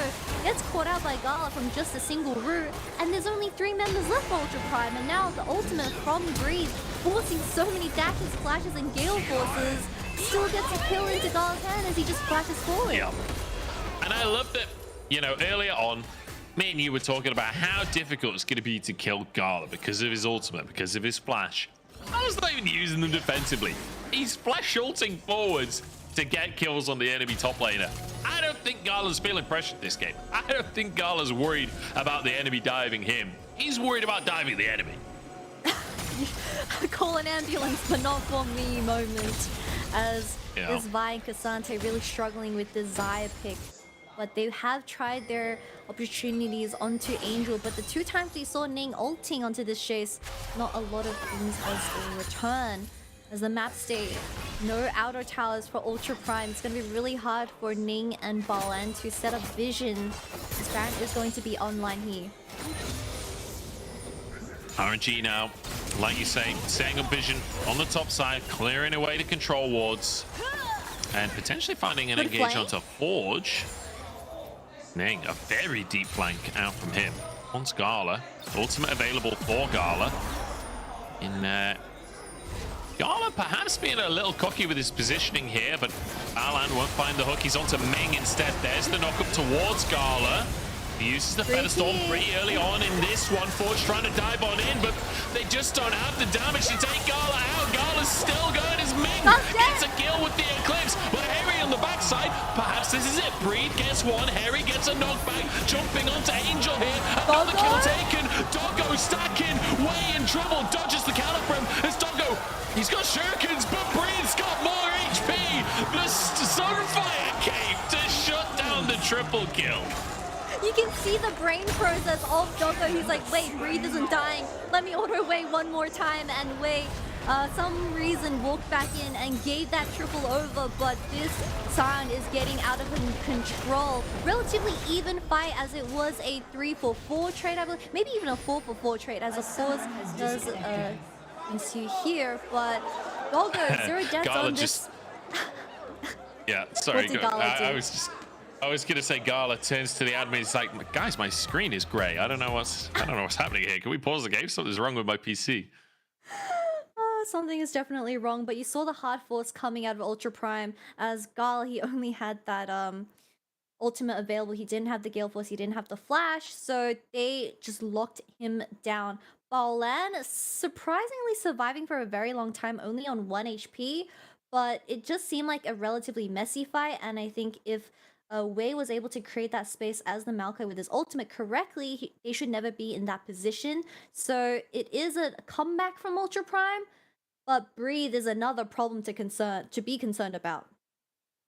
Yeah, Breathe is basically invincible in these fights. Gala, assuming that he has his ultimate available, And assuming that he has his flash available, which, you know, was punished for his lack of flash there because he'd used it in the previous fight, should be unstoppable. But that was a really messy fight from RNG, it has to be said. I hope we get a replay because we need to see how Doggo was able to just kill everyone, but I'm assuming not after the pause. The jungle and the support both for death. It's going to be really tough because you kind of just go in and you pray that your ADC does something. Balan, absolute Giga Chat energy, going in and engaging on 1 HP, surviving for a relatively long time as Wei also uses the ultimate here to zone them out. But Doggo with the red and white, no one focusing him down in this particular team fight just meant the Aphelios got to dance on the enemy team. And we saw that Harry and Doggo definitely putting in work, landing the Q3 onto Angel as well. But Baron's gone! Well, we were too busy watching a replay. RNG just take Baron. They just straight up take Baron. Nothing more to say about it. They're just that strong. And Ultra Prime deciding they can't fight right now. I love how Breathe was the carry there in that fight for RNG. He's just walking around, gets the kill onto Baolan, turns around, finishes off his second kill, and then finishes off Doggo with a Sunfire Cape as well. Like, what a weird fight. Very weird one indeed, but the next one is going to be even more weird as this is going to be Mountain Soul for RNG. They can just look for the 5v5, being a little bit caught out of position. He's going to get out. Ming trying to walk away. I think he should be fine, honestly. Still has the tower there. Just next to him is Wei moving over to try and help. TPs from both sides here with Draco with 30 seconds. Breathe. Using the Baron to try and stop Forge from pushing too effectively here. And everybody from RNG grouping up-ish, except Gala, who's pushing in the mid lane and perhaps could threaten an inhib. They could just sacrifice this Drake and go for objectives instead. Yeah, exactly. You don't need to go for this dragon. They can just look for the 5v5 as they're so ahead in items. For Ultra Prime, there's so much pressure as they need to secure this dragon and they can't opt out of it. They certainly can't. RNG, though, not opting for a play towards the inhibitor. They're opting to try and end the game. Doggo just getting railed by Angel there as now everyone charges in. Gale Force used by Gala. The feathers there for Forge. Trying to get onto the enemy AD carry. He's onto Gala here and Gala's down. But it's only a single kill against 3. It's RNG, the rest of the squad just take Ultra Prime apart. Also securing the Mountain Soul, but everyone forgot that Angel on this Jace having the mana immune completed. Breathe also being the thick top lane or top side of RNG just solos Doggo. I'm not too sure if you saw in that team fight, but Doggo was just getting stuck onto the Sion and he wasn't able to escape even with the Gale Force, and he was just so annoying, especially having the red, having the blue and purple guns. He was not shredding anything that was standing in front of him. Yeah, and you thought Sion was tanky before? Well, now he's got a Mountain Soul. He is basically invincible. Breathe is an unkillable monster in the top lane now. 4-0 and 5. And I wouldn't be surprised if Breathe gets MVP this game, honestly. Yeah, I wouldn't be surprised, but this entire fight starts off with RNG initiating in Bala and of course landing the Q. Leonel goes wide, but Breathe's position was able to get his hands onto the backline, gets pushed over the wall by the Vi ultimate, and Doggo gets killed here because the Siren somehow magically appeared in front of his face. Whoa. Yeah, that was brutal for Doggo. Absolutely brutal. I love how Galo's been so aggressive in these fights. Keeps on dying now because he's using his ultimate aggressively. Well, he used it to dodge the file, then trying to find the feathers back. Forge just jumps onto him and finishes that kill. But now, pressure in every lane. Just RNG keeping themselves away. Glacial Augment not really doing enough for Baolan here. Yep, and you already see the difference between the two fridges of top lane, Cassante and Sion. I've always had this opinion where I hard prefer the Sion over Cassante, especially when you are at this stage of the game, where Sion survived the laning phase and was able to get all his items online because he is just going to be so much more influential acting as that front laner, as the Cassante has received a slight nerf, where if you do pop the ultimate, instead of minusing 60% of your resistance, is minus 85, so you become pretty much a glass cannon, and it's going to be really tough. Ning is cooking something up in this bottom lane as he does see the wave getting pushed in, perhaps a kill, but it's Breathe in bottom lane. Yeah, Breathe moving over to try and push this wave. There's no Baron available for RNG at this point. Ning, Forge, sneaking on up. Perhaps going to try and look to clear this, but I think he might be in all kinds of trouble. The Scion now behind enemy lines. The Roots come on in, knocked backwards. And the Sunfire Cape might just finish him. Oh, the Gale Force from Gala to finish it at maximum range. I thought he got away. How wrong I was. 40 seconds on Forge. That might just be enough for RNG to end the game.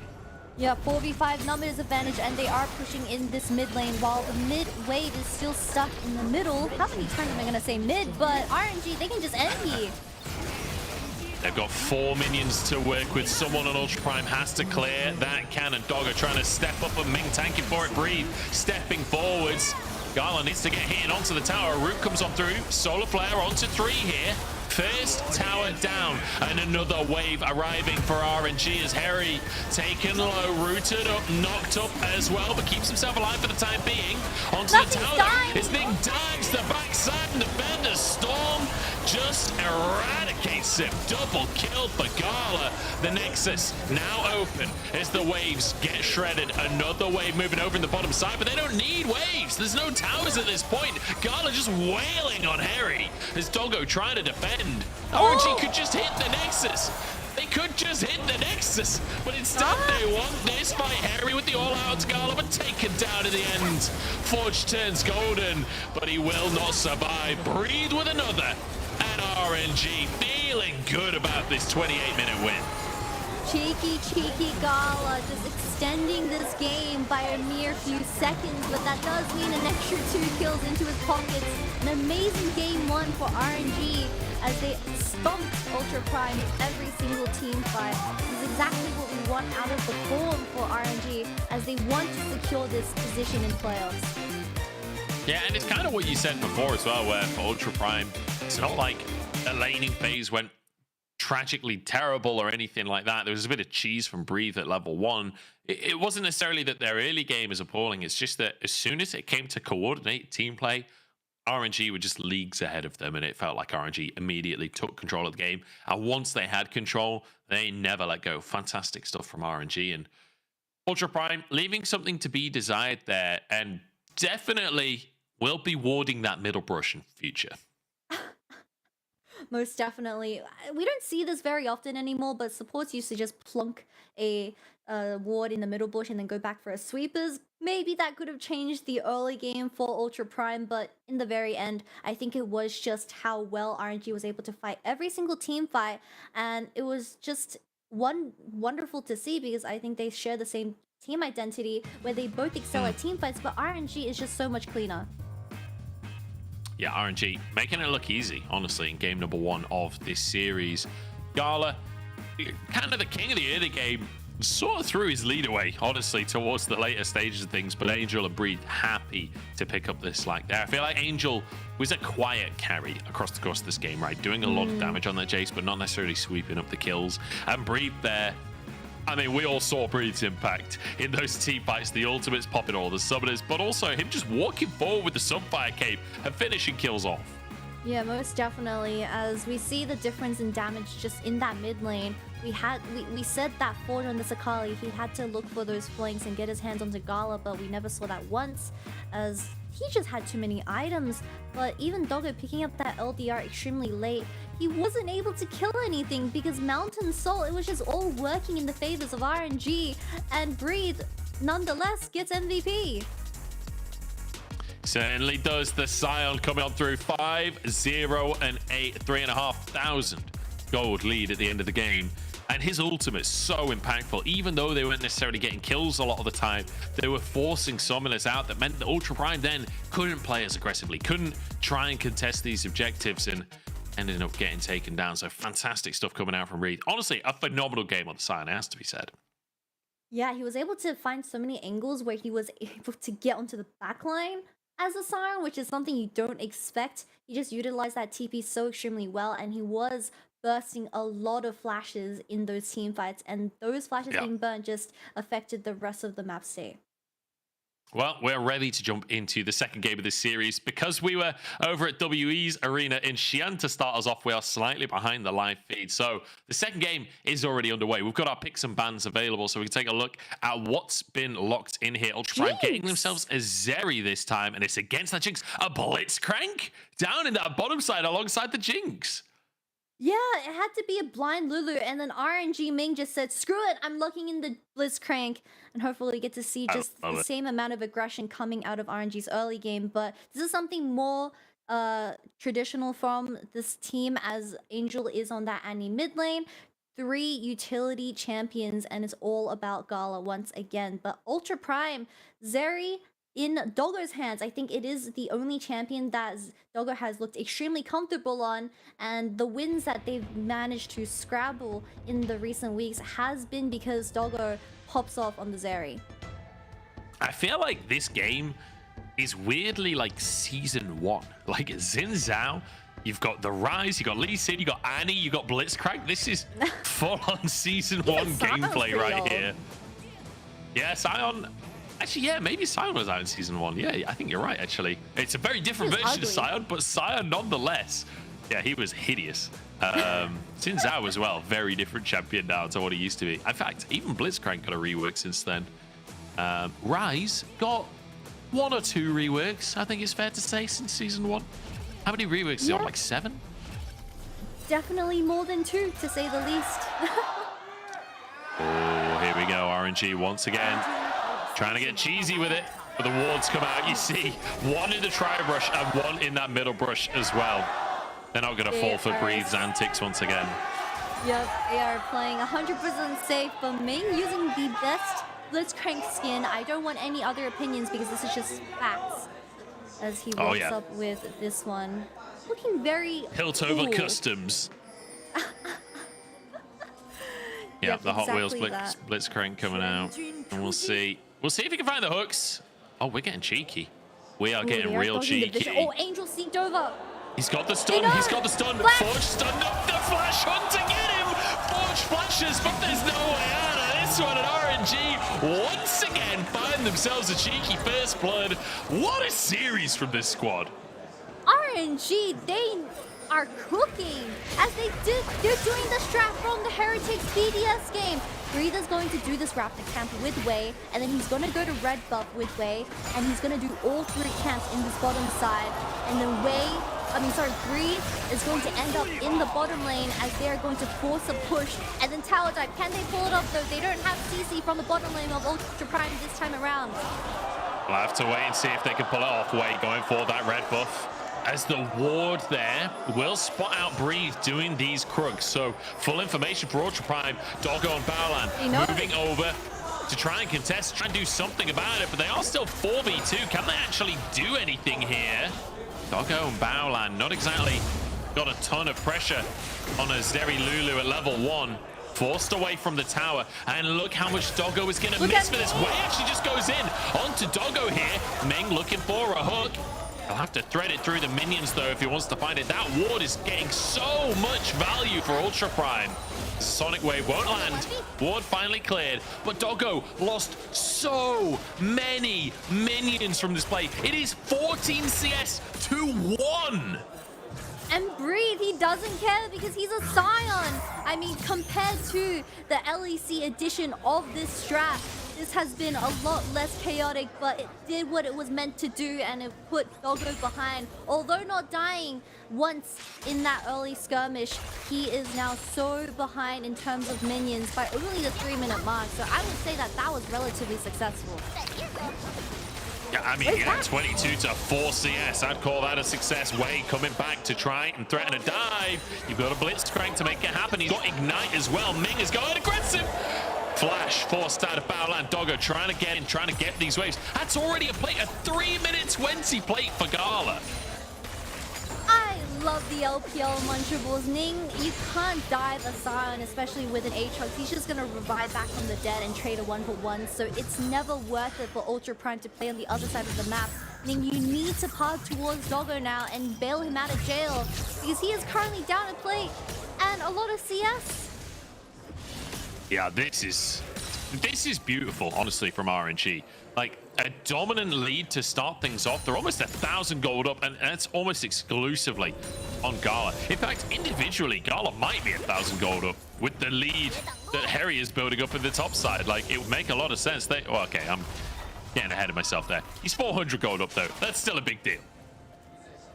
It is indeed a very big deal, and you never want your Zeri to be behind, coming back with only a Boots and Dagger. I can't imagine what Gala's gonna come back. Maybe a Noon Quiver and Boots, as they are going to just continuously force with Ming on Blitzcrank. Flash not available for Baolan. Ming is looking extra creative with this roam, however. Ning's in so much trouble. He doesn't know what's happening. Wait a second. They're not looking for Ning. They're going to the mid lane. Forge. Oh no. He hasn't got any clue it's happening. Hex Splash is available. Ming over the wall looks for the hook. The stun is there. The pullback, the knock up, and the takedown. RNG. This is orchestrated. Just beautiful gameplay. They're playing around the vision perfectly, Munchables, and Ming Wei definitely putting on their A game as that jungle support, the synergy, and making Forge 0-2-0 in this early game. I mean, even Angel, him flashing forward and setting everything up for RNG. This is just a beautiful early game for this game too, but Ming just getting away scratch-free. I know, he just doesn't know. Ming using the Hex Slash and Wei using his W to go over as well. How beautiful is this combination of the trio? Wait, what? No. Surely Breathe doesn't get ahead in the top side as well. An assist there for Breathe as he'll sweep up this wave. This is an insane game out from RNG. Not only is Wei absolutely everywhere, Ming having these creative setups. This is such a wacky game in Ultra Prime. They just don't know where to look. And now Tib is in the mid lane from Angel. He just looks for it all in onto Forge. Forge doesn't have the TB. He's forced out of lane unless Ming, you already see him going around the bottom side river. He's getting a little bit scared as they don't have any information about where this Blitzcrank is. But this game 2 for RNG is a highlight package. It's so many amazing moments for this Blitzcrank, and even the topside Breed getting ahead as well.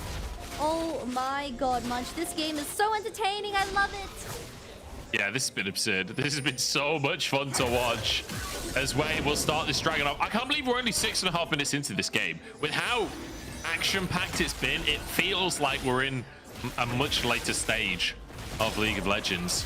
Wei falling behind in CS so far because Ning has been farming up a storm while all this has been going on, but the fact that he's 2-0-1, I don't think he's going to be too worried about farm this one. The first Dragon taken by RNG. Complete control taken by RNG. It's only a 1,000 gold lead, so Ultra Prime not out of it just yet, but I'm just loving the creativity of what RNG have brought to the board. Most definitely, and just them dodging the vision so perfectly from Angel and Ning and Wei. They've definitely practiced this before, and they know their limits. Ning 0-0-0 trying to look for his first gank in this bottom lane. Yeah. Flashes are available. And it's the fact that there was a ward at Pixel Brush, so that entrance to the jungle was blocked. Ning was at Krugs and had just gone past red, so it was, as far as Forge was concerned, it was completely safe. RNG really playing a blinder there. Ning wants to make his way into this bottom lane though. As flash available, it would be a big pickup if they could take down Gala and just reduce that. I mean, the CS lead would probably go to about 0 if they're able to get a kill onto Gala here. We're just gonna get the key connected onto him. Oh, good flash. Reactions are on point. Wei is great really flash out dominating from him. the early game. How long will Ning stay in this bottom? Wait, does Ming know? He spotted? Oh my god, he got spotted on the sweeper. And Gala can deny the recall. This is tragic for Ning. I mean, it's the easiest Herald of their lives.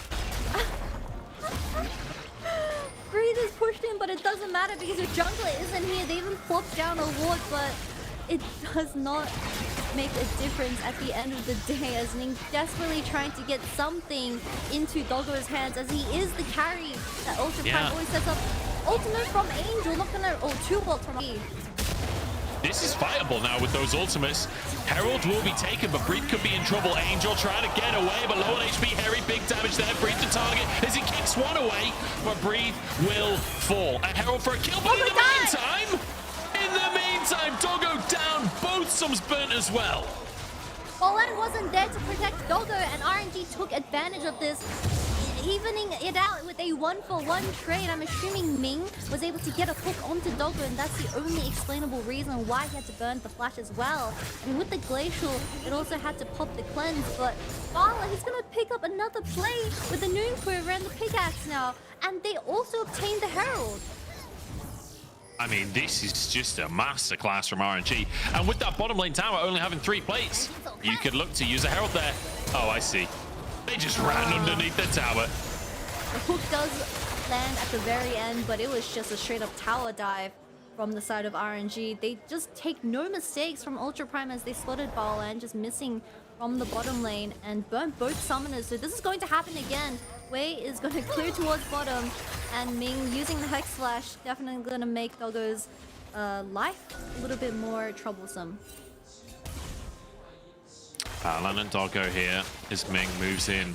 And look how aggressive he positions right off of the bat, forcing them away from the wave, making sure the Doggo can't safely farm. Such a tough lane to be in, because the second that hook lands, you're in so much trouble. And look at the difference in items between the AD carries right now. Boots on either side, but then a pickaxe and a Noon Quiver versus 3 longswords. Gala feeling good in this one. Couple of free autos out as well. I'm getting really scared for Ultra Prime because it does seem like Wei is going to drop that Herald for this bottom lane. And we need to remind everyone that Jinx, once you get a reset, you need to back off ASAP, as it could potentially result in another kill into Gala. So you have to respect that. It does seem like Wei is going to get his camps first before he starts positioning towards his bottom lane. Yeah, can move down into this river. Angel has already cleared vision. And perhaps could play it through Tribrush. He wants to try and find some enemy camps first. Or perhaps a pick up to Forge. Forge doesn't have flash available. Tibbers is going to be up any second. Now the flash Forge. The stun is there. The kick. And one last auto from Tibbers. The paw slams down on Forge's head. You can't let RNG have first pick blind Annie, because Angel just pilots his Annie so meticulously well, where every setup has been perfect so far. I love watching him play Annie because he's not scared or hesitant on burning the flash every single time, resulting in a kill. I mean, the jungler as well, having 4 KP out of 5, getting stuff done around the map. As Ning only has 1, picking up this wave in the middle. But you're not going to do much with only CS. Nope, and Gala in the meantime is going to get himself yet another plate. And like you mentioned before, Wei still has that Herald available.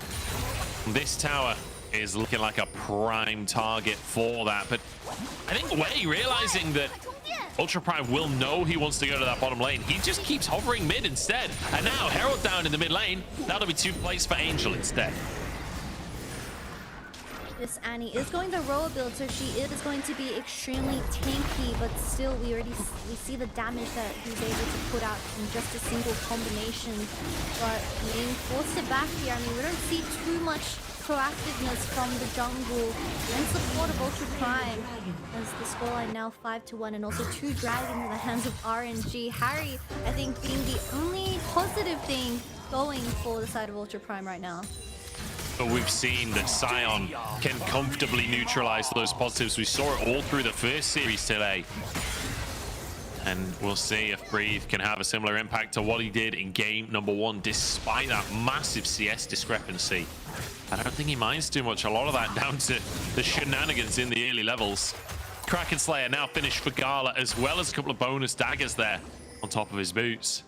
Gala is terrifyingly huge at this point in the game. The Roa finish for Angel as well. Gore Drinker there for Wei. Now, like, everybody on the side of RNG is getting massive. Just look at the vision control that RNG has set up here. Every single pink has disabled a ward from Bolan, and that is just suffocating Ning and Bolan from entering into their own jungle for another kill, perhaps. Maybe Forge dodging everything this time. Well played by Forge to keep himself alive. Angel could be in trouble now as Ning moves over, but the stun from Angel denying the ultimate from Ning. Everybody underneath the tower. And you gotta respect the Blitzcrank. You can't go even close to that tower. Harry was also trying to look for something there, but with the ultimates being burnt for that mid skirmish, it does seem like RNG, they are still coming out on top from that exchange. Gala is just. I think Gala got another plate. Oh my! I'm pretty sure he got another plate while all of that was going off as well. So yeah, there you go. Look, good. 1 HP on the tower, no plates remaining, so that'll go down at the toes, and Doggo knows he has to leave for the recess there. It's not going to follow up. Gala doesn't chase for it. I see an angle where Doggo dies there because the flash is barely coming off cooldown, but with the Herald spawning in 20 seconds, Gala's going to reset here and work towards that second item as Angel level 11 now. Also banning the TP where Forge doesn't have that TP on the other side, so RNG gonna look for this Herald. You're gonna stop Forge's back. Oh, it barely missed. The rocket flying across the map to try and deny the recall. Doesn't quite find his target. Look at the gold lead. Oh my god. I know. It's just on another planet. 1,700 gold Doggo at this point.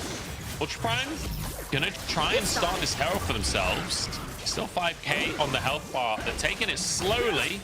Away, wide on his Sonic Wave, just jumps into the pit, threatens the smite steal, but everybody charges straight onto him, gets a kick back, has Sonic Wave available, no, doesn't get it. Herald taken, Doggo forced out of the fight, it's on down, the flame choppers are there, Harry with some knockups here, but knocked up himself and taken down in the end by the Kraken Slayer, and now Forge chased out, Bowland forced to flash. RNG, they know they're strong and they're looking for more. And this is where the Jinx composition gets so strong. 5v5, they're gonna stop this back onto Ning. No flash available, and he gets suffocated by RNG. Ning, just take the kill here, man. Oh, Gala goes all up. Oh, it's wide. Got missed. Ning, take it. Oh no, Ning, the fancy footwork. He goes for a kill onto Ming, but Angel's there to finish the job. The whole squad used to make sure that Ning goes down. Ultra Prime got the Herald, but what does that mean? Another tower fallen in the hands of RNG and a successful team fight where I don't see this tempo slowing down anytime soon. And we saw Harry, he did look like he was going to pop up in that team fight, but without your Azeri as she was caught out, making her way to this fight, you are lacking so much follow-up damage. It's just the Aatrox, it wasn't enough. But with the amount of CC, Harry gets onto him. One knockup from Blitzcrank, and another knockup from Sion, and he's dead. Yeah, Gala doing so much follow-up damage. And the Shadow Flame finished off for Angel now. Rapid fire cannon there for Gala. These carries are hitting like trucks. And Breathe he's getting to that point where he's so difficult to take if he's threatening you on the backside of the fight with the Sunfire Cape, with the Bramble Vest as well. He's so impossible to get through. Forge the only one that deals the damage type that's even gonna hit it. Yeah. You have Ultra Prime all rotating towards this dragon, but Angel, he has to stop her. She has the flash available as well. While on Ultra Prime, Doggo doesn't have the clone, so it's going to be so hard. Tower's not going to die. Oh, shots coming on through onto Doggo. Won't be able to finish it. Angel tippers onto Ning and basically one-shots him. Gifted over to Wei as he's pulled through the play. Harry looking for something miraculous here, but taken down for Wei's double. And every time Ultra Prime go near RNG, they are picked apart one by one. Every time they think they have a chance to engage, Angel says no, and he just turns the fight around, not even using the flash or the stopwatch. He can look again. Oh, the flash onto Doggo, but he answers it with a flash of his own. Bowland in trouble as Gala will finish the kill, gets the recess, and the rest of the gang diving inhib towers at 18 minutes. This will be a mid-inhib already. Are they going to end the... Wait, what is our fastest game? I think it's 19, so it's not going to be that quite yet, so... I don't know, I thought this was going to be a time-breaking record, but Breathe trying to just get the CS. This is how expendable his ultimate is. Yeah, just charges up to the top side. Make sure that no such bounty will go over to Ultra Prime here. Doesn't want to let a single piece of gold over to his opponent. And we can see... ultimate is so late. 1 HP already and just gives Gala a reset. I mean, not just quite yet, but Gala gets a reset off carry and the entire team fight gets so scary for Ultra Prime. No one walking up. Logo also eating over. But Angel always looking for an angle behind. I think if he flashed Q'd instead of slash W'ing, which would have been a guaranteed CC onto Doggo without that cleanse available, it would have been a lot more clean. But Gala doesn't care. He flashes forward and gets another 2 kills into the pockets of RNG. Wei does some serious damage as well. I feel like we've not been talking about Wei as much as the carries, but you know, he's got to a point where he's at the same level that Doggo is, so as soon as he's on the target, it only takes him a few autos to finish the job. Forge desperate to finish this tower off, but knocked up. The minions take it down, and he just can't get the bounty. Look at the 2 towers for top lane and mid, both surviving on 1 HP as RNG gaining this bottom side control. Harry can't even walk up because Angel just having that threat of the Tibbers is so scary, and Gala now working towards that IE, also having their rapid fire to juggle his poke with. I mean, how do you come back from this game? It's a tough one. It's a tough one. 11-1 with 3 Drakes as well. As the tower now being threatened to TP, is there Angel behind enemy lines? Doggo! He's gone down, surely away! Jumps forward to get in range of the Q. It's 2 kills for RNG as Gala wants a little bit more into power and forces a flash out from the enemy support player. And now back into that mid lane where the inhib was already opened up earlier on in the game. In the meantime, Wei split pushing at the bottom side. RNG, they want this one over. Wrap it up, boys. Doggo's cleanse just pictured how defeated his mentor is right now as Angel got a sneaky stun with that Q, but he didn't expect the anti-Q travel time to be so slow, and he mistimed his own cleanse where he also balled as a result. 2 inhibitors now down with Baron on the tables. They're just going to work towards that now. Oh yeah, resets across the board for RNG. Ultra Prime, I don't know if they even have the damage to rush this on a tempo play or anything. Breathe. Taking it. I mean, his shield has been hurt slightly as Angel re-arrives on the play. Ning forced to use his ultimate here. They're finally doing some damage to Breathe. He's half HP. Can they finish the job? A shield comes on through. Breathe goes down. Wait, kicks sideways. It's not enough for the fight as Breathe now charging forwards in his zombie form. And it's a pick for Ultra Prime. 1 for 0. Can they find more? Second kill onto the board. Forge flashing forward, Ning. Oh dear, a lot used here to try and get onto Gala. It's a kill onto Ming, but Gala still going. The tip is there doing a lot of damage. Ultra Prime, a couple of good picks here, and RNG, I think, underestimating what they could do. But you can't force Baron because Angel still has the flash kill away. Wait, what are you doing? What is that? He actually somehow survives with a stopwatch. I feel like RNG are looking for montage clips here. They don't care about the game. They just want to look good doing it. Falling down for the triple kill for Gala. The Pentamaker himself as Harry tries to escape. Ning, low HP. Gala waiting for his zap. It's not a quadra. It ain't enough. An Angel will finish Harry off. And you can see Gala chuckling away to himself here as Baron belongs to RNG. I've never seen Gala this happy before. All it took was an 8-0 Jinx game, and perhaps even an end from RNG as Breathe is just ulting down mid lane and getting the damage of both towers. Only Fallen and Doggo are up against so many super minions as well. Yeah, this one is over. RNG, one of the most comfortable 2-0s I've seen in a long time. Domination against Ultra Prime, and both games, cheesy Scion strats coming out from Breathe. I don't care because all we got out of that series is Gala's smile. We need to make a montage of how many times Gala has smiled on camera, and looking very happy with his performance as well. I mean, that was just such a clean series coming out of RNG and now bumping them further up in the player standings. I mean, they are looking like their prime form now from MSI 2022. Yeah, I love that. Ming and Ning grinning at each other as they shake hands there as well. Like 2 of the longest standing LPL players in the entire league there up against each other. Fantastic stuff to see. And a fantastic day to be a fan of RNG, because we said this is a team that's been on the up and up in the standings. They were 6 and 7 coming in today with a 1-win streak. And prior to that, 2-1 over Weibo, 1-2 versus BLG, both top 5 teams. It feels like RNG very much fighting to be placed in those upper echelons once more. Definitely, and with the playoffs only being 2 weeks away, RNG looking so scary in their previous 2 series wins. Gala is a different type of person. Is he even human? I don't know. He doesn't seem to make any mistakes. Perhaps he's a robot at this point, because Gala's team fighting is something else. And I love that RNG, like in that second game, it didn't necessarily feel like they were taking things super seriously, especially towards the end. And yet, they're still absolutely styling on Ultra Prime in these fights. And yeah, they had a massive gold lead and everything, but it is kind of impressive the sheer level that these players can reach.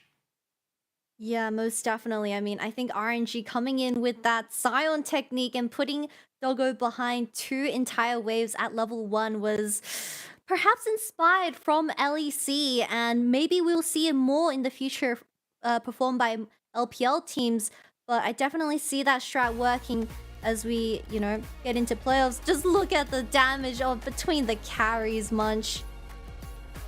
I mean, what can you even say? It's almost triple. It's 3,000 off of triple the damage there from Gala. That is something else. And it's the same in the mid lane as well. 16,000 from Angel. Fantastic game. And I just love that we're seeing RNG bringing out a blitzcrank, bringing out these wacky Scion strategies. They're so willing to forge the meta themselves, and that is just so exciting to watch. I didn't get to catch the bans, but even Ultra Prime coming into this game too, banning out the Xayah and Kai'Sa. So Gala said, screw it, I'm playing the buff Jinx. And from the first performance that we saw, definitely didn't go smoothly for that one. But Gala for game 2, I want to see Jinx Aphelios meta again, Munch. Well, you may be one of a few people that wants to see that man back, honestly. Am I that one guy? Look, I know everyone's bored of Zeri and Lucian. I'm not sure Jinx Aphelios is the answer, guys. If there are other... Let's get Kalista in here. Come on. Let's have some fun AD carries. Already had Kalista support. She's had her time, Munch. What are you talking about? Did you forget about the past month? AD carry. Anyway, 507 Angel. Absolutely magnificent performance on the Annie. So proactive, so willing to just jump forward and slam that Tibbers. Yeah, RNG just going with something that they are so comfortable with. When Angel does have the Annie in his pockets, I mean, every single setup just looks so clean. And it does seem like they are, they figured out a beautiful team identity to play towards, and Gala has really been shining for the past few weeks. Yeah, fantastic stuff from RNG, and great to see them continuing to climb those standings. Let's look at our results as we round out today. A fantastic day of games. I feel like we got some pretty good games to watch for ourselves here, Kitty, with WE winning out 2-1 over LGD, and then RNG showing up and showing us what they're made of against Ultra Prime. Yeah, WE's first game up against LGD was definitely a very stressful one for both, but WE managing to scrap that win in the very end. But RNG, for the game 2, it was extremely one-sided, but it wasn't, boring, because they had so many tricks up their sleeve, playing alongside the vision perfectly with Ming and Wei, just creating so many kill angles with this duo. Was a pleasure to watch. And now FPX knocked out of playoffs. Ultra Prime and AL as well out of playoffs contention. We've still only got the three teams qualified up at the top, but you can see now 3 teams on 7 and 7. IG, RNG, and WE all fighting for that last playoff spot, with an outside chance of RA, LGD, NIP managing to find form and get themselves back in the conversation. It is really heated up here in the LPL, and I honestly have no idea how this one will end. Yeah, that 3-way tie for that 5th position is stressing me out, Munch. I hope we get some answers as we finish off the regular split. But who would have guessed? Top Esports RNG sitting towards the bottom side or lower end of the scoreboard. And even JDG, I mean, they have locked in, but dropping games as well as that super team. And EDG stepping up with Leave in particular. I think he's been having an amazing few series for the recent weeks. Yeah, fantastic stuff from Leave. Honestly, an exceptional rookie player that I'm always excited to see more from. AL versus FPX to kick off tomorrow. Two teams that are out of the running for playoffs. Those games are always entertaining. That should be an absolute barn burner because the gloves are off now. No more playoffs. Yep. That means you can do whatever you want on Maybe the Rift. Kalista comes back. Maybe that's the chance for Kalista to come back in the game. EDG versus OMG, though, a very important one when it comes to playoffs. OMG currently in 6th place. They'll be going up against the Kings up at the top of the scoreboard in EDG. Definitely a match to keep your eyes on. But that is just about gonna do it from us here today. I've been Munchables. I'm joined by Kitty. We've had some absolute bangers. It's been a pleasure bringing them to you, bringing you Ming's Blitzcrank for the final game as well. But that's it from us. So we'll see you tomorrow in chat for those bangers. But until then, we'll see you in Champ Select. Bye-bye.